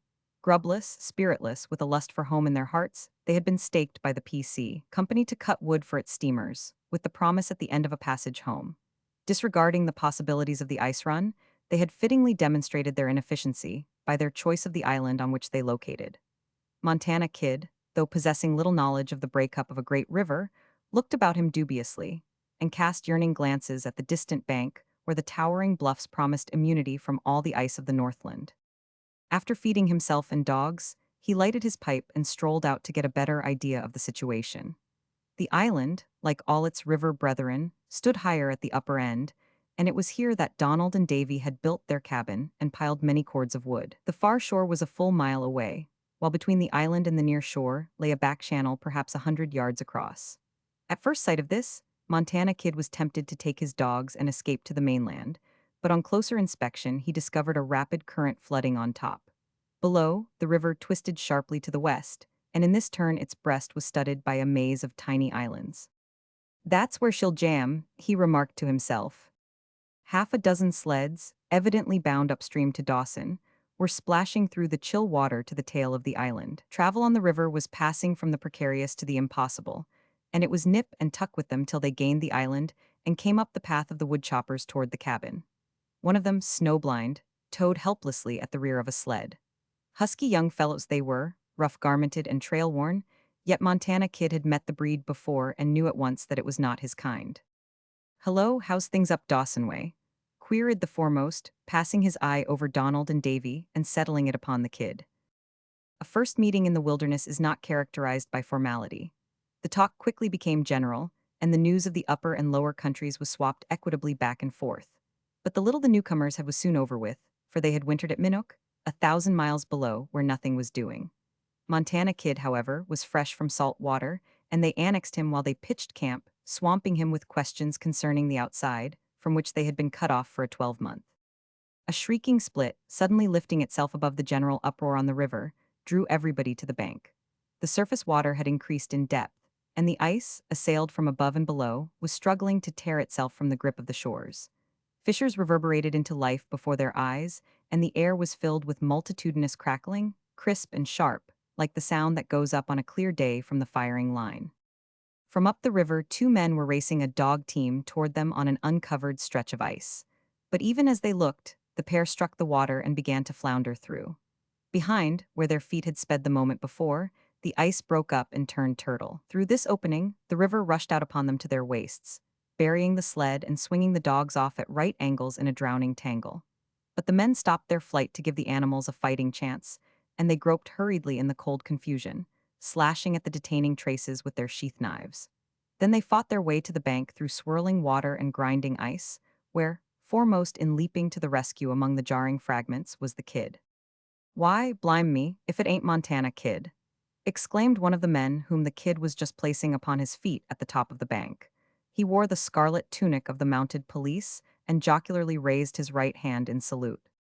"Got a warrant for you, kid," he continued, drawing a bedraggled paper from his breast pocket, "and I 'ope as you'll come along peaceable." Montana Kid looked at the chaotic river and shrugged his shoulders, and the policeman, following his glance, smiled. "Where are the dogs?" his companion asked. "Gentlemen," interrupted the policeman, "this air mate o' mine is Jack Sutherland, owner of 22 Eldorado." "Not Sutherland of 92?" broke in the snow-blinded Minnook man, groping feebly toward him. "The same," Sutherland gripped his hand. "And you?" "Oh, I'm after your time, but I remember you in my freshman year. You were doing PG work then. Boys," he called, turning half about, "this is Sutherland, Jack Sutherland, erstwhile fullback on the varsity. Come up, you gold chasers, and fall upon him. Sutherland, this is Greenwich, played quarter 2 seasons back." Yes, I read of the game, Sutherland said, shaking hands. And I remember that big run of yours for the first touchdown. Greenwich flushed darkly under his tan skin and awkwardly made room for another. And here's Matthews, Berkeley man, and we've got some Eastern cracks knocking about too. Come up, you Princeton men, come up. This is Sutherland, Jack Sutherland. Then they fell upon him heavily, carried him into camp, and supplied him with dry clothes and numerous mugs of black tea. Donald and Davy, overlooked, had retired to their nightly game of crib. Montana Kid followed them with the policeman. Here, get into some dry togs, he said, pulling them from out his scanty kit. Guess you'll have to bunk with me, too. Well, I say, you're a good un, the policeman remarked as he pulled on the other man's socks.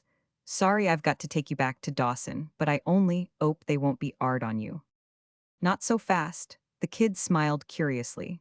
We ain't underway yet. When I go, I'm going down river, and I guess the chances are you'll go along. Not if I know myself. Come on outside and I'll show you then. These damn fools, thrusting a thumb over his shoulder at the two Scots, played smash when they located here. Fill your pipe first, this is pretty good plug, and enjoy yourself while you can. You haven't many smokes before you. The policeman went with him wonderingly, while Donald and Davy dropped their cards and followed. The Minnook men noticed Montana Kid, pointing now up the river, now down, and came over. What's up? Sutherland demanded. Nothing much. Nonchalance sat well upon the kid. Just a case of raising hell and putting a chunk under. See that bend down there? That's where she'll jam millions of tons of ice. Then she'll jam in the bends up above, millions of tons. Upper jam breaks first, lower jam holds, poof. He dramatically swept the island with his hand. Millions of tons, he added reflectively. And what of the wood piles? Davy questioned. The kid repeated his sweeping gestures and Davy wailed, the labor of months, it canna be? Nah, nah, lad, it canna be. I do not, it's a joke. I say that it is, he appealed. But when the kid laughed harshly and turned on his heel, Davy flung himself upon the piles and began frantically to toss the cordwood back from the bank.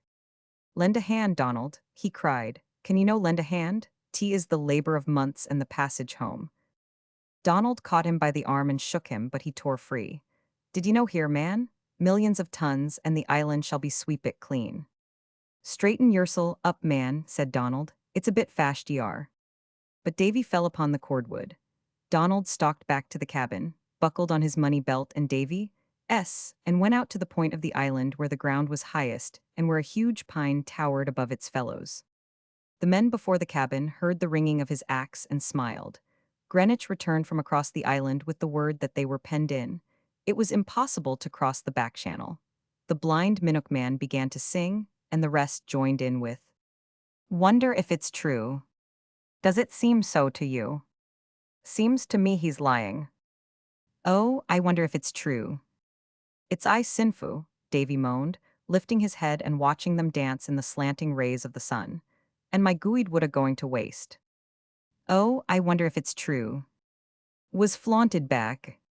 The noise of the river ceased suddenly. A strange calm wrapped about them. The ice had ripped from the shores and was floating higher on the surface of the river, which was rising.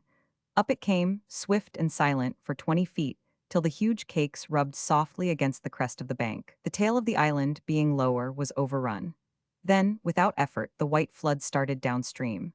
But the sound increased with the momentum, and soon the whole island was shaking and quivering with the shock of the grinding bergs. Under pressure, the mighty cakes, weighing hundreds of tons, were shot into the air like peas. The frigid anarchy increased its riot, and the men had to shout into one another's ears to be heard. Occasionally, the racket from the back channel could be heard above the tumult. The island shuddered with the impact of an enormous cake, which drove in squarely upon its point. It ripped a score of pines out by the roots, then swinging around and over, lifted its muddy base from the bottom of the river and bore down upon the cabin, slicing the bank and trees away like a gigantic knife. It seemed barely to graze the corner of the cabin, but the cribbed logs tilted up like matches, and the structure, like a toy house, fell backward in ruin. The labor of months, and the passage home, Davy wailed, while Montana Kid and the policeman dragged him backward from the woodpiles. You'll have plenty opportunity all in good time for your passage home, the policeman growled, clouting him alongside the head and sending him flying into safety. Donald, from the top of the pine, saw the devastating berg sweep away the cordwood and disappear downstream. As though satisfied with this damage, The ice flood quickly dropped to its old level and began to slacken its pace. The noise likewise eased down, and the others could hear Donald shouting from his eyrie to look downstream. As forecast, the jam had come among the islands in the bend, and the ice was piling up in a great barrier which stretched from shore to shore. The river came to a standstill, and the water, finding no outlet, began to rise. It rushed up till the island was awash, the men splashing around up to their knees, and the dogs swimming to the ruins of the cabin. At this stage it abruptly became stationary, with no perceptible rise or fall. Montana Kid shook his head. It's jammed above and no more is coming down. And the gamble is which jam will break first, Sutherland added. Exactly, the Kid affirmed. If the upper jam breaks first, we haven't a chance. Nothing will stand before it. The Minook men turned away in silence, but soon, Rumsky Ho floated upon the quiet air, followed by the orange and the black. Room was made in the circle for Montana Kid and the policeman, and they quickly caught the ringing rhythm of the choruses as they drifted on from song to song. "Oh, Donald, will you no lend a hand?" Davy sobbed at the foot of the tree into which his comrade had climbed. "Oh, Donald, man, will you no lend a hand?" He sobbed again, his hands bleeding from vain attempts to scale the slippery trunk. But Donald had fixed his gaze upriver, and now his voice rang out, vibrant with fear. "God Almighty, here she comes." Standing knee-deep in the icy water, the Minook men, with Montana Kid and the policeman, gripped hands and raised their voices in the terrible battle hymn of the Republic. But the words were drowned in the advancing roar. And to Donald was vouchsafed a sight such as no man may see and live. A great wall of white flung itself upon the island. Trees, dogs, men were blotted out, as though the hand of God had wiped the face of nature clean. This much he saw, then swayed an instant longer in his lofty perch and hurtled far out into the frozen hell. The scorn of women. And I? Once Frida and Mrs. Eppingwell clashed. Now Frida was a Greek girl and a dancer. At least she purported to be Greek, but this was doubted by many, for her classic face had overmuch strength in it, and the tides of hell which rose in her eyes made at rare moments her ethnology the more dubious. To a few men, this sight had been vouchsafed, and though long years may have passed, they have not forgotten, nor will they ever forget. She never talked of herself, so that it were well to let it go down that when in repose, expurgated, Greek she certainly was. Her furs were the most magnificent in all the country from Chilkoot to St. Michael, and her name was common on the lips of men. But Mrs. Eppingwell was the wife of a captain. Also a social constellation of the first magnitude, the path of her orbit marking the most select coterie in Dawson, a coterie captioned by the profane as the official clique. Sitka Charlie had traveled trail with her once, when famine drew tight and a man's life was less than a cup of flour, and his judgment placed her above all women. Sitka Charlie was an Indian, his criteria were primitive, but his word was flat, and his verdict a hallmark in every camp under the circle. These two women were man-conquering, man-subduing machines, each in her own way, and their ways were different. Mrs. Eppingwell ruled in her own house, and at the barracks where were younger sons galore, to say nothing of the chiefs of the police, the executive, and the judiciary. Frida ruled down in the town, but the men she ruled were the same who functioned socially at the barracks, or were fed tea and canned preserves at the hand of Mrs. Eppingwell in her hillside cabin of rough-hewn logs. Each knew the other existed, but their lives were apart as the poles, and while they must have heard stray bits of news and were curious, they were never known to ask a question, and there would have been no trouble had not a free lance in the shape of the model woman come into the land on the first ice, with a spanking dog team and a cosmopolitan reputation.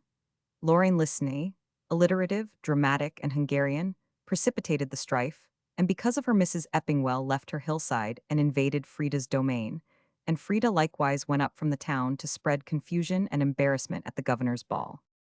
All of which may be ancient history so far as the Klondyke is concerned, but very few, even in Dawson, know the inner truth of the matter.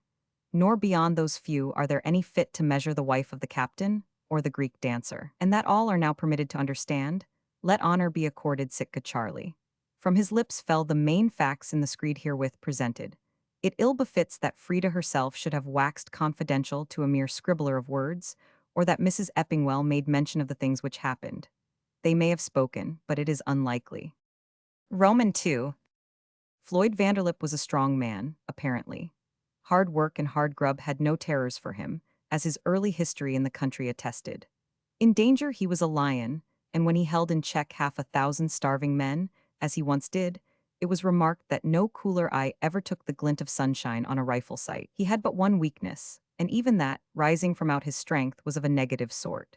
His parts were strong, but they lacked coordination.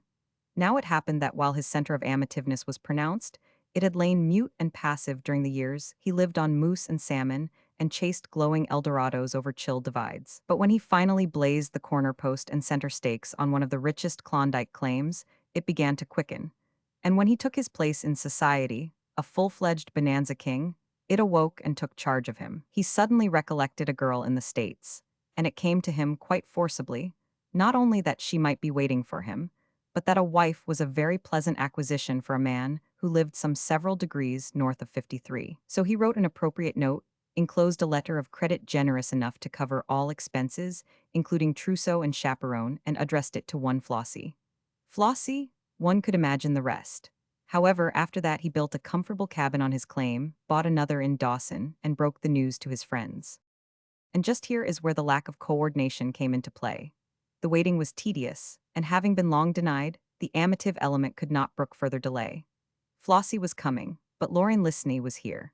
And not only was Lauren Listeney here, but her cosmopolitan reputation was somewhat the worse for wear, and she was not exactly so young as when she posed in the studios of artist queens and received at her door the cards of cardinals and princes. Also, her finances were unhealthy.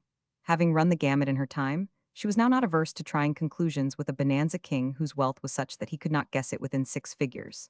Like a wise soldier casting about after years of service for a comfortable billet, she had come into the Northland to be married. So, one day, her eyes flashed up into Floyd Vanderlip, as he was buying table linen for Flossie in the PC Company's store, and the thing was settled out of hand. When a man is free, much may go unquestioned, which, should he be rash enough to cumber himself with domestic ties, society will instantly challenge. Thus it was with Floyd Vanderlip.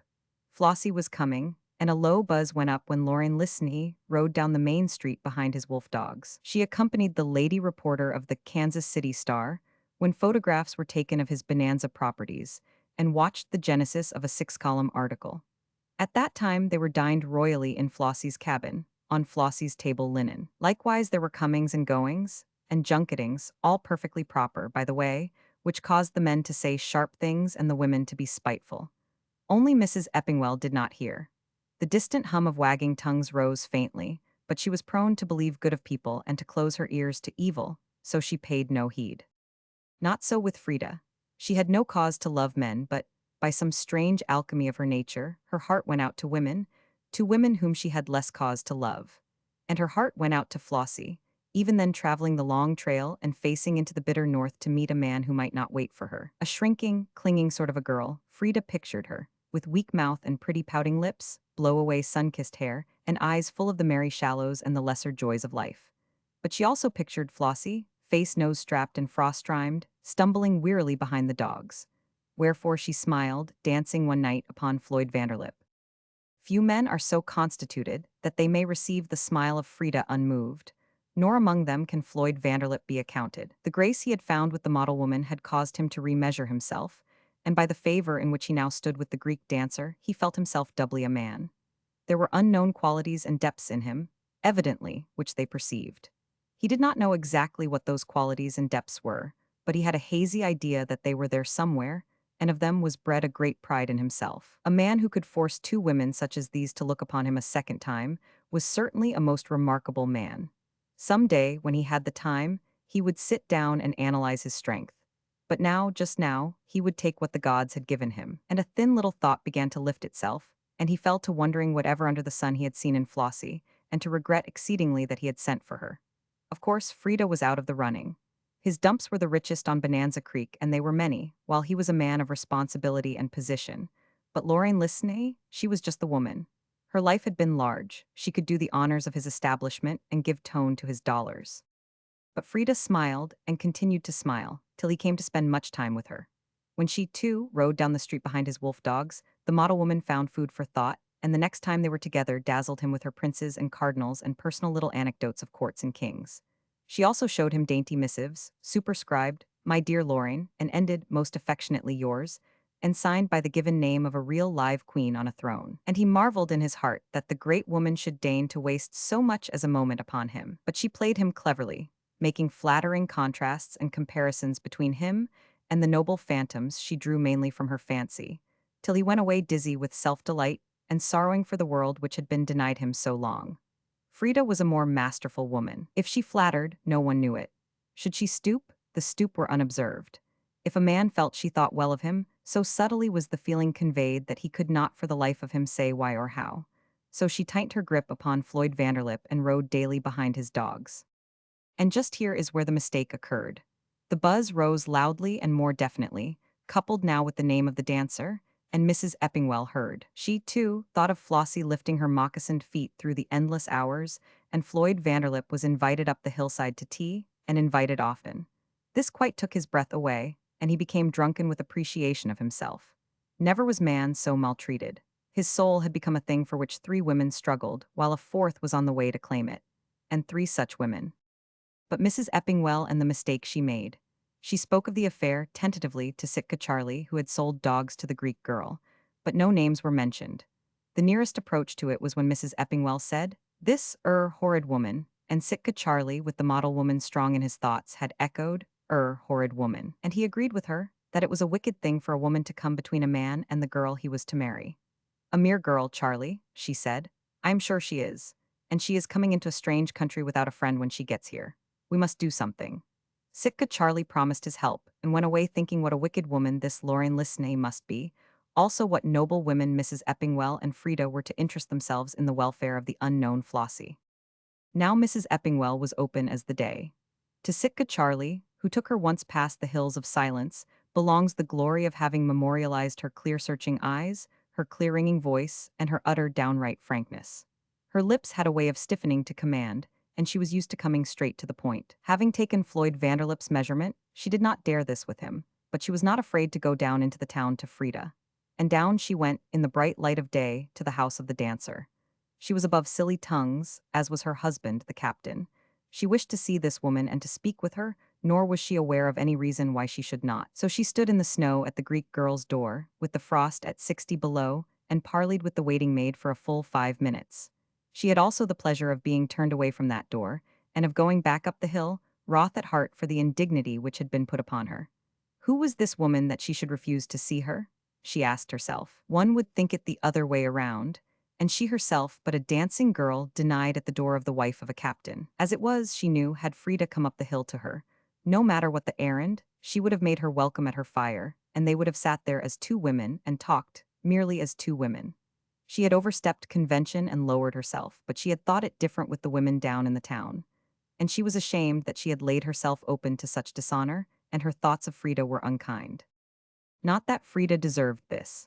Mrs. Eppingwell had descended to meet her who was without caste, while she, strong in the traditions of her own earlier status, had not permitted it. She could worship such a woman, and she would have asked no greater joy than to have had her into the cabin and sat with her, just sat with her for an hour. But her respect for Mrs. Eppingwell, and her respect for herself, who was beyond respect, had prevented her doing that which she most desired. Though not quite recovered from the recent visit of Mrs. McPhee, the wife of the minister, who had descended upon her, in a whirlwind of exhortation and brimstone, she could not imagine what had prompted the present visit. She was not aware of any particular wrong she had done, and surely this woman who waited at the door was not concerned with the welfare of her soul. Why had she come? For all the curiosity she could not help but feel, she steeled herself in the pride of those who are without pride, and trembled in the inner room like a maid on the first caress of a lover. If Mrs. Eppingwell suffered going up the hill, she too suffered, lying face downward on the bed, dry-eyed, dry-mouthed, dumb. Mrs. Eppingwell's knowledge of human nature was great. She aimed at universality. She had found it easy to step from the civilized and contemplate things from the barbaric aspect. She could comprehend certain primal and analogous characteristics in a hungry wolf dog or a starving man, and predicate lines of action to be pursued by either under like conditions. To her, a woman was a woman, whether garbed in purple or the rags of the gutter. Frida was a woman. She would not have been surprised had she been taken into the dancer's cabin and encountered on common ground, nor surprised had she been taken in and flaunted in prideless arrogance. But to be treated as she had been treated was unexpected and disappointing. Ergo, she had not caught Frida's point of view. And this was good. There are some points of view which cannot be gained save through much travail and personal crucifixion, and it were well for the world that its Mrs. Eppingwell should, in certain ways, fall short of universality. One cannot understand defilement without laying hands to pitch, which is very sticky, while there be plenty willing to undertake the experiment. All of which is of small concern, beyond the fact that it gave Mrs. Eppingwell ground for grievance, and bred for her a greater love in the Greek girl's heart. Romans 3. And in this way things went along for a month, Mrs. Eppingwell striving to withhold the man from the Greek dancer's blandishments against the time of Flossie's coming, Flossie lessening the miles each day on the dreary trail, Frida pitting her strength against the model woman straining every nerve to land the prize, and the man moving through it all like a flying shuttle, very proud of himself, whom he believed to be a second Don Juan. It was nobody's fault except the man's that Lauren Lisney at last landed him. The way of a man with a maid may be too wonderful to know, but the way of a woman with a man passeth all conception. Whence the prophet were indeed unwise, who would dare forecast Floyd Vanderlip's course 24 hours in advance. Perhaps the model woman's attraction lay in that to the eye she was a handsome animal. Perhaps she fascinated him with her old-world talk of palaces and princes. Leastwise she dazzled him, whose life had been worked out in uncultured roughness, and he at last agreed to her suggestion of a run down the river and a marriage at 40 Mile. In token of his intention, he bought dogs from Sitka Charlie. More than one sled is necessary when a woman like Lauren Lisney takes to the trail, and then went up the creek to give orders for the superintendence of his bonanza mines during his absence. He had given it out, rather vaguely, that he needed the animals for sledding lumber from the mill to his sluices, and right here is where Sitka Charlie demonstrated his fitness. He agreed to furnish dogs on a given date, but no sooner had Floyd Vanderlip turned his toes up creek than Charlie hied himself away in perturbation to Lauren Lisney. Did she know where Mr. Vanderlip had gone? He had agreed to supply that gentleman with a big string of dogs by a certain time, but that shameless one, the German trader Mayers, had been buying up the brutes and skimped the market. It was very necessary he should see Mr. Vanderlip. Because of the shameless one, he would be all of a week behindhand in filling the contract. She did know where he had gone? Up creek. Good. He would strike out after him at once and inform him of the unhappy delay. Did he understand her to say that Mr. Vanderlip needed the dogs on Friday night? That he must have them by that time? It was too bad, but it was the fault of the shameless one who had bid up the prices. They had jumped $50 per head, and should he buy on the rising market he would lose by the contract. He wondered if Mr. Vanderlip would be willing to meet the advance. She knew he would, being Mr. Vanderlip's friend, she would even meet the difference herself, and he was to say nothing about it? She was kind to so look to his interests. Friday night, did she say? Good, the dogs would be on hand. An hour later, Frida knew the elopement was to be pulled off on Friday night, also that Floyd Vanderlip had gone up creek, and her hands were tied. On Friday morning, Devereux, the official courier, bearing dispatches from the governor, arrived over the ice. Besides the dispatches, he brought news of Flossie. He had passed her camp at 60 Mile. Humans and dogs were in good condition, and she would doubtless be in on the morrow. Mrs. Eppingwell experienced a great relief on hearing this. Floyd Vanderlip was safe up creek, and ere the Greek girl could again lay hands upon him, his bride would be on the ground. But that afternoon her big St. Bernard, valiantly defending her front stoop, was downed by a foraging party of trail-starved malemutes. He was buried beneath the hirsute mass for about 30 seconds, when rescued by a couple of axes and as many stout men. Had he remained down 2 minutes, the chances were large that he would have been roughly apportioned and carried away in the respective bellies of the attacking party. But as it was a mere case of neat and expeditious mangling. Sitka Charlie came to repair the damages, especially a right forepaw which had inadvertently been left a fraction of a second too long in some other dog's mouth. As he put on his mittens to go, the talk turned upon Flossie, and in natural sequence passed on to the horrid woman. Sitka Charlie remarked incidentally that she intended jumping out down river that night with Floyd Vanderlip, and further ventured the information that accidents were very likely at that time of year. So Mrs. Eppingwell's thoughts of Frida were unkinder than ever. She wrote a note, addressed it to the man in question, and entrusted it to a messenger who lay in wait at the mouth of Bonanza Creek. Another man, bearing a note from Frida, also waited at that strategic point. So it happened that Floyd Vanderlip, riding his sled merrily down with the last daylight, received the notes together. He tore Frida S. across. No, he would not go to see her. There were greater things afoot that night. Besides, she was out of the running. But Mrs. Eppingwell, he would observe her last wish. Or rather, the last wish it would be possible for him to observe, and meet her at the governor's ball to hear what she had to say. From the tone of the writing, it was evidently important. Perhaps he smiled fondly, but failed to shape the thought. Confound it all, what a lucky fellow he was with the women anyway. Scattering her letter to the frost, he mushed the dogs into a swinging lope and headed for his cabin. It was to be a masquerade, and he had to dig up the costume used at the opera house a couple of months before. Also, he had to shave and to eat. Thus it was that he, alone of all interested, was unaware of Flossie's proximity. Have them down to the waterhole off the hospital at midnight sharp. Don't fail me, he said to Sitka Charlie, who dropped in with the advice that only one dog was lacking to fill the bill and that one would be forthcoming in an hour or so. Here's the sack, there's the scales. Weigh out your own dust and don't bother me. I've got to get ready for the ball. Sitka Charlie weighed out his pay and departed, carrying with him a letter to Lauren Lisney, the contents of which he correctly imagined to refer to a meeting at the waterhole of the hospital at midnight sharp. Roman 4. Twice Frida sent messengers up to the barracks, where the dance was in full swing, and as often they came back without answers. Then she did what only Frida could do, put on her furs, masked her face, and went up herself to the governor's ball. Now there happened to be a custom, not an original one by any means, to which the official clique had long since become addicted. It was a very wise custom, for it furnished protection to the womankind of the officials and gave greater selectness to their revels. Whenever a masquerade was given, a committee was chosen, the sole function of which was to stand by the door and peep beneath each and every mask. Most men did not clamor to be placed upon this committee, while the very ones who least desired the honor were the ones whose services were most required.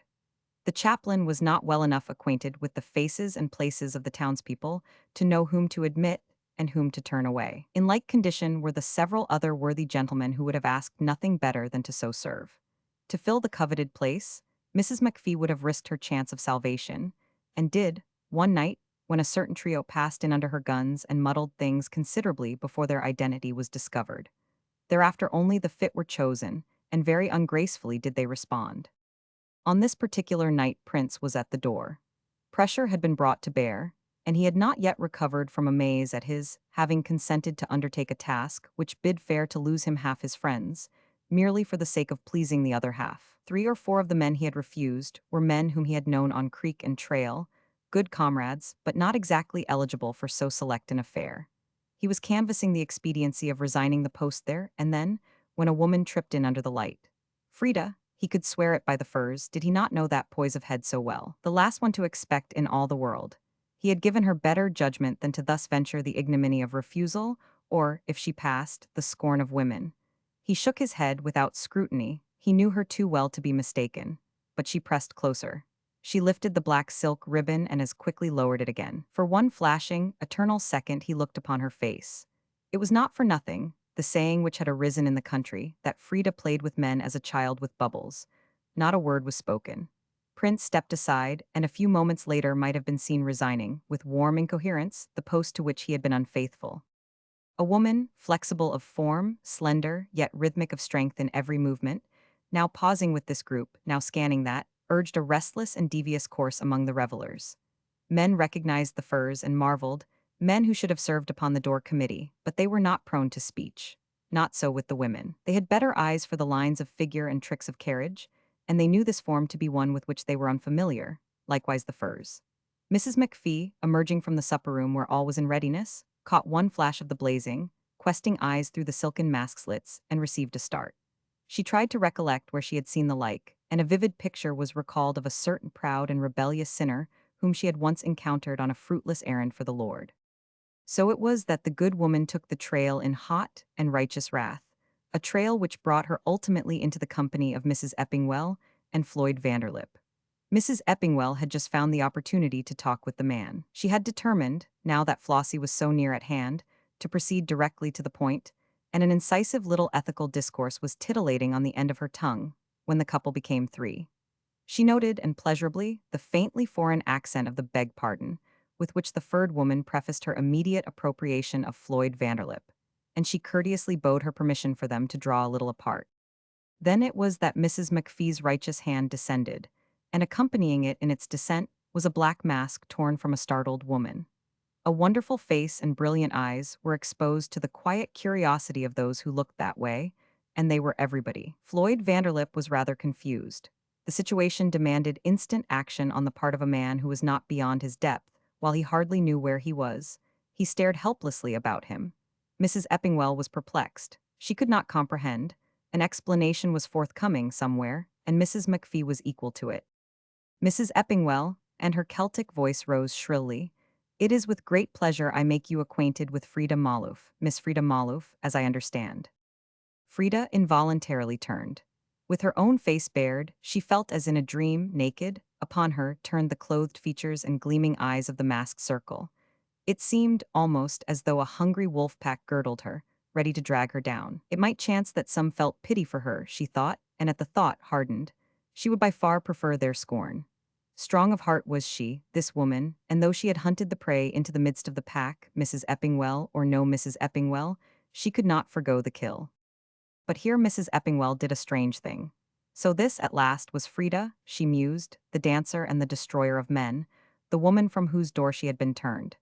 And she, too, felt the imperious creature's nakedness as though it were her own. Perhaps it was this, her Saxon disinclination to meet a disadvantaged foe, perhaps, forsooth, that it might give her greater strength in the struggle for the man, and it might have been a little of both. But be that as it may, she did do this strange thing. When Mrs. McPhee's thin voice, vibrant with malice, had raised, and Frida turned involuntarily, Mrs. Eppingwell also turned, removed her mask, and inclined her head in acknowledgement. It was another flashing, eternal second, during which these two women regarded each other. The one, eyes blazing, meteoric at bay, aggressive, suffering in advance and resenting in advance the scorn and ridicule and insult she had thrown herself open to, a beautiful, burning, bubbling lava cone of flesh and spirit. And the other, calm-eyed, cool-browed, serene, strong in her own integrity, with faith in herself, thoroughly at ease, dispassionate, imperturbable, a figure chiseled from some cold marble quarry. Whatever gulf there might exist, she recognized it not. No bridging, no descending. Her attitude was that of perfect equality. She stood tranquilly on the ground of their common womanhood, and this maddened Frida. Not so had she been of lesser breed, but her soul's plummet knew not the bottomless, and she could follow the other into the deeps of her deepest depths and read her aright. Why do you not draw back your garment's hem? She was fain to cry out, all in that flashing, dazzling second. Spit upon me, revile me, and it were greater mercy than this? She trembled. Her nostrils distended and quivered, but she drew herself in check, returned the inclination of head, and turned to the man. Come with me, Floyd, she said simply. I want you now. What the? He began explosively, and quit as suddenly, discreet enough to not round it off. Where the deuce had his wits gone anyway? Was ever a man more foolishly placed? He gurgled deep down in his throat and high up in the roof of his mouth, heaved as one his big shoulders and his indecision, and glared appealingly at the two women. I beg pardon, just a moment, but may I speak first with Mr. Vanderlip? Mrs. Eppingwell's voice, though flute-like and low, predicated will in its every cadence. The man looked his gratitude. He, at least, was willing enough. I'm very sorry, from Frida. There isn't time, he must come at once. The conventional phrases dropped easily from her lips, but she could not forbear to smile inwardly at their inadequacy and weakness. She would much rather have shrieked. But, Miss Maloof, who are you that you may possess yourself of Mr. Vanderlip and command his actions? Whereupon relief brightened his face, and the man beamed his approval. Trust Mrs. Eppingwell to drag him clear. Frida had met her match this time. I, Frida hesitated, and then her feminine mind putting on its harness. And who are you to ask this question? I am Mrs. Eppingwell and… There, the other broke in sharply. You are the wife of a captain, who is therefore your husband. I am only a dancing girl. What do you with this man? Such unprecedented behavior. Mrs. McPhee ruffled herself and cleared for action, but Mrs. Eppingwell shut her mouth with a look and developed a new attack. Since Miss Maloof appears to hold claims upon you, Mr. Vanderlip, and is in too great haste to grant me a few seconds of your time, I am forced to appeal directly to you. May I speak with you, alone and now? Mrs. McPhee's jaws brought together with a snap. That settled the disgraceful situation. Why, that is certainly, the man stammered. Of course, growing more effusive at the prospect of deliverance. Men are only gregarious vertebrates, domesticated and evolved, and the chances are large that it was because the Greek girl had in her time dealt with wilder masculine beasts of the human sort. For she turned upon the man with hell's tides aflood in her blazing eyes, much as a bespangled lady upon a lion, which has suddenly imbibed the pernicious theory that he is a free agent. The beast in him fawned to the lash. That is to say, afterward, Tomorrow, Mrs. Eppingwell. Yes, tomorrow, that is what I meant. He solaced himself with the fact, should he remain, that more embarrassment awaited. Also, he had an engagement which he must keep shortly, down by the waterhole off the hospital. Ye gods, he had never given Frida credit. Wasn't she magnificent? I'll thank you for my mask, Mrs. McPhee. That lady, for the nonce speechless, turned over the article in question. Good night, Miss Maloof. Mrs. Eppingwell was royal even in defeat. Frida reciprocated, though barely downing the impulse to clasp the other's knees and beg forgiveness. No, not forgiveness, but something, she knew not what, but which she none the less greatly desired. The man was for her taking his arm, but she had made her kill in the midst of the pack, and that which led kings to drag their vanquished at the chariot tail, led her toward the door alone, Floyd Vanderlip close at heel, and striving to re-establish his mental equilibrium. Avi? It was bitter cold. As the trail wound, a quarter of a mile brought them to the dancer's cabin, by which time her moist breath had coated her face frostily, while his had masked his heavy mustache till conversation was painful. By the greenish light of the aurora borealis, the quicksilver showed itself frozen hard in the bulb of the thermometer which hung outside the door. 1,000 dogs, in pitiful chorus, wailed their ancient wrongs and claimed mercy from the unheeding stars. Not a breath of air was moving. For them there was no shelter from the cold, no shrew crawling to leeward in snug nooks. The frost was everywhere, and they lay in the open, ever and anon stretching their trail-stiffened muscles and lifting the long wolf howl. They did not talk at first, the man and the woman. While the maid helped Frida off with her wraps, Floyd Vanderlip replenished the fire, and by the time the maid had withdrawn to an inner room, his head over the stove, he was busily thawing out his burdened upper lip. After that he rolled a cigarette and watched her lazily through the fragrant eddies. She stole a glance at the clock. It lacked half an hour of midnight. How was she to hold him? Was he angry for that which she had done? What was his mood? What mood of hers could meet his best? Not that she doubted herself. No, no. Hold him she could, if need be at pistol point, till Sitka Charlie's work was done and Devereux, S2. There were many ways, and with her knowledge of this, her contempt for the man increased. As she leaned her head on her hand, a fleeting vision of her own girlhood, with its mournful climacteric and tragic ebb, was vouchsafed her, and for the moment she was minded to read him a lesson from it. God, it must be less than human brute who could not be held by such a tale, told as she could tell it, but, bah, he was not worth it, nor worth the pain to her. The candle was positioned just right, and even as she thought of these things sacredly shameful to her, he was pleasuring in the transparent pinkiness of her ear. She noted his eye, took the cue, and turned her head till the clean profile of the face was presented. Not the least was that profile among her virtues. She could not help the lines upon which she had been builded, and they were very good. But she had long since learned those lines, and though little they needed, was not above advantaging them to the best of her ability. The candle began to flicker. She could not do anything ungracefully, but that did not prevent her improving upon nature a bit, when she reached forth and deftly snuffed the red wick from the midst of the yellow flame. Again, she rested head on hand, this time regarding the man thoughtfully, and any man is pleased when thus regarded by a pretty woman. She was in little haste to begin. If dalliance were to his liking, it was to hers. To him it was very comfortable, soothing his lungs with nicotine and gazing upon her. It was snug and warm here, while down by the waterhole began a trail, which he would soon be hitting through the chilly hours. He felt he ought to be angry with Frida for the scene she had created, but somehow he didn't feel a bit wrathful. Like as not there wouldn't have been any scene if it hadn't been for that McPhee woman. If he were the governor, he would put a poll tax of 100 ounces a quarter upon her and her kind, and all gospel sharks and sky pilots. And certainly Frida had behaved very ladylike, held her own with Mrs. Eppingwell besides. Never gave the girl credit for the grit. He looked lingeringly over her, coming back now and again to the eyes, behind the deep earnestness of which he could not guess lay concealed a deeper sneer. And Jove, was she well put up? Wonder why she looked at him so. Did she want to marry him too? Like as not, but she wasn't the only one. Her looks were in her favor, weren't they? And younger than Lauren Lisney. She couldn't be more than 23 or 4, 25 at most. And she'd never get stout. Anybody could guess that the first time. He couldn't say it of Lauren, though. She certainly had put on flesh since the day she served as model. How once he got her on trail he'd take it off. Put her on the snowshoes to break ahead of the dogs. Never knew it to fail, yet. But his thought leaped ahead to the palace under the lazy Mediterranean sky, and how would it be with Lauren then? No frost, no trail, no famine now and again to cheer the monotony, and she getting older and piling it on with every sunrise. While this girl Frida, he sighed his unconscious regret that he had missed being born under the flag of the Turk, and came back to Alaska. Well, Both hands of the clock pointed perpendicularly to midnight, and it was high time he was getting down to the waterhole. Oh, Frida started, and she did it prettily, delighting him as his fellows have ever been delighted by their womankind. When a man is made to believe that a woman, looking upon him thoughtfully, has lost herself in meditation over him, that man needs be an extremely cold-blooded individual in order to trim his sheets, set a lookout, and steer clear.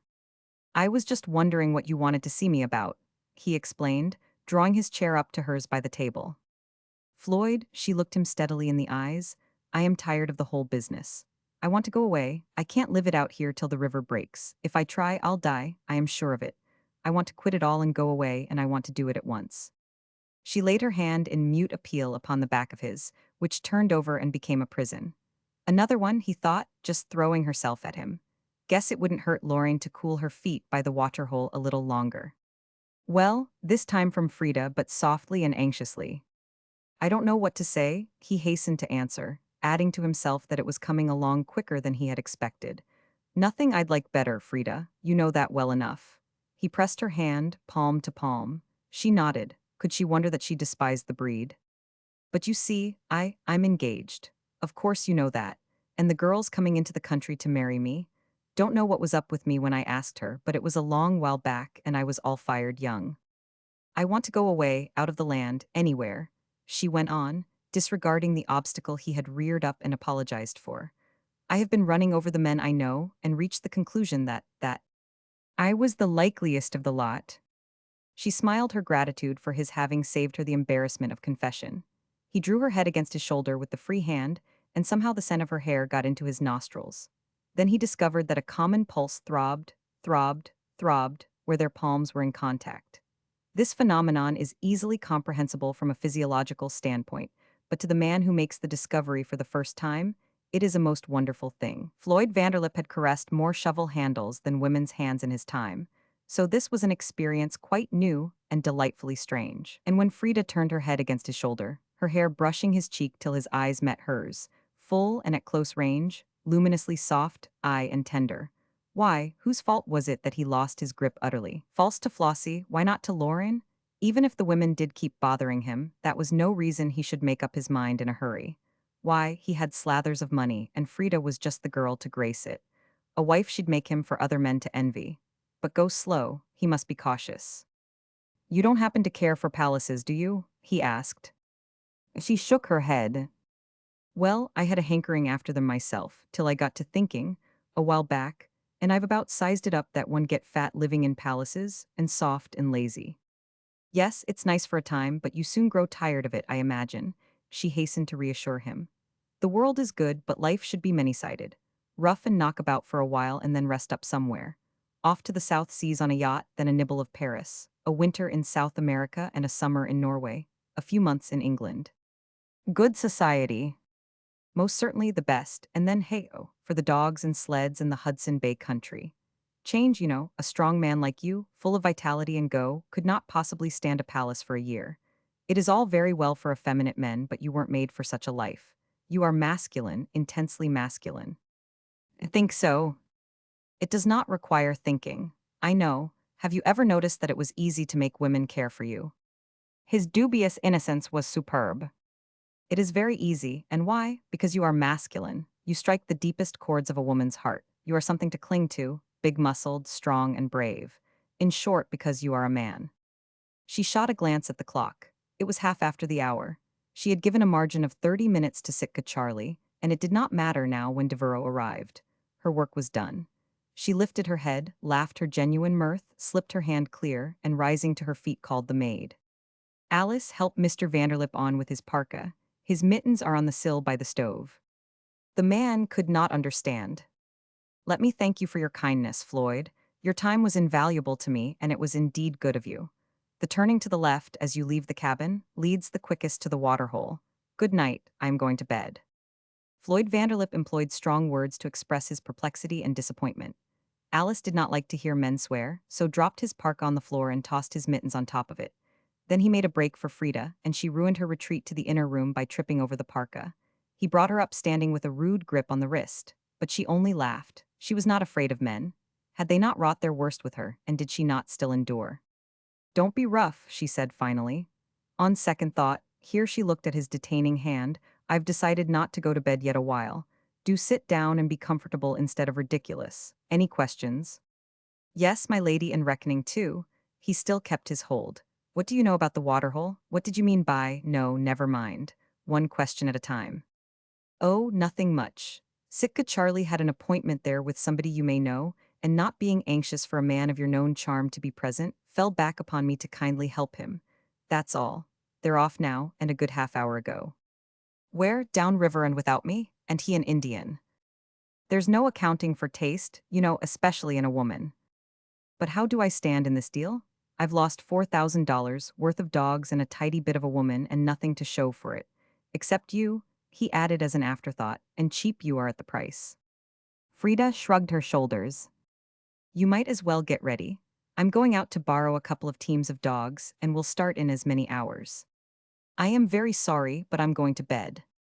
You'll pack if you know what's good for you. Go to bed, or not, when I get my dogs outside, so help me, onto the sled you go. Meb, you fooled with me, but I'll just see your bluff and take you in earnest. Hear me? He closed on her wrist till it hurt, but on her lips a smile was growing, and she seemed to listen intently to some outside sound.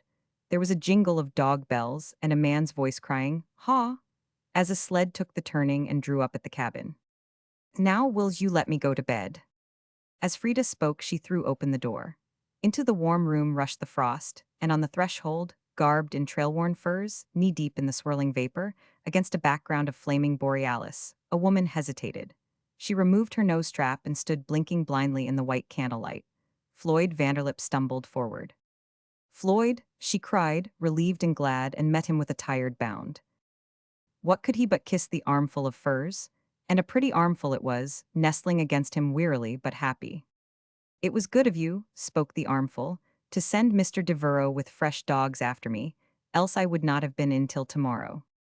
The man looked blankly across at Frida, then the light breaking in upon him, and wasn't it good of Devereux to go? Couldn't wait a bit longer, could you, dear? Flossie snuggled closer. Well, I was getting sort of impatient, he confessed glibly, at the same time drawing her up till her feet left the floor and getting outside the door. That same night, an inexplicable thing happened to the Reverend James Brown, missionary, who lived among the natives several miles down the Yukon, and saw to it that the trails they trod led to the white man's paradise. He was roused from his sleep by a strange Indian, who gave into his charge not only the soul but the body of a woman, and having done this drove quickly away. This woman was heavy, and handsome, and angry, and in her wrath unclean words fell from her mouth. This shocked the worthy man, but he was yet young, and her presence would have been pernicious, in the simple eyes of his flock, had she not struck out on foot for Dawson with the first gray of dawn. The shock to Dawson came many days later, when the summer had come, and the population honored a certain royal lady at Windsor, by lining the Yukon's bank and watching Sitka Charlie rise up with flashing paddle and drive the first canoe across the line. On this day of the races, Mrs. Eppingwell, who had learned and unlearned numerous things, saw Frida for the first time since the night of the ball. Publicly, mind you, as Mrs. McPhee expressed it, without regard or respect for the morals of the community, she went up to the dancer and held out her hand. At first, it is remembered by those who saw, the girl shrank back, then words passed between the two, and Frida, great Frida, broke down and wept on the shoulder of the captain's wife. It was not given to Dawson to know why Mrs. Eppingwell should crave forgiveness of a Greek dancing girl, but she did it publicly, and it was unseemly. It were well not to forget Mrs. McPhee. She took a cabin passage on the first steamer going out. She also took with her a theory which she had achieved in the silent watches of the long, dark nights, and it is her conviction that the Northland is unregenerate because it is so cold there. Fear of hellfire cannot be bred in an icebox. This may appear dogmatic, but it is Mrs. McPhee's theory.